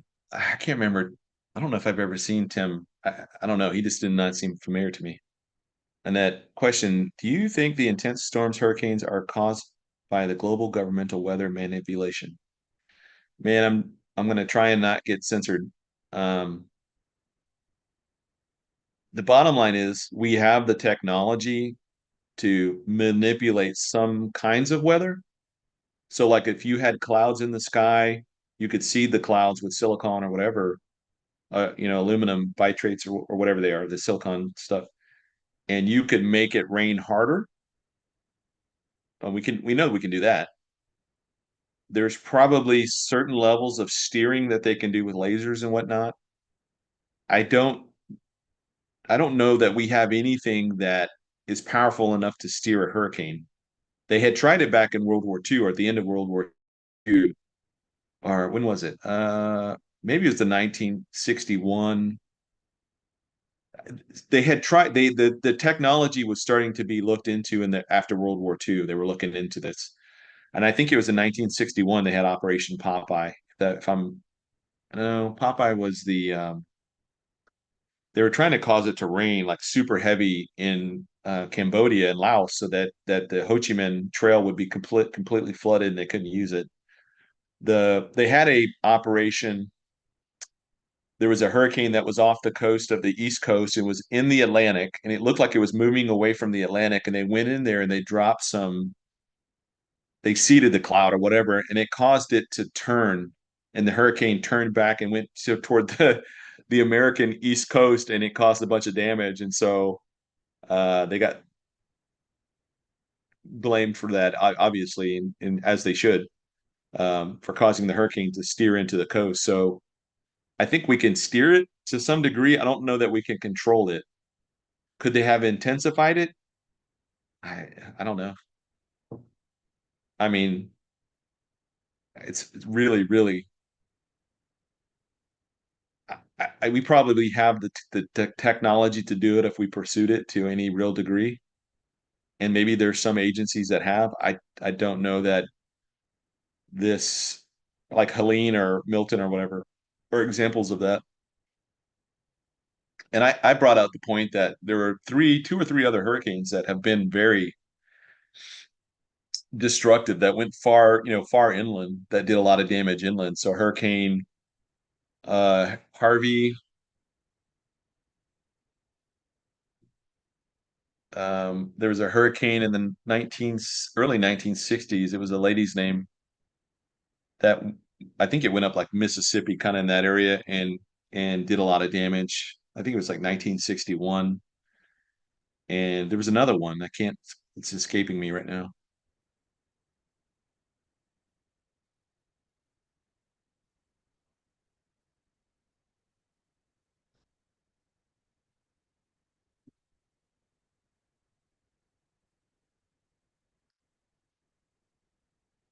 So, Alice, that would be interesting to see that.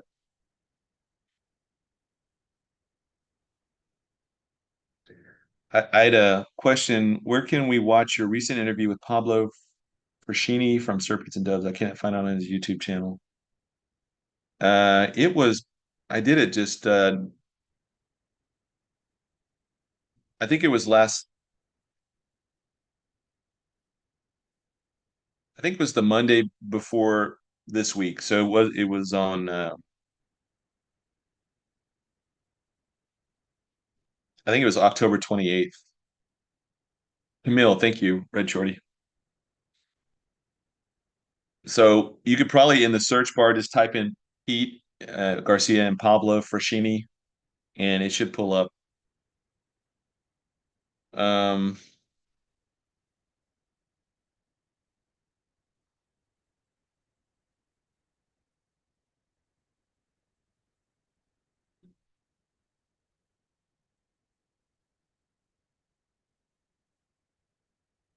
Renee, what did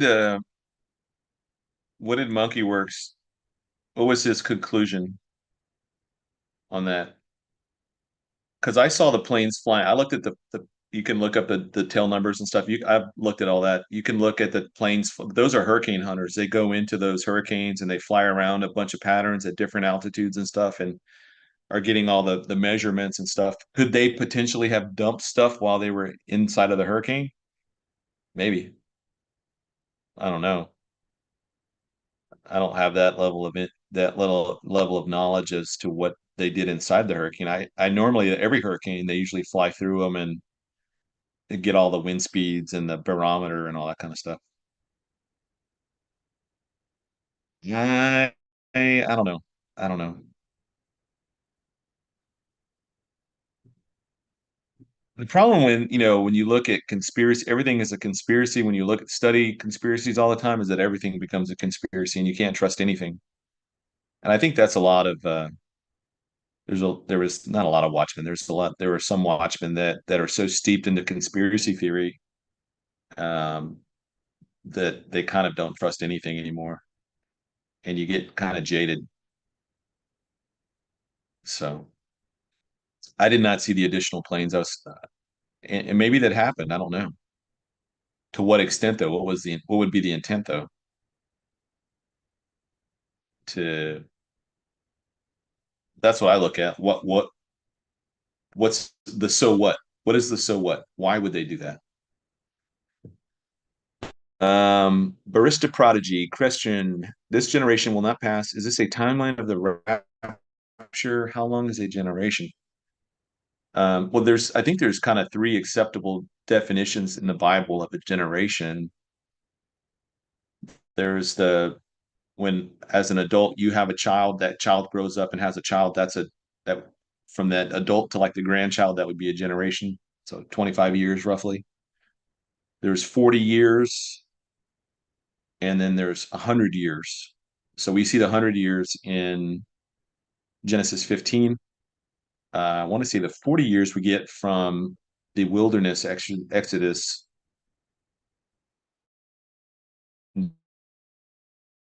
and Moses being told that generation was not going to enter the promised land, but anybody that was under the age of 20, so 19 and younger, could enter, and they did with Joshua and Caleb.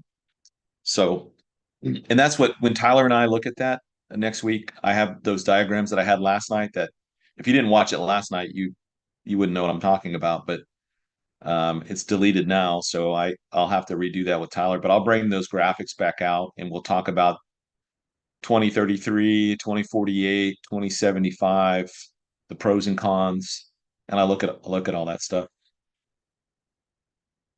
But I think we're the final generation. Um, Aldo, question: would you go in a hurricane plane? No, I would not. Absolutely not.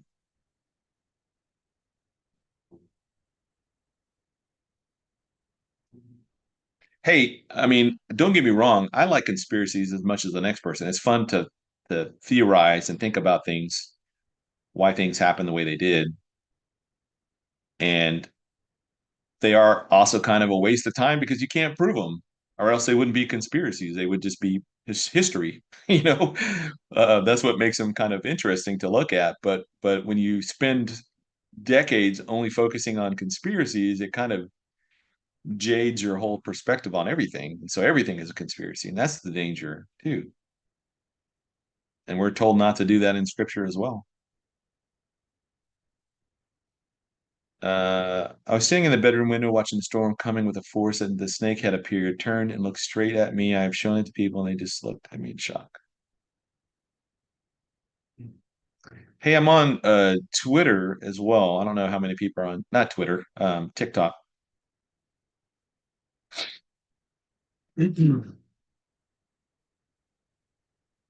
So here's kind of where I'm at now with social media. So right now I have X, TikTok, and I have TikTok because of family stuff on there. Instagram, Facebook, YouTube, Rumble, and I have a Patreon account. I just haven't used it in a long time. Um, but yesterday, with my video being deleted, it's causing me to relook at a lot of how am I going to do social media, because I'm just one individual. And so when you think about managing multiple social media accounts, what is what is my alternative to YouTube if I get deplatformed here? Which I think with the Trump administration coming in, maybe they put pressure on free speech, and that becomes not an issue going forward. But it just made me, because I've already made like 100 something videos, and this is the first time it's happened. But it got me thinking, okay, well, I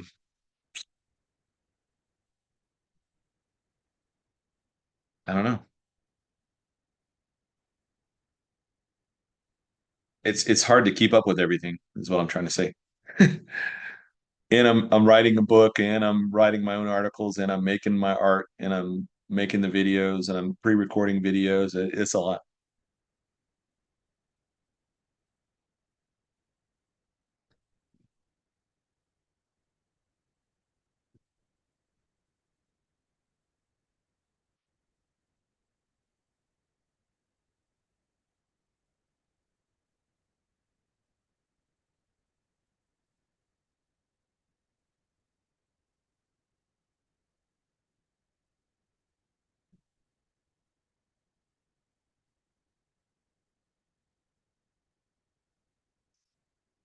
I'm just trying to catch up on the comments here. Pete, well, you watched the Into Thin Air guy. His clips are short for your pilot experience.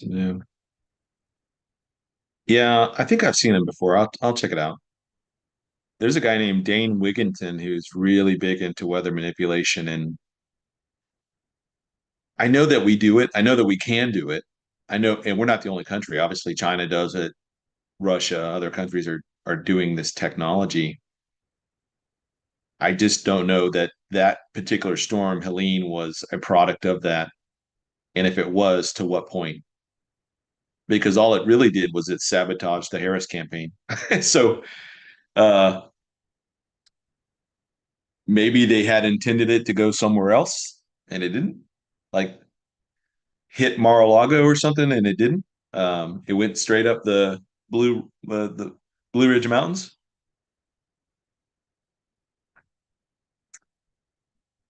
Pookie asked, "Did you like Conspiracy Theory by Mel Gibson?" Yeah, I like that was a good movie. I like Mel Gibson.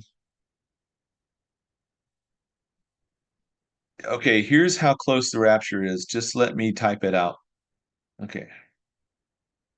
Why did your video get deleted? Because somebody asked me a medical question about 2020, and I kind of went off on a tangent on that.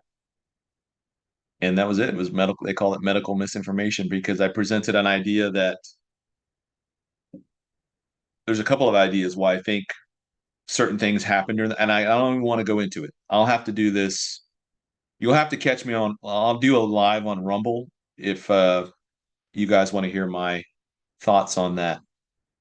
And that's if you were there last night, you know what I'm talking about. Don't even put it in the chat because they'll demonetize for the chat or they'll deplatform or whatever, censor it. Does anyone know of a website to convert videos in order to save on a flash drive? I would really like to say the revelations stuff behind. You could just download them to a flash drive. I don't think you have to convert the videos. Okay, so you're on YouTube. I don't know that you could if you can download this video, I think if you hit download, doesn't it download to your particular computer and then you just download, you go to your download button or your download folder and then that's where they all are?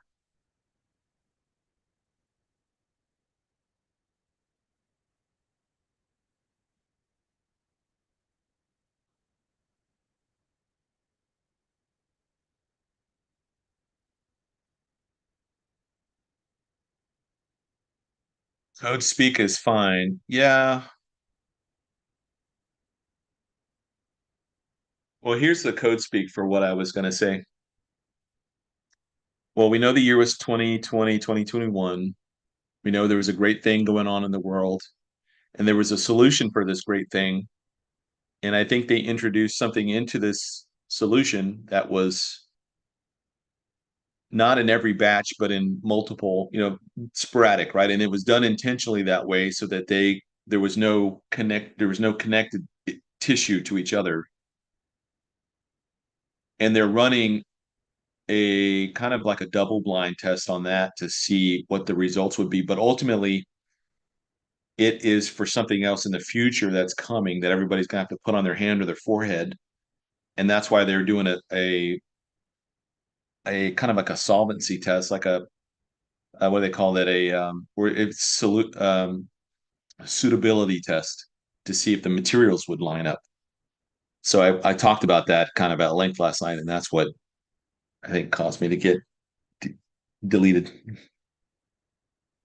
Deleted. I'm sorry, moments divine. Yeah, I found out late last night, and or no, it was this morning. No, it was last night. I found out it was taken down. So their AI system or whatever they have goes through it and picks out key buzzwords, and that's where it. Somebody, Aldo, somebody had said that Mel Gibson was making a Passion of the Christ too. I don't know if you have you heard that.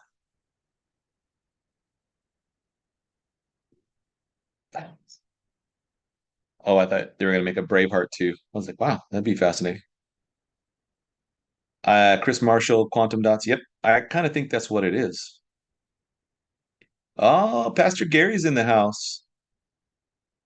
What is up, dude? Hey, man, I bet guys, how is the vibe in Ireland right now?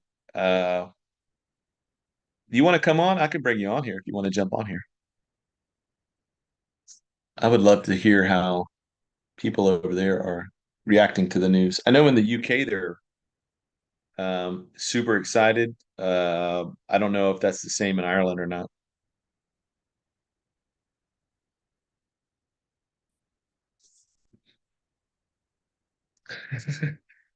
Jared, Joe's like, why are you such a rule breaker? Yeah, I have a rebellious streak in me. I'm very rebellious. I don't know why. It's just in my blood. I'm I think I'm like 25% Indian, Native American. So I can't grow facial hair. I can. It's like one hair here, one hair there, one hair. Like it's pathetic. Okay, Gary. I'll email you the link.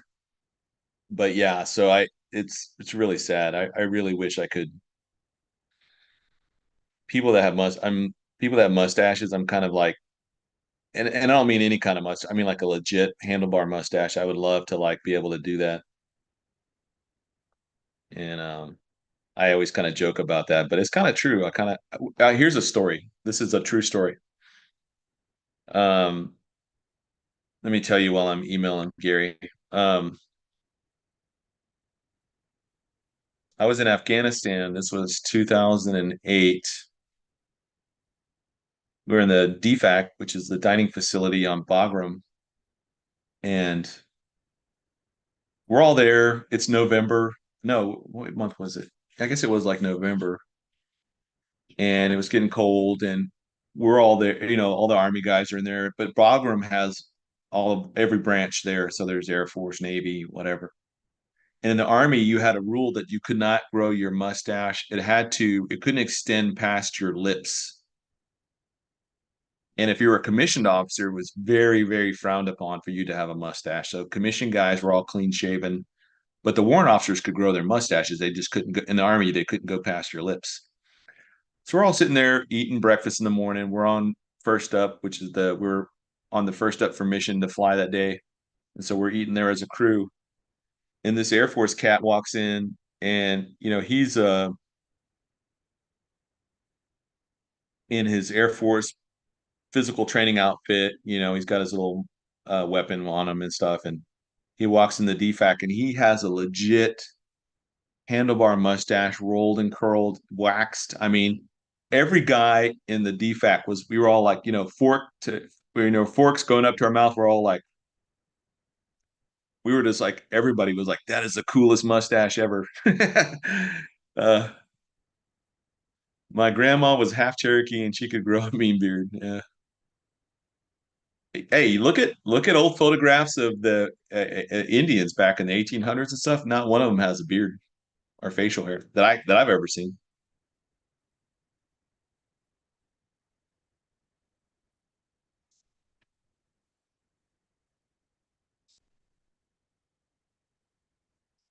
Let's see here, link. Now, if you guys have not seen it yet, go check out the video I did on Halloween with Mondo, Gary. Um, hey, in Christ alone, copy and paste your question. Go back and find your question, copy and paste it up here at the beginning so I can see it. Um, what was I going to say? I don't even know what I was saying.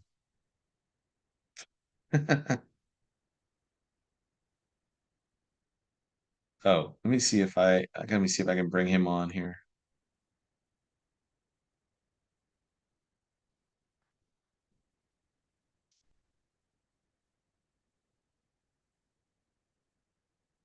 Oh, yeah, yeah. So,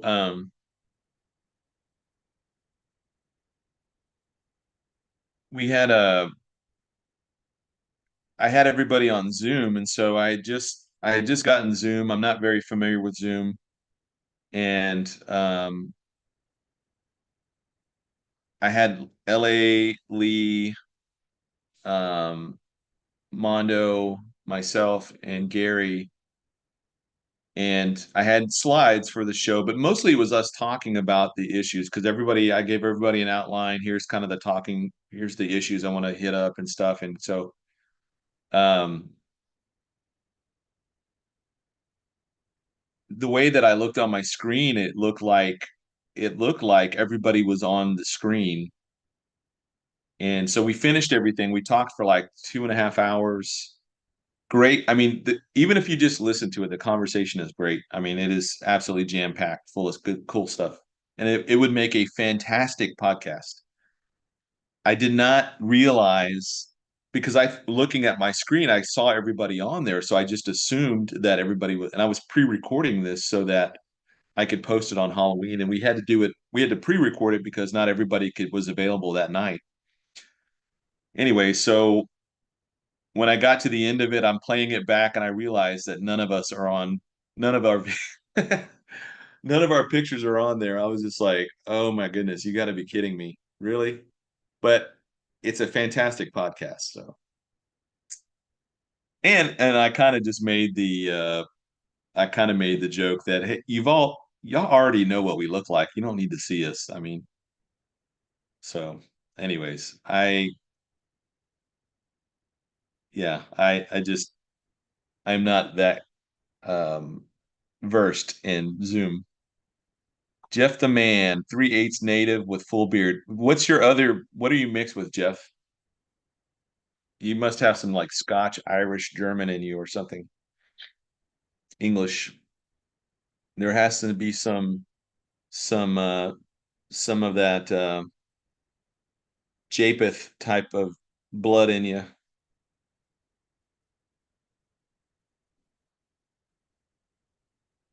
Be rich. Yeah, the Nephilim was what we put out on Halloween night.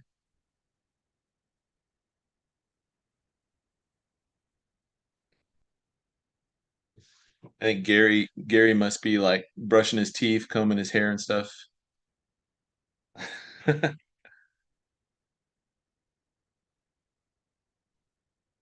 Pastor Gary. All right, let's see. How do I bring you on the screen? What's up, man? Not much. I was just making dinner for my youngest there, so it was all a bit rushed, but I'm on. Okay, so there's a little bit of a delay between here and YouTube, so let me make sure that I got you on screen. Cool. And I was telling them about how I recorded the what we did on Halloween, the Nephilim one, and how I Oh got yeah. everybody on there, but nobody was on the video, so like I was like, this is going to make a great podcast. Do you know, I was glad it was you that did it, because if it had been me, sorry, just let me turn this off. It's always me who has a problem with technology. It's always me. Something goes wrong. So, um, yeah. And do you know what? It worked out better for everybody, I think, because, like you said, I don't think any of us were looking our best that night. So, Oh, yeah, Lee. I thought Lee was going to fall asleep right there. Like he was so tired. He looked like he'd just been coming back off of all this traveling and stuff, and I just thought, man, he just looks like he is about to fall. He looked like he was going to fall over and pass out sleeping. All I right, was let me on figure the. out how to bring you on. I think I'm on. I can see myself on YouTube here. Oh, you can? Yeah, but I can't Man, see I've you. got a Oh, there, it's delay. flicking between its speaker mode, I think. So it's flicking between whoever's speaking. If I use StreamYard, it works out easy. Like I s- on StreamYard, it's easy to do it, but it should give me the a way to show the design of like the It's like video split screen. Um, this is Zoom, so I think if you go to View, yeah, if you go to View view. at the top right and maybe hit Gallery mode, Gallery View, does that Oh, work? there you are. Yeah, there we go. I Now we're think cooking that's with Crisco. yeah. And you've got a beard, dude. I heard you talking about that. Do you know what? I couldn't grow any facial hair at all until I was like 44, 43, something around there. And then it just all of a sudden started to come in.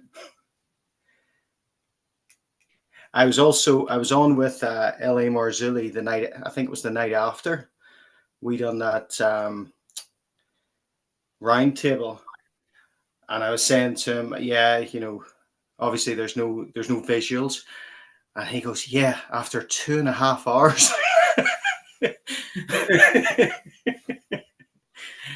It was good fun. It was good fun. Yeah, no, it's a great podcast. Yeah. So tell me about the next day after the election. Yeah. So obviously we're at a different time zone than you guys. And, we were watching it as things were counting and things were going through. But um, it's polarizing. That's the best way to put it.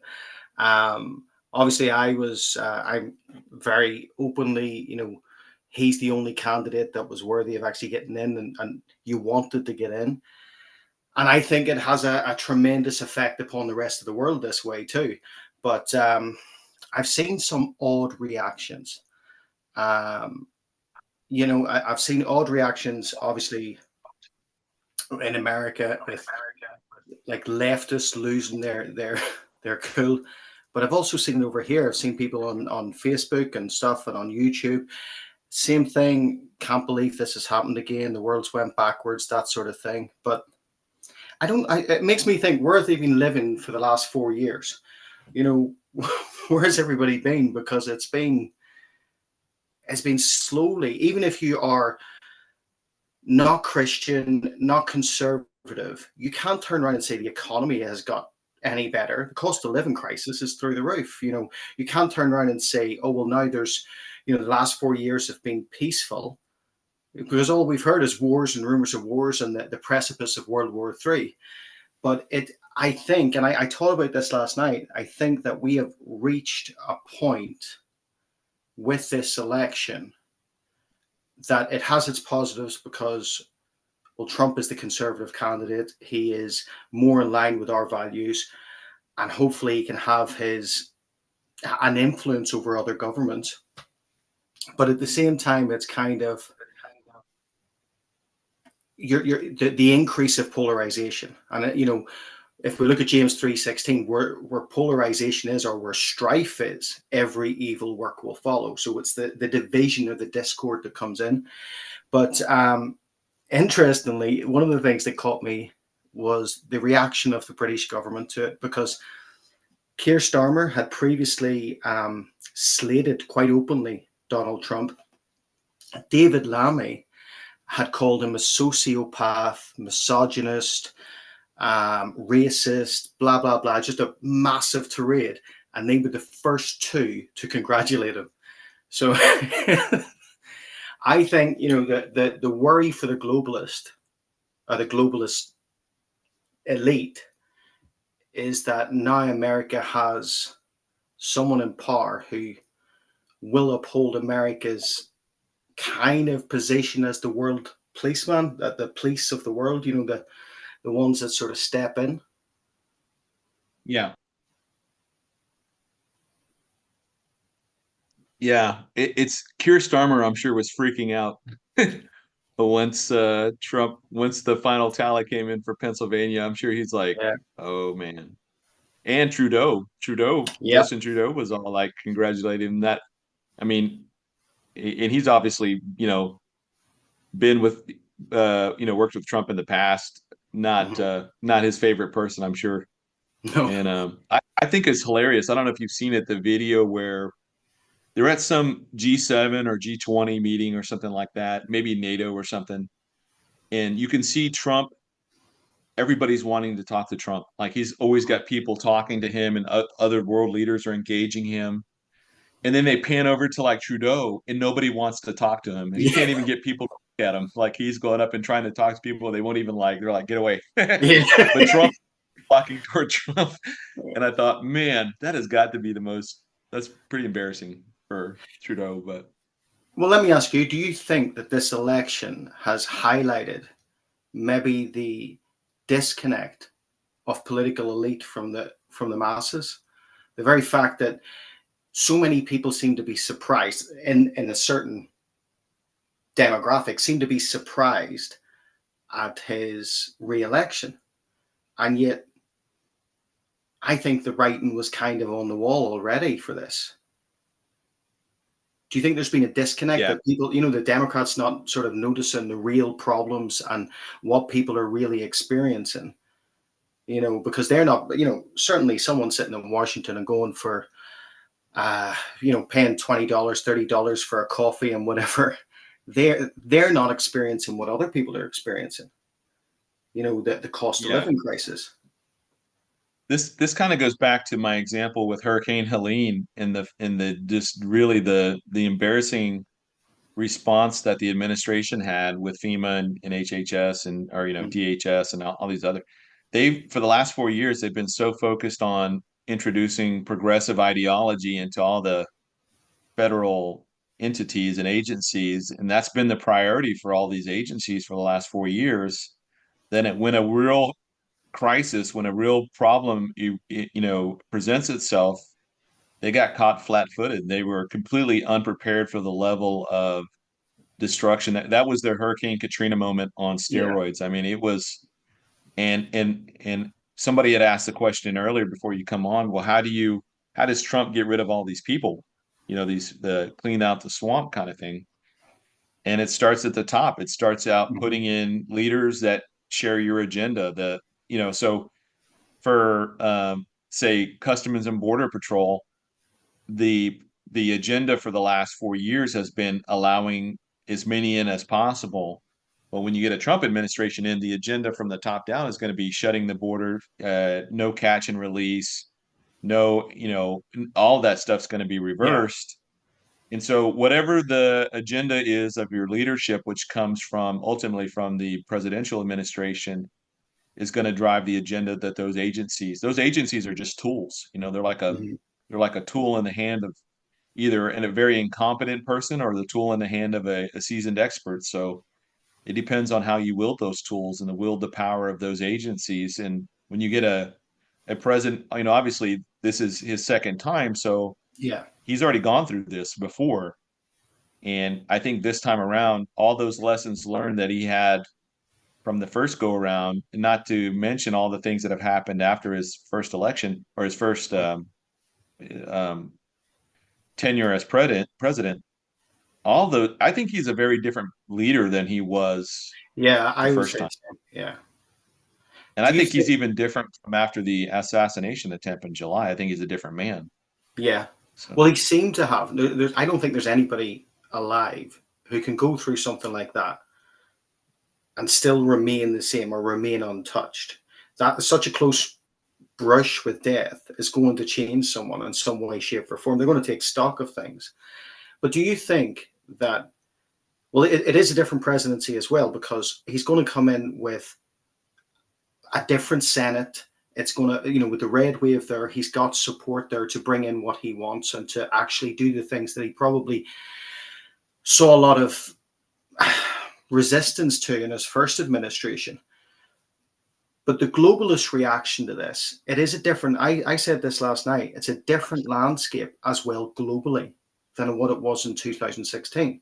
You know, now you've got the sort of, I guess, runaway BRICS system, you know, the BRICS alliance that, you know, that's just went, certainly this year, with adding so many different countries to it, it just seems to have, in my opinion, kind of started to surpass the G7 in the amount of support it has. That we're starting to see these kind of globalist entities rise in the form of BRICS, in the form of Emmanuel Macron coming out today and saying, that's it, now Donald Trump is president, are going to be president. We're not going to worry about our relationship with him. We're going to start concentrating on the EU, which I think is prophetically important. We're going to concentrate on the EU and building up our global standing. Now, Yeah. that to me, you know, it's a different sort of atmosphere that he's stepping into. Do you think there will be much, I guess, there's already been assassination attempts. Do you think there'll be much resistance to his inauguration, or at least his administration, from the globalist sector? You know, I mentioned this earlier, but I think one of the things we're going to see in his, you know, let's say that we're still here 4 years later. One of the things we're going to see is that the United Nations is going to be moved from New York City to somewhere else. And I think Yeah, that this is part of his divorce from this whole globalist agenda. yeah, He's going to try and divorce the United States away from this one world system, mhm, which falls in line with his America First policies, his tariffs, and all those things are. I don't disagree with the tariffs. I know people don't understand them necessarily, but when you think about at the end of World War II, there was a couple of initiatives that the United States, because we were largely unscathed in terms yeah, of infrastructure and what, you know, we weren't, other than Pearl Harbor, you know, the United States didn't suffer any type of bombings or whatever. But at the end of World War II, we set up the Marshall Plan, which was designed to help rebuild the Europe, and then we had a similar policy for Japan, and I think in Korea, we would have the same policy after the Korean War and stuff, where we go in and trying to rebuild those economies and bring them back up. So we made all of those systems very beneficial to the countries that were this policy was being implemented toward at the mhm, expense of the United States America, at the expense of the American economy. So, for example, like you know, if we want to rebuild the economy of Japan, we will allow them to produce Toyota vehicles and sell them in America for at no cost. But then we won't turn around and sell our vehicles there, mhm, or they could charge us 200% for, you know, to bring in American-made vehicles there. And what the policy was in the years since that, I think we begin to see the imbalance there. The threat of a tariff, for example, would force Toyota to get around that by putting their plants inside of the United States. So they're still making their product, they're just making it in America yeah, rather than making it in Japan and selling it to us at you know, whatever price they set at. And then when we turn around and sell a Chevy vehicle over there, it's going to get a 200% tariff on there, which means they're not going to sell. You know, so I think there's a huge imbalance that's still a legacy mhm, holdover from the World War II era. yeah, Just yeah, like Bretton Woods had to be recalibrated by the 1970s to get us off of the gold standard and or you know all that stuff. So the mhm, Bretton Woods had to be recalibrated. A lot of other policies have had to be recalibrated, but the economic one we never did. We never changed that. We never really went back and addressed it. And when times are good, we don't think about it. But when times are tough and lean, and yeah, jobs are closing down, and factories are threatening, or they're not threatening, they're saying, "Hey, we're going to move this factory from Michigan. We're going to move it into Mexico because we can pay those workers half the price." Well, that's what Trump is saying. If you do that, John Deere tractor, I'm going to charge you 200% tariff to bring that back into America to sell it, which nobody's going to buy it.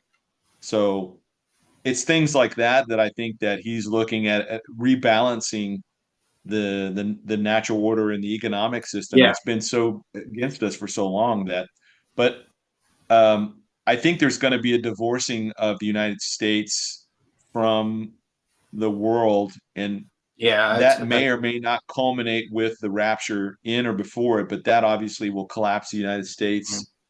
Gog and Magog will collapse those three power structures: Russia, Iran, and Turkey, as well as take out who knows how many millions of military age Muslim males that are all marching against Israel that die in that conflict. So there's going to be a bunch of vacuums that open up, and that's what I think sets the conditions for the new beast kingdom to rise up. And one of the things I'm going to ask you about is the Union for the Mediterranean. I don't know if you're how familiar you are with that. yeah, so more. I've looked into that in the past because I think the last time I'd sort of seen plans for that, it was quite a few years ago when we're talking about Yeah, so 2008 and all of the plans going forward. that was Nicolas Sarkozy's dream child, I think, that he came up with in the 1990s, and then finally got it implemented in 2005. But I would be surprised if that does not come back into vogue, because what's interesting about the Union for the Mediterranean is it, if you look at it, it looks like the old Roman Empire. I mean, Yeah, almost to a yeah, T. And it's one of the and few international organizations that does include both Muslim nations, Arab nations, and Israel. And mhm. I could see that being brought back under the guise of a Macron led, because this was a French initiative initially Yeah, because yeah. of their obviously geographic location to it. But I could see that being brought back in some form or fashion and revamped and then retooled to include what we would consider the EU as well as the Union for the Mediterranean nations. So you have right there the old Roman Empire Well, what I 2.0. noticed as well is that, like, for the last while, Macron has been this kind of, uh, I guess, pumped up little voice in the background, just shouting, we'll go in. When he talked about Russia, we'll go in with boots on the ground and all of that, and everybody else was quiet.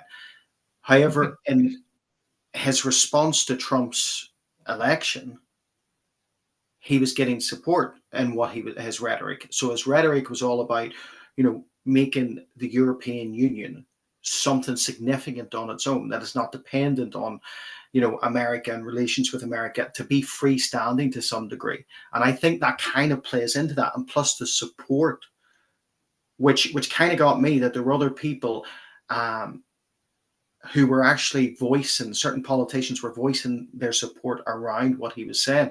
And I think that there's now kind of, because certainly in Trump's first term, I wouldn't have said he was an isolationist. He was holding to his word of make America great again, put America first.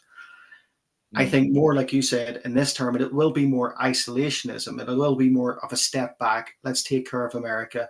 Let's take our hand off this, and we're not going to help them financially. And we're not going to, and it's going to be for the benefit of the American citizens. But at the same time, the reaction of the globalists and the fact that, like I said, if you imagine BRICS is running ahead on this side, those outside of BRICS in the European Union kind of are kind of left isolated. There was certainly an isolation that happened whenever there were tariffs put in China for certain tech companies within the European Union.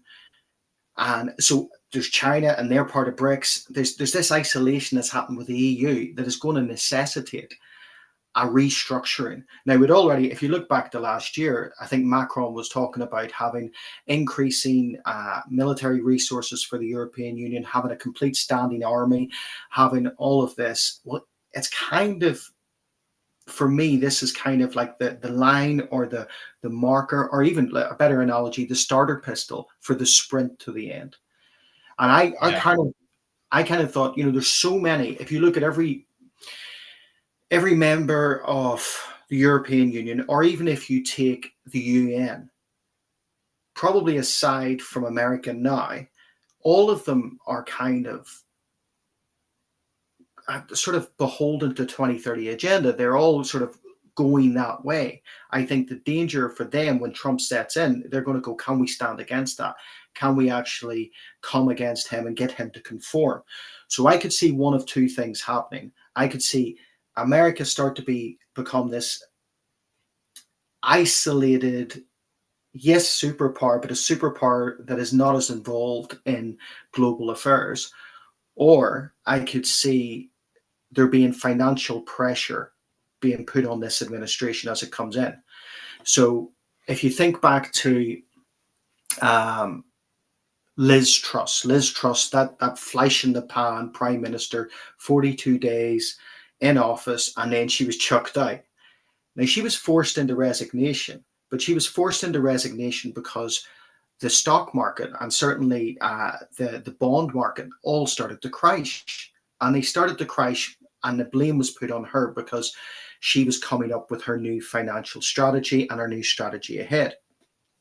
However, if you look back, it didn't crash for that reason. If you go back a week before she announced her financial economic plan, what you had was the Bank of England started to sell off government bonds, which really cause, anytime that happens, if they start to sell that off, it causes volatility in the market. It causes something to happen. And by the time she was, I think it was even the day before she released it, that was when the volatility happened in the market. But she became the scapegoat, and out she Hmm. goes. And a large part of that, she wrote her. Now, I'm not a big fan of hers, but she wrote her a new book, and in the book, it goes into this being a thing because it was financial pressure put on her because she wouldn't toe to the global political dictate, and what the globalists were looking for in terms of X, Y, and Z, this in terms of immigration, this in terms of, what we do with farmers. And because she wasn't on board with that, the economy tanks, she's blamed, and she's forced into resignation. I could see some sort of pressure in that to try and, I guess, destabilize the new administration in January in the eyes of the American citizens. So one of two things: either, America becomes this really kind of haven to some degree, and I know things are going to continue to get worse, but to some degree, at least before the tribulation, some kind of haven, or there's going to be pressure put on Donald Trump this way. There was certainly pressure put on Meloni of Italy. There was pressure put on her, and she was very much in her campaign. She was very much right wing, but then she even admitted herself, because of the pressure put on Liz Truss, she didn't want to see the same thing happening to her, so she became more centrist in all of her policies. So I don't know if there's going to be pressure from the IMF, World Bank, BlackRock, all of those type of ones that kind of the puppeteers that control the purse strings. I would like to think, because one of the things that actually impressed me about Trump in his first administration was that he wasn't beholden as much as any other president to the financial pressures of Wall Street and stuff like that. He's already a billionaire. So it can go one or two ways. I'm interested to see which way it goes. I just hope there's no more assassination attempts or anything like that. Yeah, I kind of agree. I think that America may move to more of an isolationist position on a lot of issues, with the exception of like Israel and in Yeah. Taiwan will probably be the two non-negotiable issues that America may find itself in South Korea. I mean, Mhm. so I think any one of those scenarios, but wars like Ukraine and where the U.S. has no existential Yeah. interest in it, I don't think we'll be involved in. And but I do think you're right too. I think the IMF and the WEF and all these different groups are going to try and put pressure on the Trump administration, which may cause us further to divorce ourselves from the globalist Yeah. whatever. And that may, I think it'll culminate in the United Nations moving somewhere else. Yeah. The headquarters at least being moved somewhere else as a protest to something that Trump does or doesn't do. And so I see that divorce happening. I don't know. I do think an economic crisis is going to come, and that may be the big thing that Trump has to deal with. Hmm. But he's got pretty much the best experts in the world with him up there. So I think this time around he's much better suited to handle whatever crisis comes his way. Um, and you're right, it's probably going to be some type of financial thing, and that will help push the needle over the mark to get people fully digital. Is pretty much everybody there digital now in Belfast? Yeah, there's a little bit of resistance to it. I'll tell you the way it sort of kind of is going. So I have a business as well, and we've had to fill in so much paperwork in the last couple of years to say, and literally I was filling in one today because my own bank wants to know, do I take cash? How much cash do I take? And they want to know my own income tax returns, and they want, which I've never had before, that my own personal bank wants to know all of this. The amount of information being gathered, there's an awful lot of pressure. So things like quite a lot of the big chains, they're cashless. If you go so one of our biggest shopping centres, our shops would be Tesco's, which is a UK one. So you go into Tesco's, if you go up to the cafe, it's cashless, and that's on a plan to roll out the whole store as cashless. There's the continued push for it, but there's small businesses like myself and all who kind of push back and say, no, cash is welcome. Um, it's it's kind of crazy how it's. Do you know what it is? It's a new process to gather as much information about you as possible that you have nowhere left to move. Um, Last year or the year, yeah, it was last year, I had to fill in, it was like a 200-page document, and it was a mandatory report on my business, nothing to do with taxes or anything like that there, but they wanted to know what benefit my business holds. Now, we teach martial arts, so what Yeah. benefit my business holds in regards of the improving the environment. How much do we allocate to environmental approval? How much do we allocate in our finances to stopping climate change and all of this? And then it went into DEI. So in your employments, do you employ DEI recommendations and all of this? Are you going along with the DEI, the diversity equity index structure? So in other words, am I hiring from this group or this group and this group? I just went through the whole thing, went NA, not applicable. The whole thing, just submitted it. But it's the information that they're gathering, because it feels like they're just going to flip a switch at some stage. It's one of the things that I found. I took my wife out. I think it was about 6 months ago. I remember this. We went for a meal, and then we had all of this at the end that I had only had cash on me, and they refused to accept it. So I'm sitting there going, well, I've only came out with cash. And they're saying, no, it's completely cashless. And it ended up, it had to be facilitated that the waiter said, give me the cash and I'll put it on my card. It's just silly, but yeah, it's going that way. Mm. Hey, so what are your thoughts on I know we've talked about this in the chat and the before you came on, but what's the I guess in the UK, what's the thoughts about Prince Charles being the Antichrist, or perhaps Prince William? Or did I say Prince Charles, King Charles, or Prince William or Prince Harry? I know that there's a lot of people that think that, and I can understand why, because I'm not a fan of Charles. Um, I have seen so many encounters where he's incredibly rude, incredibly entitled, and he's got a love for the environment, seemingly over everything else. And then there are certain things that he's done that's kind of makes you a little bit suspicious. The idea of not being the defender of the faith, but the defender of faiths, which was the change that happened in his inauguration. Um, but I am still, I can't say, like, I've heard Craig Bong talks about this. I've heard him talk about this being like he is the Antichrist. I can't see it, right? And I can't see it for a number of reasons. I guess if I take the biblical approach to who the Antichrist is, I think he has to hit all of the descriptive points.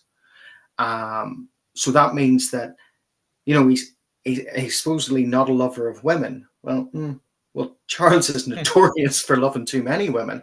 So, Yeah. and also we know that he's going to be an economic and politically astute individual. And yes, we can look at, that he's the king now and stuff. And I think that I'm balancing this out because there is something about him that I find incredibly off-putting.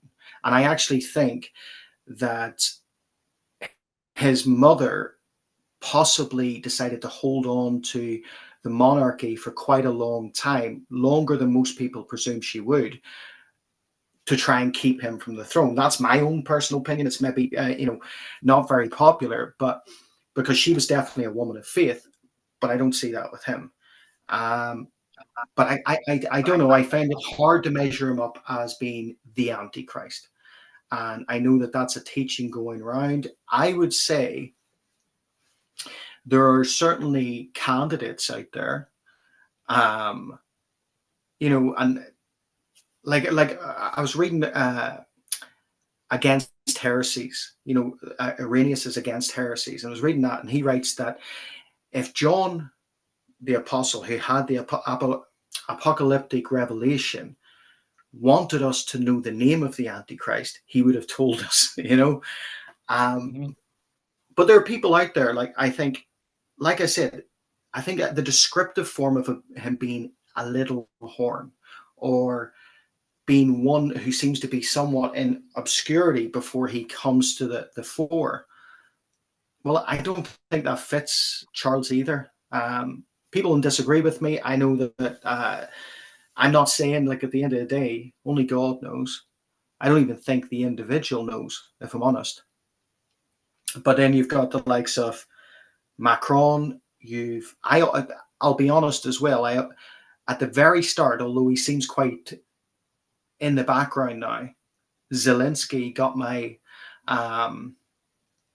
hairs going up in the back of my neck, because I thought, right, this is a guy who kind of can fit quite a lot of these things, and he is, getting a lot of interest, getting a lot of support. But I think he was used by the globalist structure more than anything else. But I think that, same thing. I know that we talked before, and you had mentioned possibly someone like Elon Musk. That he, not that he is, but he certainly has there's certainly characteristics in the fact that he's building definitely technology that will go into the beast system, the Neuralink, all of that sort of thing, and even Starlink and how it all connects, the connectivity around the world. Yeah, I don't know. I think Charles is a little bit of a stretch, because what is he now? What, late 70s? Something like that. 79, I think. Yeah. Yeah, yeah. And then he has I don't know if he has stomach cancer or he has some kind of medical issue where he's had to have like surgery or something. I don't see him as a candidate either. I never have. And the guy that wrote the book Antichrist and a Cup of Tea or whatever, which is a great title, by the way, Yeah. I think had I had Queen Elizabeth, is that her name? Elizabeth? Had she stepped down 20 years ago, 25 years ago, I maybe he'd have been a great candidate. I just don't see it now. Yeah. He's well past his prime, and I'd say the age thing is a huge factor, but if I look at Trump, I mean the guy's 78 and he's got this work schedule that would crush most 30-year-olds in good health. Um, And but he's I think very Trump much is very Trump is an astute. anomaly. Yeah, yeah. Yeah. I think, Yeah. don't get me wrong, I do think that certainly maybe those in the, certainly the royal family and the connections to the Masonic and all of that would put them as candidates, as maybe someone who is part of that structure, in the sense that they're supporters of that. But I don't see, yeah, like I said, like you said too, the age thing. I don't see it being William. It's definitely not Harry. I don't mean this to be rude, Yeah. but I can't see the world all flocking around a ginger. Sorry. But Oh, you weren't the know, Nephilim all gingers? The Nephilim were all listen, gingers, weren't they? I was ginger. My hair sort of just darkened over age, and now it's just grey in the sides. uh, yeah, no, I Oh, can't see that. But there's plenty of yeah. candidates there in the sense that people in the background who are certainly nefarious in motive. It's got to be somebody that Israel trusts. Ultimately, it's got to be Yeah. somebody that they are willing to basically, whether it's an agreement to building a temple or some whatever it is. Hmm. And I think a guy like Jared Kushner is an interesting candidate Yeah. because he practices Judaism, even though he's not a Jew that I Hmm. know of, ethnically speaking. He never likes to take the limelight. He likes to stay in the background and make these impossible deals that seem to happen. Um, I don't know. He's an interesting guy to me. I'm not saying he's the Antichrist, but he may be Yeah. part of that system. And if the beast system that we read in Revelation 13, if it's the system that rises first, and like in Daniel 8, 7, Daniel 8, 7 and 8, if the little horn that comes out of the system that's already in, you've got the say that this is the head with the horns and the crowns and all that, Hmm. and he's the little horn that comes out. This already has to be in place. So then this horn comes out, subdues three, and then he Yeah. takes over the whole thing. So it seems like it's something that's already in existence, and he rises amongst those. So if I were looking at it from a globalist standpoint, I mean, you either have the United Nations, which already exist, but it exists in way more. I don't know how you would symbolize the United Nations into seven heads, 10 horns, 10 crowns, unless there's a massive restructuring of the United Restructuring. Nations. Um, Maybe the EU in some form or fashion. I don't know, but I think the final shape of Europe when the tribulation, at least when it starts, is going to be like the EU, NATO, and the Union for the Mediterranean, like all three of those things kind of wrapped in. If you put the map and you Yeah. superimpose all those on top of each other, you have that whole block. And I think that would be a massive um, uh, entity that would have enormous resources, enormous manpower. Because if you take all the EU together, I think they have way more people than the United States does right Yeah. now. Yeah. And if the United States collapses, you're going to have basically a country where you're going to have everybody segregating into small sections that are controlled by some local government entity. You'll have large swaths of areas that are ungoverned, and that's where the Hmm. Hell's Angels and um, the biker gangs are going to control kind of those areas.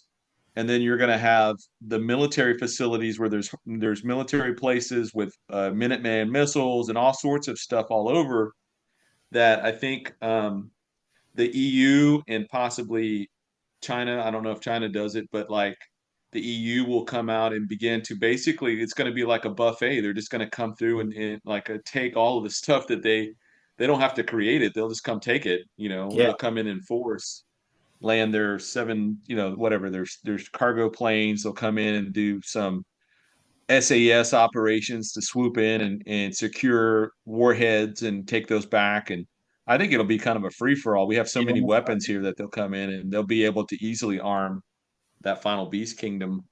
And they also probably know where a lot of our secret stuff is, anyways. Um, so I think the United States basically becomes uninhabitable, and then the European side becomes the true powerhouse because the US is gone, Russia is gone, China is still way on the other side of the world, and they have their big problem now is logistics. They have a massive army, they have a lot of weapons, they just don't have any way to move. Their big challenge they've had for 2,000 years now has been logistics. Yeah. And that's why they created the Silk Road. Now they're trying to recreate the Iron Silk Road. they were boxed in for most of the 20th century on the ocean side from South Korea, Japan, the Philippines, Australia, New Zealand, used to be Hong Kong.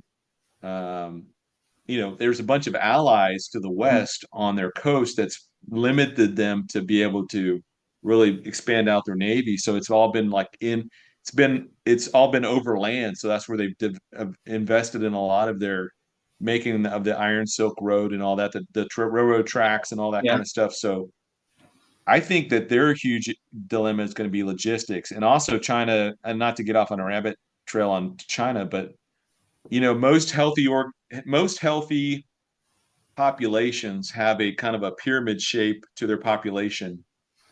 Large bottom base is the young, and as they get older, people begin to die off, and eventually you get the pyramid shape. Well, they've got the reverse of that. They've got the hardly any young. Their young aren't reproducing. They have adopted the young generation. Generation Z has adopted the mentality of Bailan, which is let it rot, let the whole system rot. They're not participating in the system anymore. They're not getting married. They're not having kids. They're doing the bare minimum to just do whatever. They just don't Yeah. care. They've created this whole generation of nihilists, apparently. And then their older people are becoming increasingly, there becomes an increasingly older and older population and bigger part of their chunk of their population that they have to now care for as these people age out, and they don't have the infrastructure to do. They're in a huge problem right now. So that's not sustainable to me either. But I think that Europe becomes the natural default superpower at the end of all these major crises that happen. So I don't know where Belfast fits into that, or North Ireland fits or even Ireland for that matter, fits into the prophetic scenario. But would you be shocked or surprised if the Antichrist was Irish? Yeah, I'd be shocked. Not that the system isn't here. I just can't imagine his voice having much authority with the Irish lilt in the voice, and even to be honest, the guys on Discord, uh, they done a meme of me, uh, and it shows you what people think of the Irish, and it was just. This is Pastor Gary McKibben, and it was me as a leprechaun holding my Lucky Charms, and I kind of thought, well, that would be the thought process if the Antichrist was Irish. But at the That's same time, funny. you said, in terms of Jared Kushner, in terms of someone that is at least symbolically, whether through practice or whether through just generationally a Jew and being accepted by Israel. I've always thought, where does Islam fit in? Now, the easy way to go is Islam, certainly radical Islam, is eradicated to a certain degree at Ezekiel 38. But then somebody else pointed out to me and said, they asked me a question and said, if radical Islam is done away with at Ezekiel 38, and what you're left with is this sort of watered down, maybe more Chrislam type of version, Yeah. how does why is the manner of execution throughout the tribulation the same manner associated with our faith? The beheading of people. And it pointed me to it. I started talking to them about the Mahdi, the final Imam. The idea of this white rider in the Hadiths in Islam that comes on the scene and is supposedly someone there to make a covenant with people and he will break the covenant and start the beheading and all of that. And I thought to myself, well, this is one and the same, right? Doesn't mean that the Antichrist is Islamic, but he will be the face acceptable to those in the tribulation who have maybe been, I guess, generationally Islamic or culturally Islamic. They're not entrenched in their faith. And this individual comes on the scene and he's presentable to Judaism, and he's presentable to the remnant of Islam that is left after Ezekiel 38 and 39. Certainly the watered down kind of not extreme Islamic contingent. Yeah. And that kind of got me thinking, how does this individual look to others? It's one of the reasons that somebody said to me because after Trump was shot, um, is he the Antichrist? And I was like, well, no, because he doesn't fit the other criteria. In fact, I had somebody actually come to me and try and present the case for this. Um, and one of the things that comes up, Trump will not be acceptable as, excuse me, as the answer to both sides. Certainly he's probably got a better connection and better relationship with Israel, but if you listen to the rhetoric and the run up to the elections in regards to Iran, in regards to what he's going to put upon Iran, in regards to what he's going to how he's going to deal with this, well, he's not going to be that acceptable one, if you know what I mean. So it makes me think that someone's going to come on the scene who's going to have one face that is acceptable to Israel and one face that is acceptable to um, the kind of watered down Islamic faith, and then one face that is acceptable to secularism. I don't know what you Mm. think.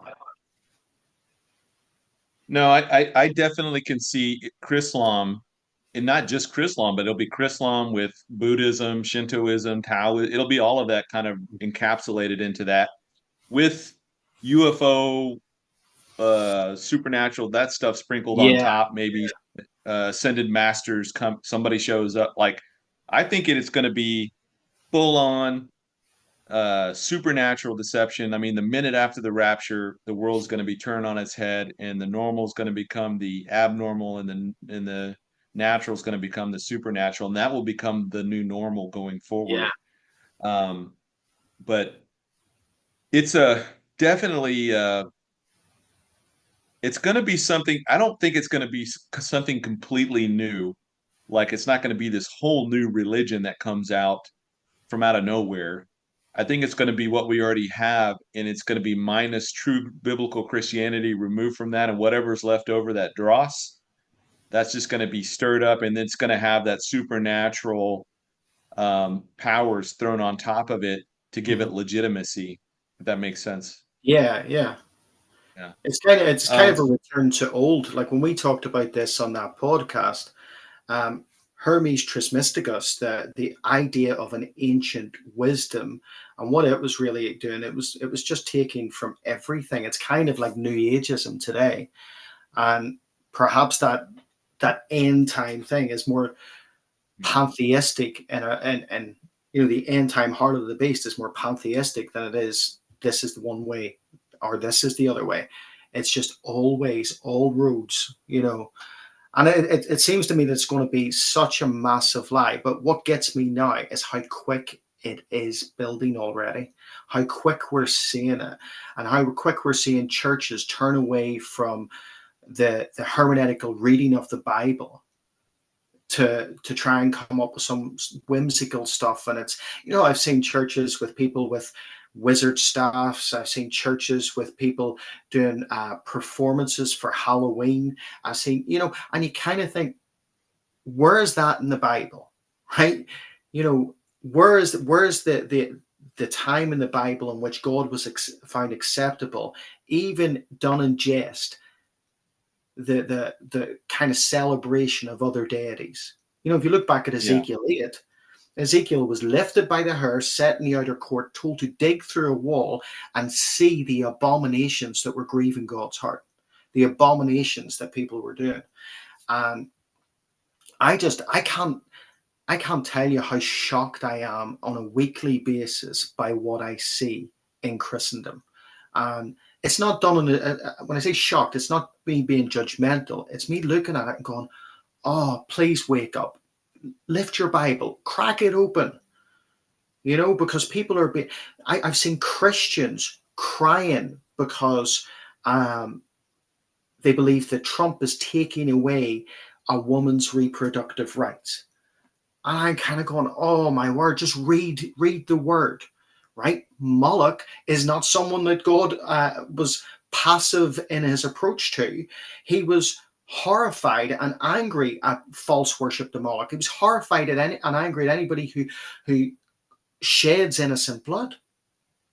And we're seeing this. Like I saw churches maybe sort of 40, 50 miles away from us at Pride, all walking in pride, all walking and demonstrating.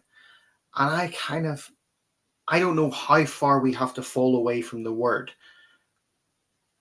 before that counts as the great falling away, if that makes a sense. Obviously the great falling away, we're raptured. There's the great, how much does that have to grow to? How big does that have to get? Because as a global corporate church, there are few voices actually speaking and reading the unadulterated, unchanged word of God. They're bringing the word as it is. I think, and this is not me pushing something on America, but this is me trying to be honest with it. I think this came from the American model for the church.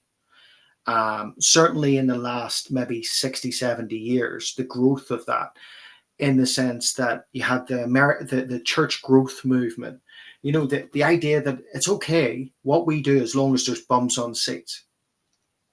And what happens is people water down their beliefs to become more acceptable to the world. But that doesn't work biblically or spiritually. You can't water down your beliefs. You're supposed to be a light, like a city on a hill, Matthew 5:14. You're not meant to be embroiled in darkness so that people feel more comfortable. Do you know, I was talking last night about the demonic, and there's been this massive movement. We see that we've had loads and loads of deliverances, and on our outreaches. That's the primary place we have deliverances. Now, we have experienced deliverances in church, and I think the reason is because there's been an acceptance over the years of the church. Sorry.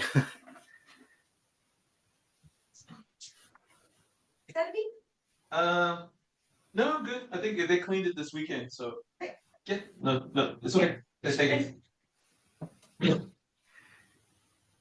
Housekeeping. Should have brought her in and preached to her. Because if you spoke Spanish, I would have. Hola, that's it. Hola, ¿cómo estás? There's been such an approach for so many years of the church growth movement that what's happened is for so many years, the demon possessed or the demon oppressed have got comfortable in church. Reminds me of Mark 1:52 when Jesus walks into the synagogue straight off the back of, coming through the wilderness, and a demon possessed man cries out in the middle of the synagogue, "Son of man, what have I got to do with you?" And Jesus, I'm paraphrasing, says, "Right, do one, get out."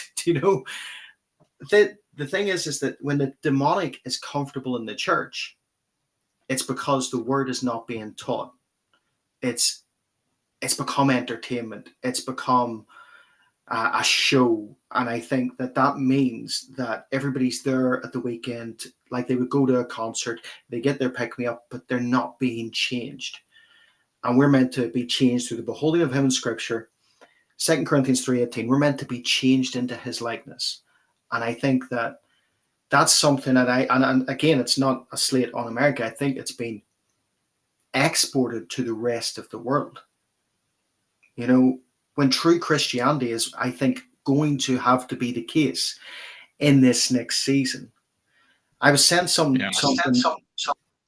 the other day, and it was a pastor coming back from China, and he was talking about his experience there, and he was saying that he had this experience that whatever province they were in, I can't remember, people were traveling for 13 hours on a train to come to this meeting. And he asked them, what happens if this place gets raided? And the people said to him, well, you'll be deported, but we'll go to prison. And he says, well, how long would you go to prison for? He says, well, a minimum of 3 years. And then he says, how many people in here have went to prison for their faith? And he said, I think 90% put up their hand, that they'd all been imprisoned for their faith. And he said, well, so what do you do when you're in there? He says, and this was their approach. Now, they were sitting on the floor. They didn't need, you think if you have a meeting now, you have to have a nice warm chair. You have to have the heating on. You have to have the right setting for everybody to be comfortable. But they're all sitting on the floor listening to this fella. And they said, "What did you do when you were in prison?" They said, "Well, people would try and smuggle in a Bible. So you take a Bible, you pass it around, but sometimes you didn't get a Bible, sometimes you got a page. And what would happen? Well, if they caught you, they would take it and they would take it away from you. So you had to memorize the Bible and memorize what was there as you were there as quick as you could. Now, if you tell Yeah. that to a church in the West, they'll say, "Oh, come on, I don't want to be too full on. You know what? Sure, I've got my wee phone app. I'll just lift my phone up and I'll look at my Bible and all of this." It's the hunger and the necessity the crisis can make for you to turn to Christ. You know, like if you take Britain, Britain was going through economic hardship coming out of the back of the Boer War, 1904. There was major destitution. You know, people were losing their jobs, mines were closing, and there was a lot of poverty. And in 1904, you had Evan Roberts. Evan Roberts, part of the Welsh revival, and his prayer should wake every Christian up, because his prayer was to pray in a small prayer room in a meeting where very few people went. He just simply prayed the words, "Lord, bend me." And as he prayed the words, "Lord, bend me," he broke out crying. He felt the power of the Holy Spirit come upon him. And from that point, what you started to see come out of this, all these meetings start to gather, and people are starting to go, "Well, I'm filled," not because not some sort of thing where they're slaying in the spirit or they're doing backflips or somersaults. No, this was conviction about the sin that they had been in. And so bars started to close down, pubs, and brothels started to close. And there was massive revival throughout Wales. And then it exported across the world. And it came from a hunger, not for comfort based Christianity, which I believe is going out the window now, but for true based Christianity that says, "Lord, it's me and you. I'm following you. I don't care where I go. I know that you're the only thing I'm holding on to." Because my belief is we're at Hebrews 12:26, where Hebrews 12:26 tells you shaking will come on the heavens and the earth, great shaking, but it basically tells us to hold on to that which is permanent. And that which is permanent is Jesus Christ. And I think we've got to be so hungry for him.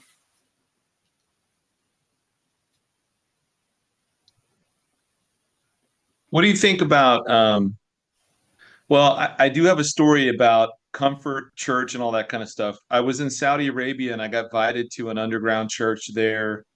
This was 2017, and I was by from a black colonel that was I was stationed there with, and he saw me at the chapel a few times. We had a tiny little chapel on the base, and it was kind of sad, but yeah, it was all we had at Yeah. the time. But he invited me to a church that was off, in the city, and I'm thinking, wow, this is kind of crazy. I didn't know they had churches in Riyadh. He goes, well, they do, but it's you wouldn't know what it was if you Mm-hmm. didn't go by there. It's all, and they have bouncers at the door, man. Like Yeah. they let you in, and once it was shut, they locked it, so you were locked inside this place, and it was this giant warehouse kind of looking thing.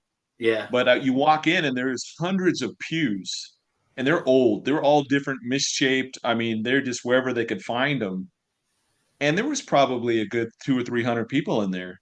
So I Wow. go in there. I don't know anything about what's going on. We go in the middle of the church thing, and I'm in the middle of the row, in the middle of all of these pews, and we sit down, and we sang for like an hour Wow. straight of just singing. Yeah. And then they started talking in tongues. They talked in tongues for like an hour, Yeah. and then the guy preached for an hour. And then they did like administrative stuff at the end. I was like, good grief, man. Like, he lost me at the speaking in tongues stuff. I was like, all right, I don't know. It just sounded like chaos. It was just people everywhere, just like, no, no, no, no. I'm like, well, I mean, I don't, I'm not judging. I'm not Yeah. judging. All I'm saying is it sounded very chaotic to me. Like Yeah. everybody was in varying states of speaking out and doing things. So, um, But how cool I is know it that that that's a me? lot of how the some of the world worships, but then the rest of the year I was teaching at an underground church that was another guy knew that I was a writer and I studied Revelation, all that stuff. They invited me to another underground church, and I'm thinking like, oh man, this is going to be like the last one. But this one was different. It was actually underground in a Hmm. guy's basement, and it was expats from all over. So these were like Yeah, Syrians, Jordanians, some Koreans, Filipinos. I mean, it was kind of just people from all over, and it was great. It was amazing. Like I love that. That to me was perfect. yeah, And we worshiped, we sang, we prayed, we listened to the teacher, the preacher, the elder, the guy that who owned the house. And this was right down the street from the Grand Mosque in Riyadh. So I'm out there waiting to get in, and everybody's got gates around their house. I've got my Bible. I'm thinking, man, I'm gonna get. This is on a Friday because they do all their church yeah, services on Friday. yeah, I'm like, I'm gonna get rolled. They're gonna roll up in here and arrest us all. Like it was kind of freaky. But I loved the heart of the church around the world. I agree with you that the West has completely neutered the spirit yeah, in yeah. the true worship in America. We go to great churches. It's nice. It's comfortable. Um, good songs, maybe a good sermon. You walk outside and everybody's talking about football or lunch, or nobody wants to talk Yeah. about God anymore. And I do see America kind of as a representative of the Laodicean era, the age, the spirit of the age, kind of with churches. We've got, and I talked about this earlier, um, somewhere in the neighborhood of like 40,000 different denominations. Maybe not that many. I think it's somewhere between 33,000 and 40,000. That's And crazy. when you look at the word Laodicea, it's the power over the people of the laity, or the power of the laity, or something to that effect. It makes sense that there at no time in church history has there ever existed this many flavors of Hmm. Christendom at any time. I mean, this is it. I mean, we are really like um, it's a buffet of whatever you want in Christianity. Yeah, Like uh, but I will say that there are still remnant churches around. There are still pockets of believers scattered throughout the world and throughout the United States. And so the reason I think that Paul used that word apostasia yeah, is that, and the reason why it's been used both ways, as both a literal departure and as a spiritual departure. And I would agree with Andy Woods when he talks about a spiritual departure. He's like, which one? I mean, how many? We've had hundreds of different spiritual yeah, departures. So which one are you going to look at? He's thinking it's a physical departure only. My thought on it is both. As the rapture, as the church goes up, what's left is going to be the the people that thought they were Christians. They were Christian in name only, yeah, and it was just all pretend. And you'll have a great swelling of people that will fall away and believe the UFOs or whatever. But you'll also have a significant minority of people that will come out of that and will recognize, hey, that was the rapture. My crazy friend Pete that was always talking about that.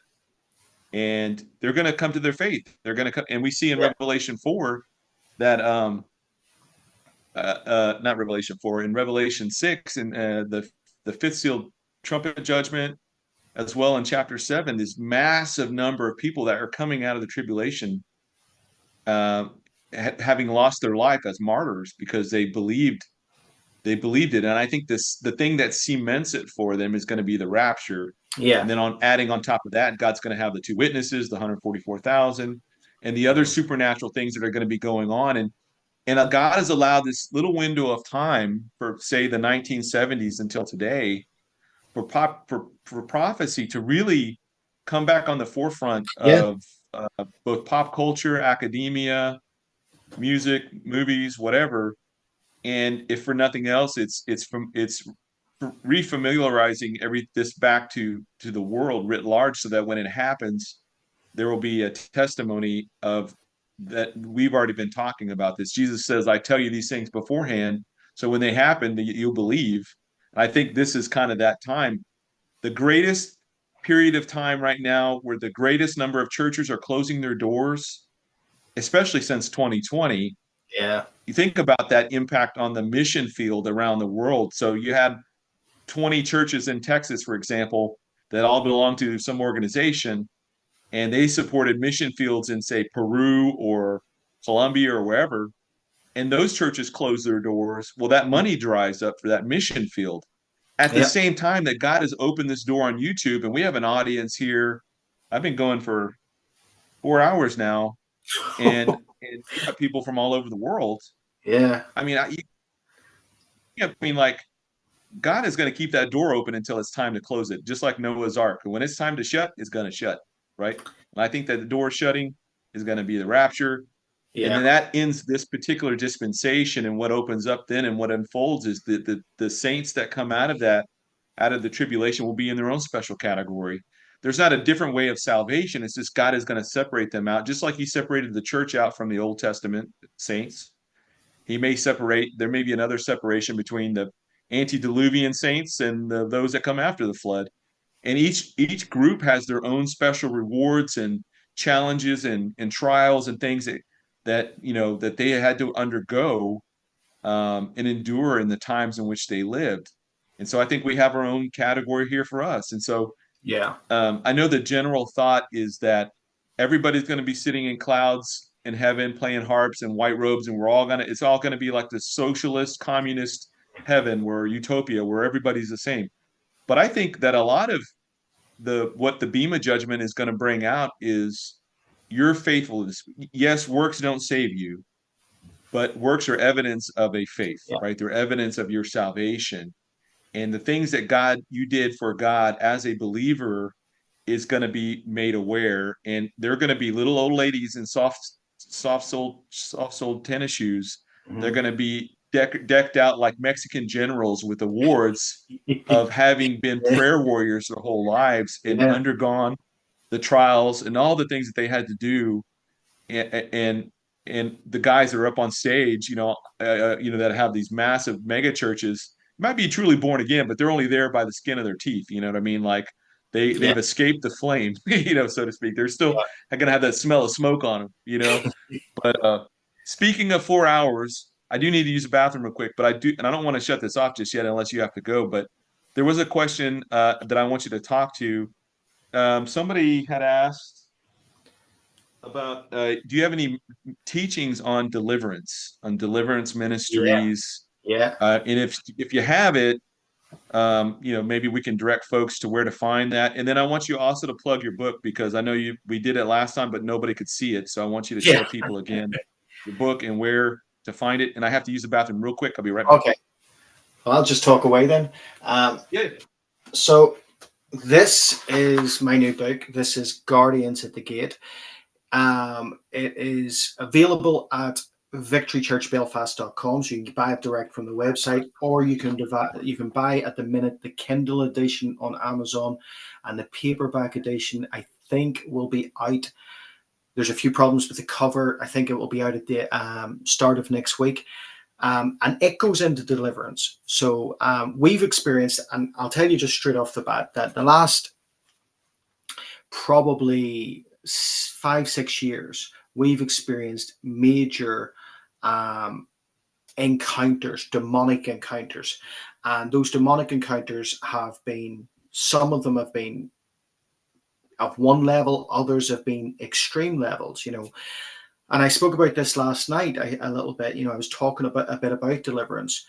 And in the book, I go into it because I think people are kind of put off by it. And I'll be honest, I was for years. It kind of freaked me out a little bit. I didn't like the thought of, being involved in some sort of exorcism or demonic deliverance. But it kind of came across me by accident, in the sense that I knew what it said biblically about it. I knew that what Mark 16 says. I know that, Matthew 10, that when Jesus sends out the 70, he sends them to preach the kingdom, to teach the kingdom, and to heal the sick, raise the dead, cleanse the lepers, and cast out demons.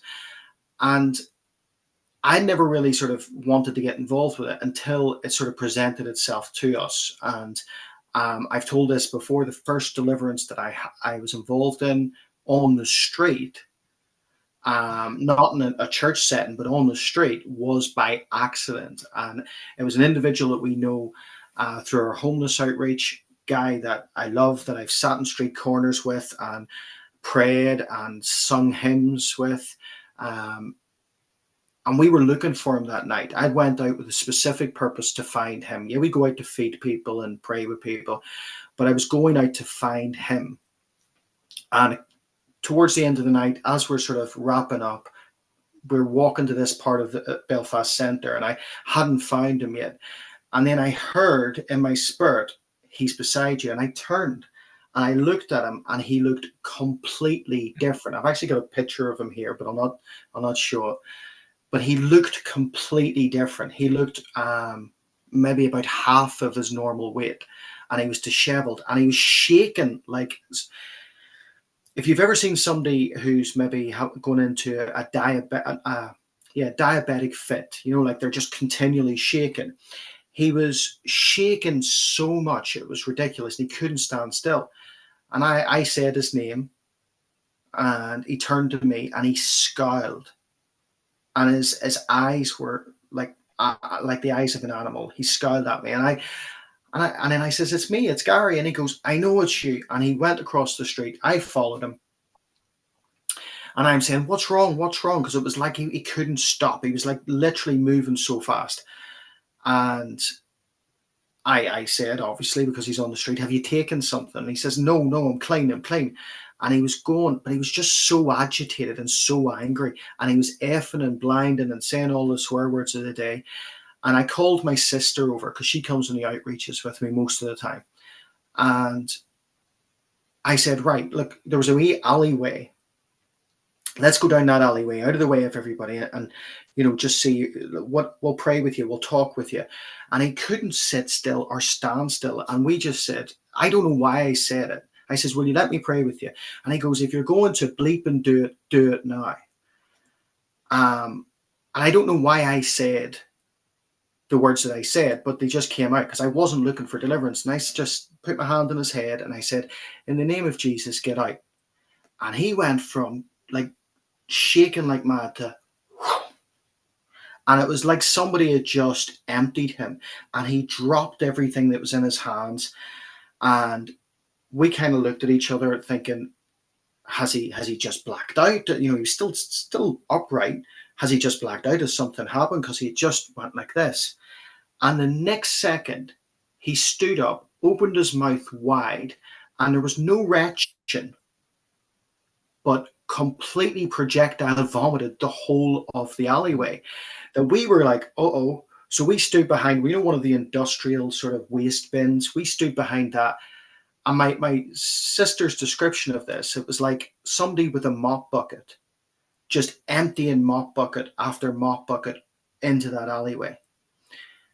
And then we started to realize, oh, we turned to each other and just said, "Was that deliverance?" And then things started to click, different things. Like, we've been in town, and I took a new team out with me once in town. It was hilarious, right? So some of these guys were out for the very first time. And I walk up to this guy. I think I told this story with you before. I walked up to this guy, offering him something to eat or drink, and he asked for a can of fizzy. So I give him a can of fizzy, and I said, "Can I pray with you?" And he said, "You can't pray with Lucifer." And I says, "Mate, you're not Lucifer." And he goes, I'm Lucifer." I says, "Well, then you're not scared of a little prayer." And I put my hand on his head, because I think the worst thing you can do with that is just wait for it, right? And I said, "In the name of It Jesus." helps when you're a black belt. I said, "In the name of Jesus." And that's as far as I got. He spun like a ballerina and then hit the deck. This is like on the concrete, just boom, down. All I said was, "In the name of Jesus." Didn't get to say anything else, just the name of Jesus. And then his whole body starts to contort. So he starts to do like, like a crab's bend. Yeah. I can't do it. I've broken my back. So, but like a crab's bend, but I can't do it either. he does it without his arms or his legs. It's like someone is pulling him up by the stomach, and he's Yeah. continually going like this. And he is on the ground, and this is in the middle of the city centre, and it's busy. right? You know, people are celebrating stag and Hindus, and the police come over. And I kind of take a step back, going, I know what they're thinking. They're thinking I've just hit this fella and he's hit the ground. So I call the women over and they start praying over him. And actually, the police go, so what's happened here? And one of the women turns around and says, it's okay, he's just possessed. And they just rolled their eyes and walked off. And Did, then did you this, tell? Did you tell the one about the eye? oh yeah, I'll tell you. Yeah, so that was in front. We were there again on Monday. So we always, this is the biggest cathedral. You'll see it when you're over. So this is St. Anne's Cathedral.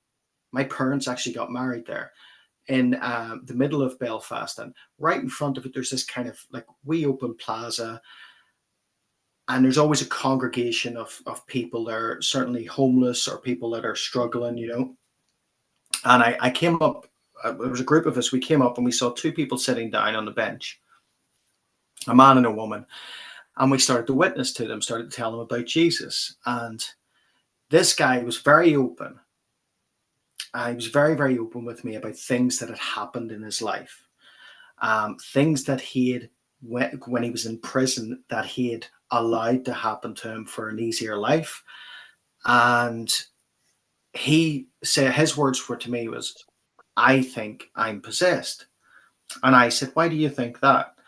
And he goes, well, in the place, so he was living in a hostel, but he has a room in the hostel, and he says, it's always dark. There's always this feeling here. I can't sit when I'm in the hostel, and I'm always agitated. And we started talking about this. And he said, I said, so have you done anything about it? And he said, yeah, I asked my priest to come to my room. And I said, what did he do? And he said, well, he started praying out the name of the saints, but nothing happened.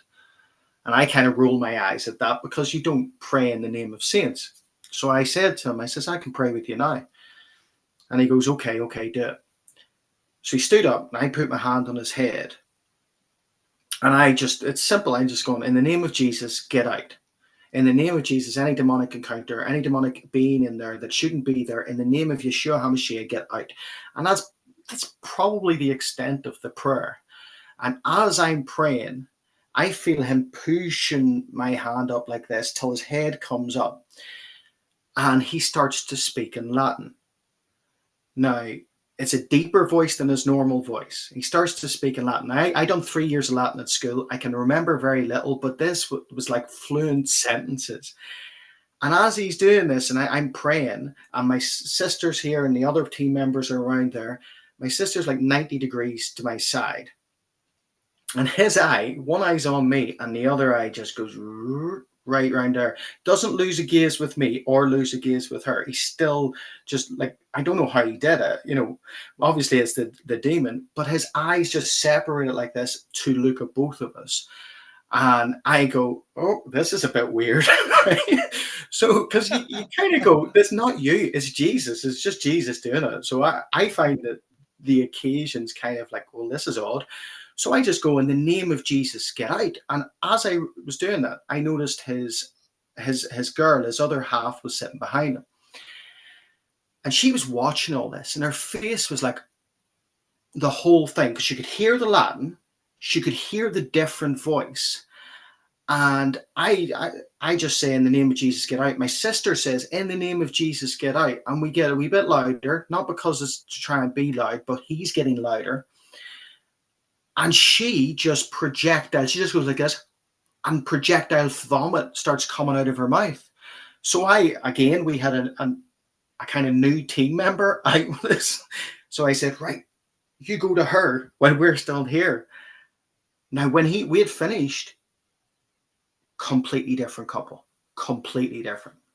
And the thing is, people don't know where they've opened doors in their lives. Certainly with a lot of people we encounter in the street, the doors have not been opened out of choice. It's maybe come through abuse. So there's an awful lot in our encounters. We meet an awful lot of people who have been abused as children, or abused all the way through their lives. And in that, certainly a demonic entity can take advantage of that vulnerability, can take advantage of the damage that someone else does to you. But when we see this, we've been out and I've seen people try and pray over people, and then they'll turn to me and they'll say, "This is a principality," and I'm like, "No, it's not," because you need to understand the difference between the two, right? We're given in Luke 10:19 power over every strategy of the enemy to do what? To trample on the heads of serpents and scorpions. Well, those serpents and scorpions are personifications of the demonic entity, right? The disembodied Nephilim, right? Right. We're not given power over principalities in the same way to cast out principalities. Now, there is stuff that we can do and we're called to do in regards to principalities. And we take the example of what Scripture tells us. Whenever in Daniel 10, the prince of Persia, a principality, is hindering the answer to Daniel's prayer, the archangel Michael comes and is in combat with him to allow the message to be delivered to Daniel. Daniel is in a state of both prayer and fasting, right? And it's the same whenever Jesus, I think it's from the Mount of Transfiguration, he comes down on the Mount of Transfiguration, I think it is anyway, and he meets the individual, or he meets the disciples, and the disciples can't cast out this demon. And they say, "How do we cast out this demon?" And he says, "This one does not come out but through prayer and fasting." And I believe that that's not this example of, well, the demons are just subject to his name and his authority. This is, the binding of them, the binding of a principality. So if you turn around and say, "I'm going to cast out the principality over this nation," good luck. But what you can do is you can step into prayer and fasting and let God go to town on the B'nai Elohim, the fallen spirits, the fallen sons of God. He will reprimand them in that way. And our job in that, prayer and fasting. So it's to understand, in terms of deliverance, it's to understand that there, we know that our people, Hosea writes it, his people perish for lack of knowledge. The Bible is clear on everything that we need to know. You just need to go through it. You just need to actually examine it. There are things that you do and you don't do. There are things that which you get caught up in. And then there's the experiential knowledge that you do gain. That, for instance, we've heard, one of the things that we hear quite a lot when you're praying over a woman, and it doesn't have to be a woman, but in my experience, it's quite often, they can, and it's deliverance and there's a spirit there, they start wailing, like properly screaming. And that has often been something that is associated with kind of that resistance to patriarchal sort of biblical authority set in man.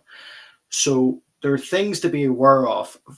Certainly when it comes, we take a kind of conservative approach to this, in the sense that if a woman comes up for prayer or deliverance in the street, I tend to push a woman toward them and say that's the more sensible conservative way. Because when you're dealing with the demonic will say anything in the midst of deliverance to try and get a rise out of you.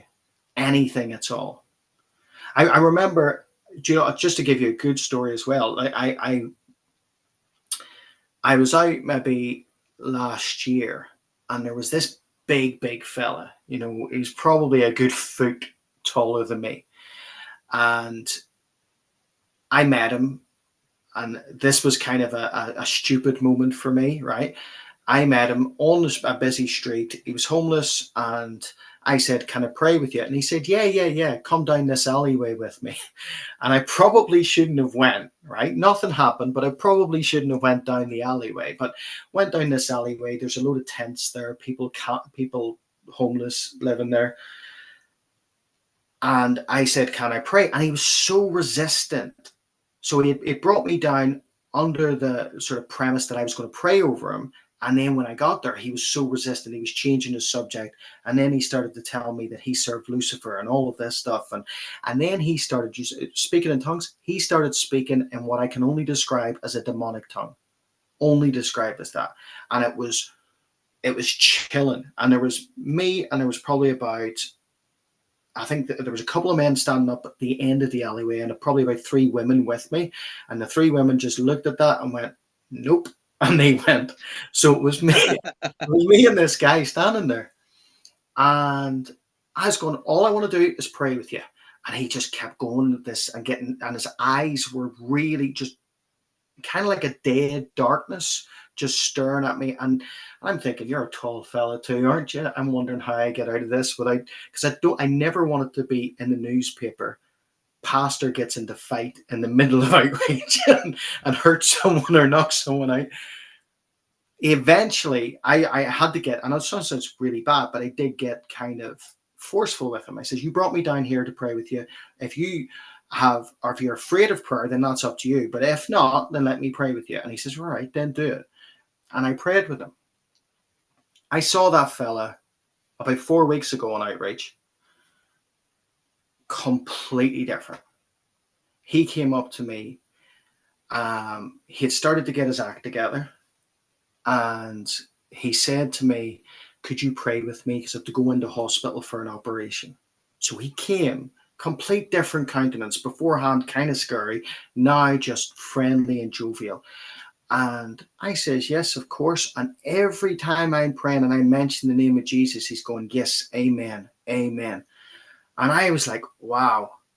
And in the midst of that, this, I can only say hobbit like woman, and that's not me trying to be derogatory, but I'm talking, she was probably about 4 foot. And she looked in her 60s. She was homeless. She came up to try and interrupt the prayer, right? And this shows you the spiritual warfare going on, because this guy had changed from the last time I'd seen him. Now he was hungry to hear about Jesus. He wanted me to talk about Jesus, and he wanted the prayer. And she started punching it. And she started yelling at the top of the voice, "There is no God. There is no Jesus. I serve Lucifer," all of this stuff. And it shows you that the battle is, yeah, it's powerful, and it's spiritual. And I'm sorry I talk so long. Oh, it's cool. You said the Hobbit. That made me think of. I was looking up his name. I don't remember what his name is. Tolkien? Uh, I think it's. Um, if you watch the Lord of the Rings, the Two Towers, the king that of the Oh, Rohirrim, who's yeah. possessed at the beginning, Yes, yes, you yes. know. And Wormtongue or So something is beside him, the one's whispering in his ear. yeah, so Yeah, I met a guy in jail. I was doing my jail ministry at the time, and this was right when I was first starting, and we had it was just me and him in this room because at the time they were just bringing me whoever that wanted to come, and this is before I got a list of names and kind of was getting the groups in, but each week it was something different, you know. And this guy was big and older white guy, and he just looked like he was full of demons, man. Like, and when he would talk soft like this. yeah, And I would have to lean in. I was like, what are you saying?" And it was getting closer and closer to him. I'm thinking, man, this is probably not a good thing to get this close to this guy. But he seemed, when I would try and share, you know, the Bible and stuff, man, he just start talking over me in this mm, really soft, like mumble. And in his eyes, you could tell he wasn't there. Like, and yeah, a lot of people would just say, well, that's just drugs. And maybe, but they're demonic entities attached to drugs. yeah, And I think that they had he looked like that king before, you know, Gandalf came in yeah, and freed him. Like he looked like that guy, just glazed eyes. He looked kind of half dead. You could barely hear him. And these demonic entities can so take over that person that it just strangles, it throttles their life out of them, and like a leech, you know.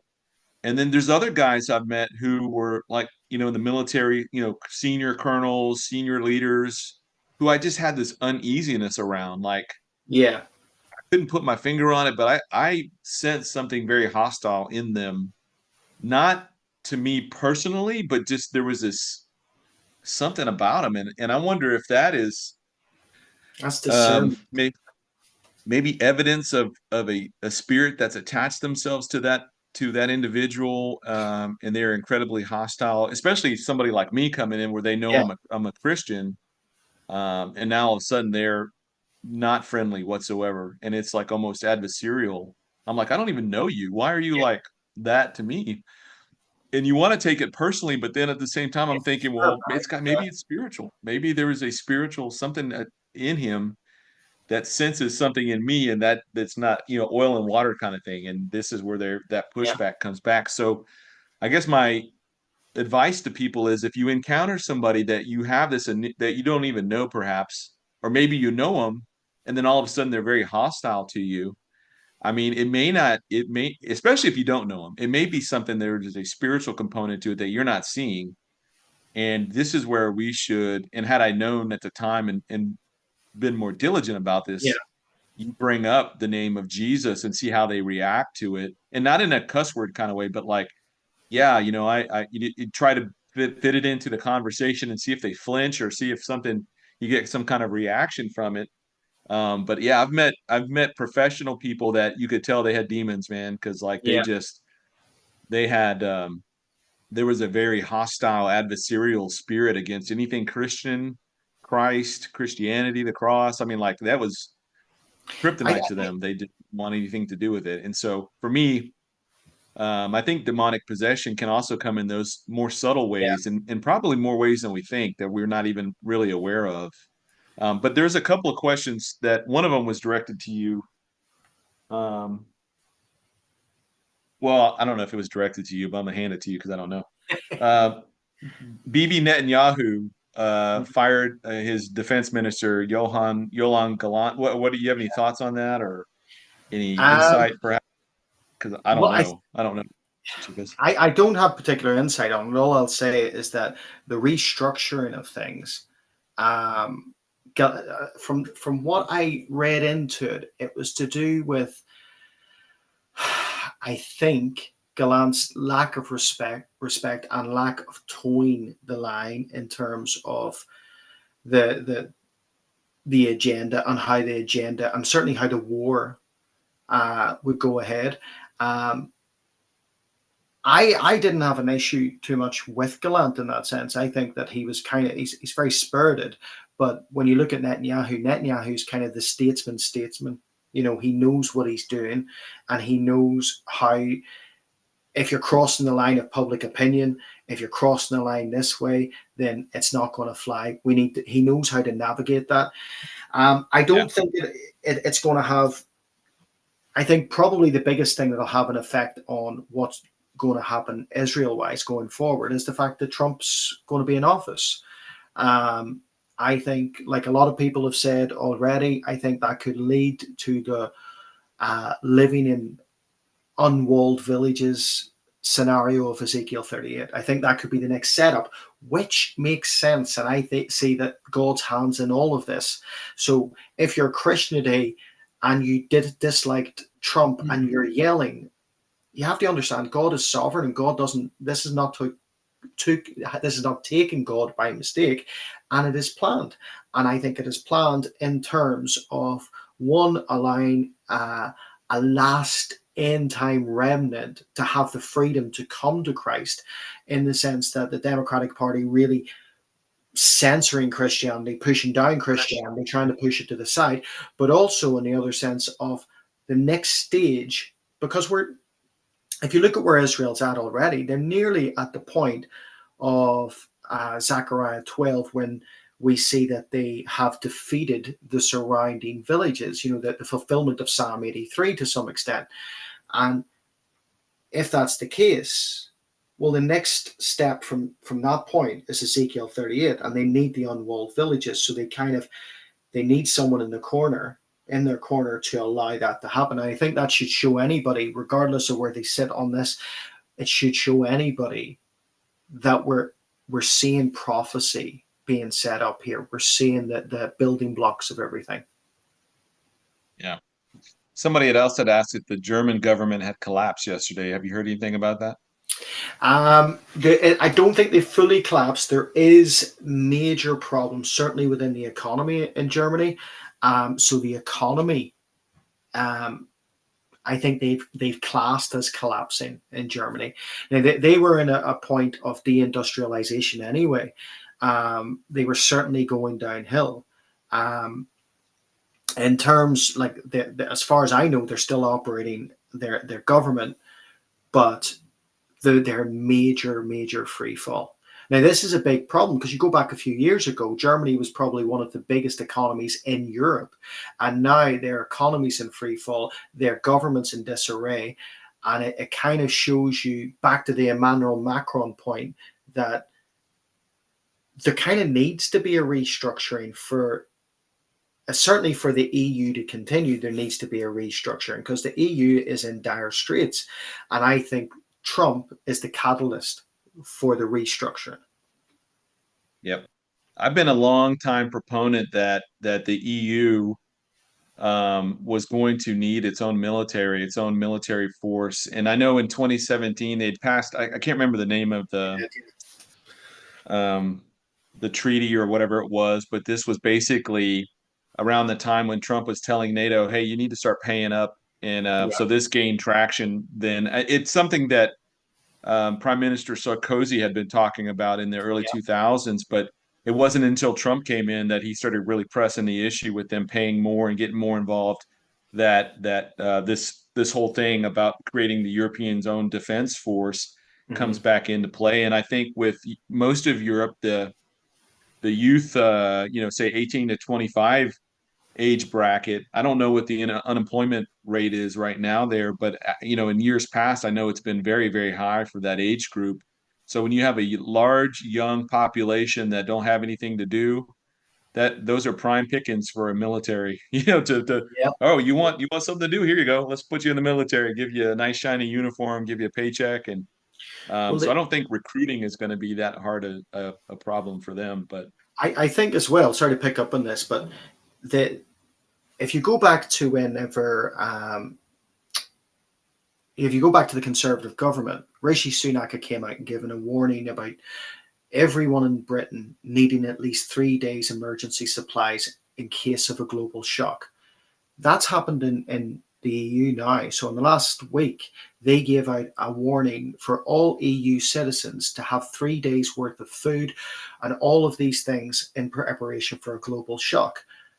Now, that strikes me as too convenient. Whenever you look at the Summit of the Future Pact of the UN, that in the event of a global shock, they will hand sort of autonomous powers over to the Secretary General. So all of these powers go to the Secretary General in terms of some sort of global shock coming on the scene, whether it's a war, whether it's a conflict, whether it's something that's going to affect the whole of us.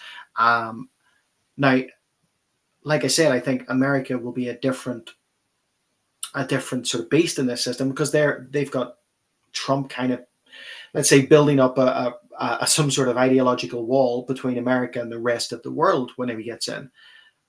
But the rest of us, in terms of the EU, in terms of uh, even like Eastern Europe, Western Europe, if there's a global shock and 193 countries have signed up that all these powers go to one person, it it, it looks to me that the enemy is trying to get like a sort of do major preparation, building a possible sort of scenario over here and a scenario over here. So if the UN collapses, then there's the EU. If the EU collapses, then there's the UN, and there's the BRICS system. And he's kind of having his fingers in different pies, ready and preparing things. But the likes of legislation like that says all powers, like autonomous powers of countries, national powers will be handed over to one individual to make decisions on a global basis. It's like they've looked at Revelation 13 and they've been taking notes that this is a good idea. So, let me let me throw you a curveball. Well, let me use this in British speak. Let me do a penalty kick, all right. and you don't know the direction it's coming from. All right. Um, What is the most popular English translation of the Bible? Uh, I'm going to say, like, I know I don't read this one, but I'm going to say NIV. Is I it? mean, for the last 400 years of all time, Oh, 400 years, King James then. King James. Yeah. What are the odds that in King James Version, 1 Corinthians 15, you would have whoever translated this decided to use the word trump instead of trumpets in 1 Corinthians 15, Right. was it Yeah. 50? I think The last, like, I get where you're okay, going. so in 52, hold on. In 1552, what are the odds that you would have a president named Donald Trump? And so the word Trump in 1 Corinthians 15, 51 through 55, 56, the context of that is about the rapture of the church. Yeah. If that word Trump had been used in any other kind of context, like with a wedding or a marriage or a religious ceremony or something else, some other context, obviously this would work. But I mean, what are the odds that there would be a guy named Trump that has undergone everything he's undergone for the last 9 years? And in the fact that he won a second non-consecutive term, which hasn't happened since Grover Cleveland in the Yeah. 1890s. Yeah. Well, I mean, is that just purely coincidence? Is there anything to it? I mean, I'm not saying that it's a rock solid thing, but it cannot be simply Well, let's break it down coincidence. another way. So you've got the word trumpet. Yeah. You take his name Mhm. out of it, you're left with the et, the et. Now you take that to the Hebrew, that would be the aleph and the tav. Now I'm not saying in any way that he is the aleph and the tav, but you actually read that as a word. It's the word eth in Hebrew, which means time. So if you're taking that scenario, that if you're talking about the last trump, and it's the last trump you could then break it down. And again, I'm just playing about with this because this is a curveball. I did talk about this as something just by and by last night, but could this be the marker of time that signals kind of the signals, obviously not to the exact day, but we're into that season, the trump time, the trump in Hebrew. Hmm. That's I don't interesting. know. I think it's interesting, especially because I just looked at that yesterday, thinking, uh, yeah, I've taught on eth. I've taught on eth being time. That whenever Jesus says he is the aleph and the omega, or the alpha and the omega, the aleph and the tav, he is basically not just saying he's the beginning and the end. He's saying he is the fullness of time and everything fulfilled on his timetable. And perhaps, if you want to say it, he's marked that with a trumpet or a trump. You could say it, but people will be thinking we're nuts. But yeah, it's possible. Here's another one. I've long believed and I've long held, you've probably heard me talk about this before, but I've long held to the position that if there is a last trumpet, there has to be a first trumpet. Would you agree with that?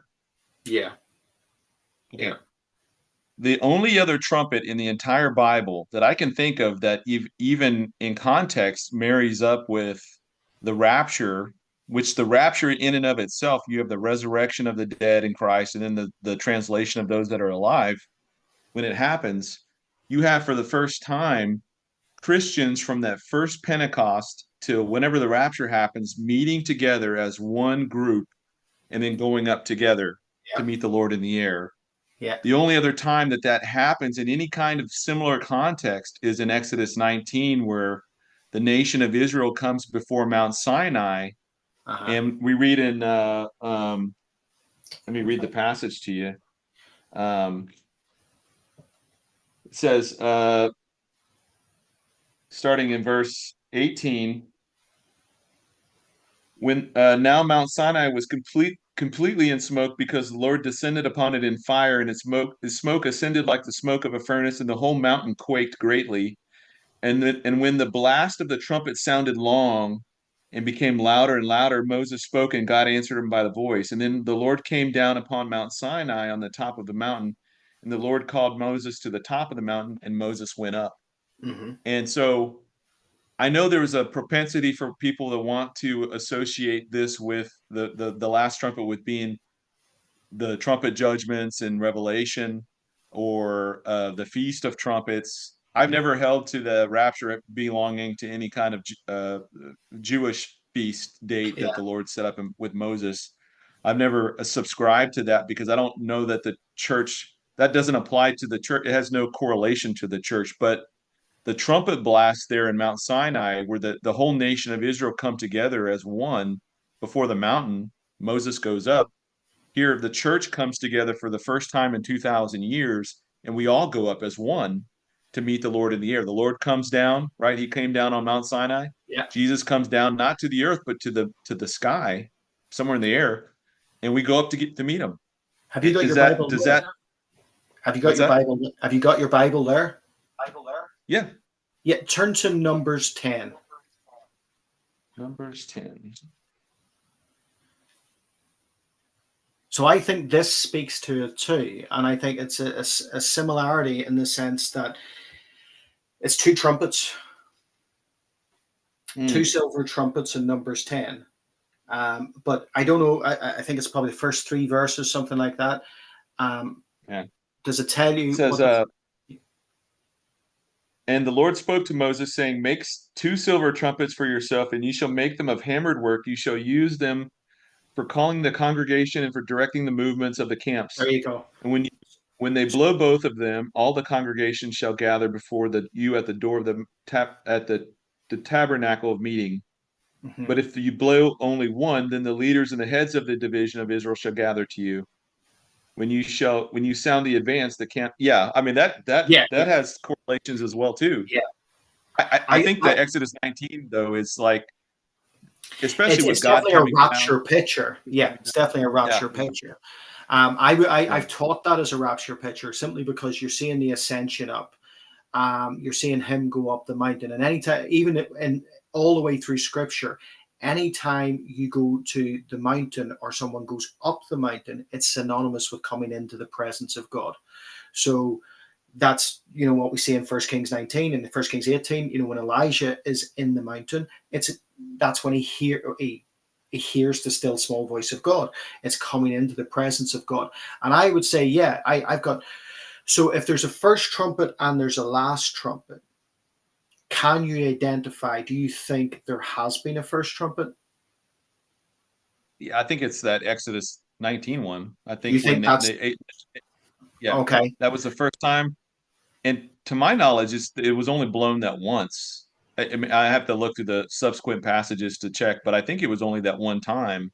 Yeah. And so it was blown there once, and it wasn't blown by people or humans or anything. It seems like it came from God or heaven or an angel. Somebody blew that trumpet. But people, when they heard it, it freaked them out. Like it was like probably reverberating through their bones, like, oh man. Yeah. Um, I think the same thing with the last trumpet, and so I know the last trump, and that's kind of, for me, that's kind of, I don't hold it too tightly. Yeah. I Yeah. just think it's interesting I think it's interesting too, because even to be honest, I know that there's been a lot of people sort of speculate, prophesy, all that sort of stuff around, Trump's role in things. And I was sort of cautious to go too much into that route, in the sense that I believe that people are in danger of trying to deify Trump in some way. He is just a man, but God uses men, and certainly in the Bible, God uses leaders. Certainly, that's the book of that's First Chronicles, Second Chronicles. He uses leaders to mark eons or ages of times. So he uses those leaders. So the time of Hezekiah, or the time of Ahab, he uses those to mark a time and a season. And I think that certainly within the Moedim structure of prophecy. So I've always looked at it and held the prophecy as pattern, right? So yeah, a prime example, Antioch Epiphanes, 168 BC, commits an abomination of desolation, but it's not the abomination of desolation, because Jesus tells us in Matthew 24, there's one to come. But a Moedim, I was told this before, that by a messianic rabbi, that it's like a coil.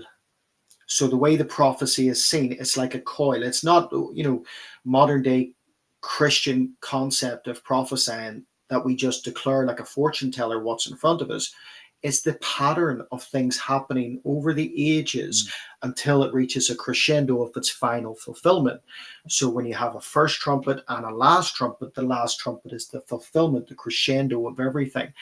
And I guess, the Trump thing, that I did say last night that I believe this marks a time.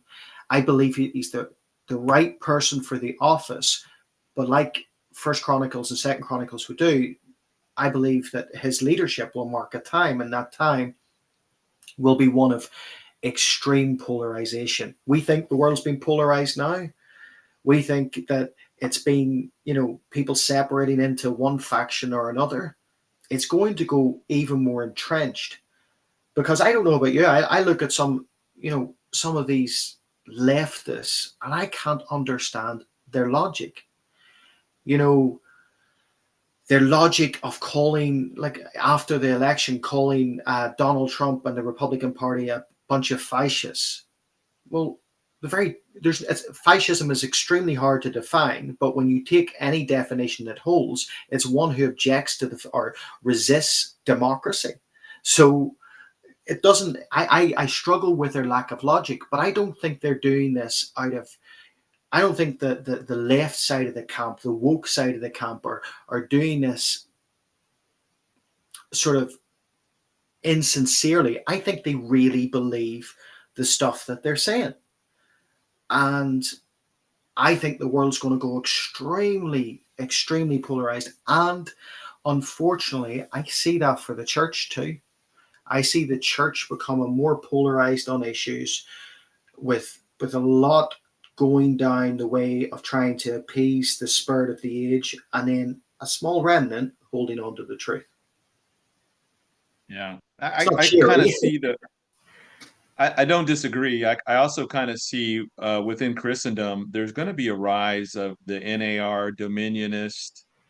That kind of ilk will become, I think, is going to be brought to the forefront because, unfortunately, I do agree with a lot of the tenets within the MAGA movement. There's also a lot of Christian organizations, or Christian in name only, perhaps, that also align themselves with that, but they see a different. They don't believe in the kingdom come. They believe we are Yeah, the kingdom now, or that they have to establish the kingdom now. So Trump's victory is a validation to them of that. But I do see, with regard to free will, predestination, all that kind of stuff. And you look at a guy like Trump in his first term, because I think he's a very different guy now than he was in the first time he ran. I think he's even different now after July, the assassination attempt, than yeah, before the assassination attempt. And I think that woke him up to the reality that he's not fully in control of things that are going on, and that there are things that are happening around him, in apart from him, that yeah, are paving the way for him in a way. And the two examples of that is like, or three examples. One is that when he began to do the deal of the century, they had already been working on the Abraham Accords in 2019, 2020. But when the separate part of it was and that was very successful and fruitful going forward. But when he added the deal of the century to divide the land up, that's when he couldn't do anything right. I mean, everything began to fall apart. yeah, The Charlie Oscar Victor thing happened in mm, 2020, the George Floyd riot. I mean, it just went downhill very quickly for him. Here he is now on the backside of all that. And I think that much in the same way of Nebuchadnezzar, how yeah, Nebuchadnezzar first, had yeah, certain points of clarity prior to him, looking out over the kingdom, thinking he was responsible for everything. And that's when God struck him like a wild animal, and he's out yeah, there eating grass for 7 years. So I think that 7 years was like the 4 years for Trump. And yeah, he's just kind of out in the wilderness. And now he's been brought back and he's been restored. Just like you said, like for a time, he's the right person at this time, particular yeah, time, to do whatever God has him set aside to do. And that's not to say that he is God's pastor or that he is not this great religious, he's going to bring revival, none of that stuff. I'm just saying that God has used non-believers and Yeah, yeah. he's used Gentile leaders for all manner of things over the last, Hmm. since humanity. So my point is that I think he is the right time. And I think you're right. I think it's going to be incredibly polarizing. There could be some economic crises that happen that drive us faster into the arms of the one world digital currency. And just like I mentioned before you came on, I mentioned that in 20, um, 2020, because of the events that happened in 2020, it sped up the world by 6 years, digitally speaking. The digitalization, because everything was closed down, everybody was stuck at home. They had to create the infrastructure for the infrastructure for not only like what we're on now with something like Zoom, but also the 5G bandwidth and ramping everything else up. And that sped everything up. And so I think with him coming in is um, and the reason I've been more pro-Trump than anything is because I see him speeding up things prophetically speaking, and I think that for me is exciting uh, to know that we're that much closer to being taken out of here. Yeah. And so my reasons for supporting Trump, I do agree with him on a lot of issues, but I also look at that from that other lens, that prophetic lens, where I think he is the catalyst for this change, and I think it's cool to watch Hmm. everything that's about to unfold, good, bad, or ugly. I think that we're in for some wild times, and we're the people that God chose to live in this time. I mean, you and I, He could have put us in the 10th century, or we could Yep. have been serfs out working on some farm, picking potatoes or something. But He chose us That to an live Irish here joke? now. Was that an Irish joke? Was it? No, no. I love potatoes. I was gonna say like radishes or something, but the potato thing just rolled off the tongue. Well, hey, folks, today was completely unplanned. I didn't even plan to come on today. Having Gary on was just an added bonus, a pleasure having you on. And I totally hijacked whatever you were planning on doing tonight. So I don't know if you have to run or what your thing is, but Yeah, I I pretty much think do. Yeah, yeah. I think I'm at 4 hours or something right now. 5 hours. Holy moly. So yeah, I'm about to break my fast here, my live stream fast, and actually eat lunch, or I don't know, what time is it? Dinner? Early? No. What's a late lunch? What is that called? It's not brunch. It's called Lunch. second lunch. Oh, right. Yeah, second Early lunch. early breakfast. Early dinner. So I think I tried to grab all the extra questions that popped in, and I thought there was one that I missed it. Uh, well, hey, oh, I know the last thing. So we have a conference coming up. Did you ever come up? I mean, given the fact that all that's transpired since we last talked, and you hadn't had a theme yet because so much was about to happen, we didn't know how things were going to go. So what's up? What are you thinking now? What are you leaning towards in terms of a theme for the Yeah, the thing Prophecy that keeps conference? coming up for me is the New World Order, in the sense that, like, everybody's open to talk about what they want, but it's just, I think, certainly from January, from the inauguration, I think you will start to see an acceleration from other countries, other groups to push in and to move forward with things. And it Mhm. will. I think we're going to start to see breakneck speed with things, but then again, things can change between now and then.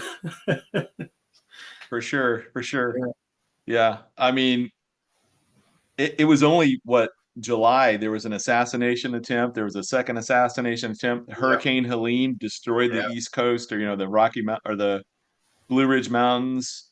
I mean, so much has happened in just this, and it's Riots only going to here. get crazier. Yeah, It's going to keep getting crazier and crazier and yeah. crazier, and that's why with Trump coming in, I'm like, man, this is a lighter fuel on the fire that's already going. So I think that folks, buckle up.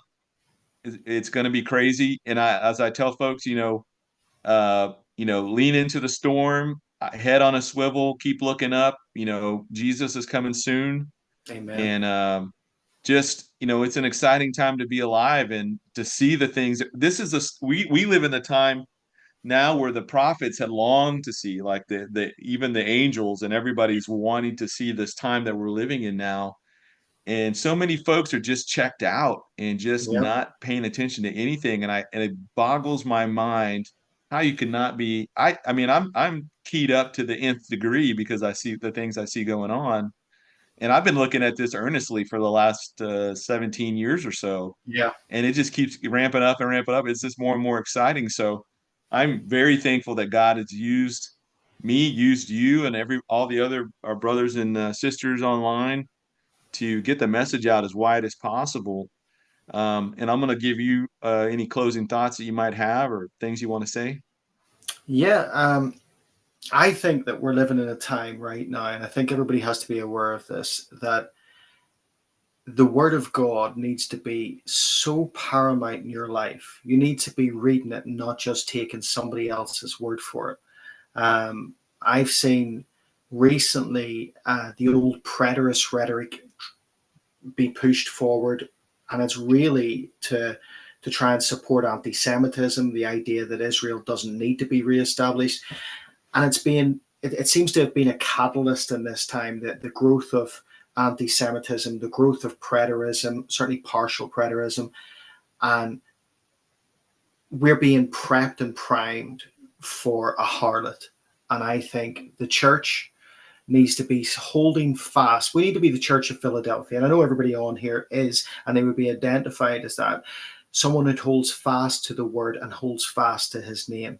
Because when the storm comes, and it's coming, the birth pangs are going to intensify. The quickening, so to speak, is here. You've got to be holding on to that which is permanent. And so, yeah, that's it. And I pray blessing over every single one here. I am going to have to run because it's like coming up to 20 to 10.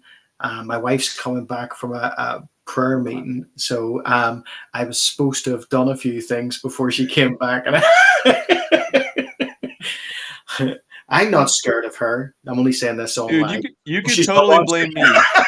Just blame me. Blame me. I put you on the spot. watching. Hundreds of people wait expecting you to jump on, and you could totally blame me. No, it's all good. So, It's all good as well. And I will say this, just in a personal testimony. My wife started to lose her sight um, maybe about 4 months ago, where she went to one above, sort of like one point above legally blind. It was after she had a migraine and stuff like this. And today, for the first time, she was actually able to read her Bible. So she hasn't been able to wow. watch TV because she couldn't see the screen. So it's been something miraculous has happened in that process. I came down today and she was actually reading her Bible. And not like me, because when I read my Bible without my glasses, I look like Robert De Niro, and he's not someone I want to emulate. I do that. So What happened? How did what I mean? What was the I actually don't no? know, because we've been praying for her. Loads of people have been praying for her. Um, and literally, it like I am the worst carer in the world, right? We go for a walk together with the dog at night, and I forget about her because she can't see the we call them curbs. I don't know what you call them. The end of the sidewalk, the end of the street. She can't see where it goes onto the road. So I see her doing this with her foot, trying to feel it. And I've walked on ahead. Um, I've walked her through shopping centres and forgot to take her arm, and she's banging into everybody. And I'm the worst person. And what's worse is I've got a terrible sense of humor. I find it hilarious. But she just literally was today, and she said, she turned to me, and I'm going, what's she doing? And she was reading Ephesians 3, and she said, I can read this, I can actually see this. And she was reading it out to me. So I don't know. Obviously the only thing it can be is God, because we're still waiting Yeah. for the specialist to see her. So yeah, God is good. That is amazing. Yeah. Amen. That's awesome. That is awesome, man. Yeah, that to me is on par with Ella, with their car accident and Yeah, just, recovering, in such a short time and with the amount of damage that had happened. yeah. I put that on par with your wife's healing. I've seen again. That's amazing. Mhm. God is good, man. Uh, He he is he blows because us away. And I'll say this. Let me close in this that after a trillion years of being with God in heaven and eternity future, whatever, we are still never going to come to the end of God. He is going to continually, continually, continually surprise us with how yeah, awesome He is and how he, amazing He is, and just in so many ways we can't even fathom right now. We can't even wrap our minds around how awesome He is. So so we're getting just little glimpses of it here, but man. Well, hey, thank you, Gary, for joining me this last hour and a half or so. It's been a pleasure having you on. And like I said, enjoy this it. is completely unplanned. I'm glad that you could jump on with me. Um, Thank you guys for hanging out. For those that did the whole marathon, 5 hours or so, I'm going to call this. I'm going to retitle this the perfect road trip video podcast. So if you're going to go on a 5 hour road trip, this is perfect. This will get you from point A to point. But thank you guys. Love you all. I will be on tomorrow night doing Revelation 13. I don't know what time yet. I was gonna kind of look it over tonight, and then I did this instead. So, Pastor Gary, what you got coming up? Any live streams coming Um, up? yeah, I've got my service on Sunday. We're preaching on Sunday. Then we're back out on the street again. Food bank work. We have our own food bank that we feed people with. So all of the usual stuff, and then prepping for pre-Christmas events and stuff, and all of that stuff, and pastoral duties and things like that. We have a few people going into hospice care in the church, and we're praying for them. We're praying, that God is around them at this time because, like I said, not just corporate shaking, personal shaking is coming, and I think that's when the rubber hits the road, rubber meets the road. That's when your faith is actually proven.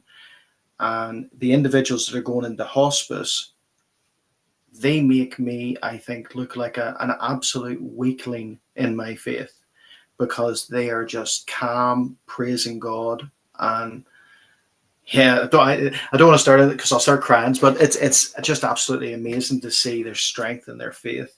Um, Whereas if I have a cold, if I, do Laid you up know for a what I mean? week. Yeah, yeah. But yeah, Yeah, there's yeah. plenty coming up. All right. Well, hey, man, it was great having you on. I'm glad you could do it today. And everybody that was here, thank you guys. Thank you, moderators, for policing the chat up, and you're appreciated more than you know. I'll be on tomorrow night, and just keep checking with us and check out Pastor Gary's book. And is it at your website or Amazon or both? It's on my website. It's out on Kindle and Amazon today, and then it'll be out on paperback and Amazon on Monday. So Awesome. Did you self-publish or did somebody publish it for yeah, you? we self-published this one, but we I was talking because Josh Peck wrote the foreword for it, and he told me do pre-orders. So we done pre-orders and sold a few hundred copies on pre-orders. Um, of course, I didn't take into consideration the postal. So, yeah, but yeah, it's done all right for very Okay. little promotion. So, and to be honest, I say to people all the time, even if you just get it for Josh's forward, Josh Peck's forward, it's worth it. His it's probably the best thing about it. And Josh Peck is crazy smart. He is Yeah, crazy yeah. smart. So, all right. Well, hey, I'm going to close out in prayer and then we'll let you guys go. You can check out if you need to. Is that Heavenly okay? Father, I we have thank you for to. I'm worried that I'll go downstairs and she's there just with a scowl on her face. So, God bless, guys. See ya. Bye. Dear Heavenly Father, we thank you for today. We thank you for the opportunity to gather and just fellowship and talk about your word and about Uh, so many things that are happening today that we see your hand involved in moving and shaping. And Lord, you're orchestrating all of these things and you're bringing this current dispensation to a close. And we thank you, Father, for your just amazing generosity, your mercy, your grace, your justice, your wrath, your love, your patience, your discipline. Lord, every aspect and facet of you is worthy of praise. You are the epitome of perfection. All of your attributes are the epitome of perfection, Lord, and things that we should aspire to want to be like.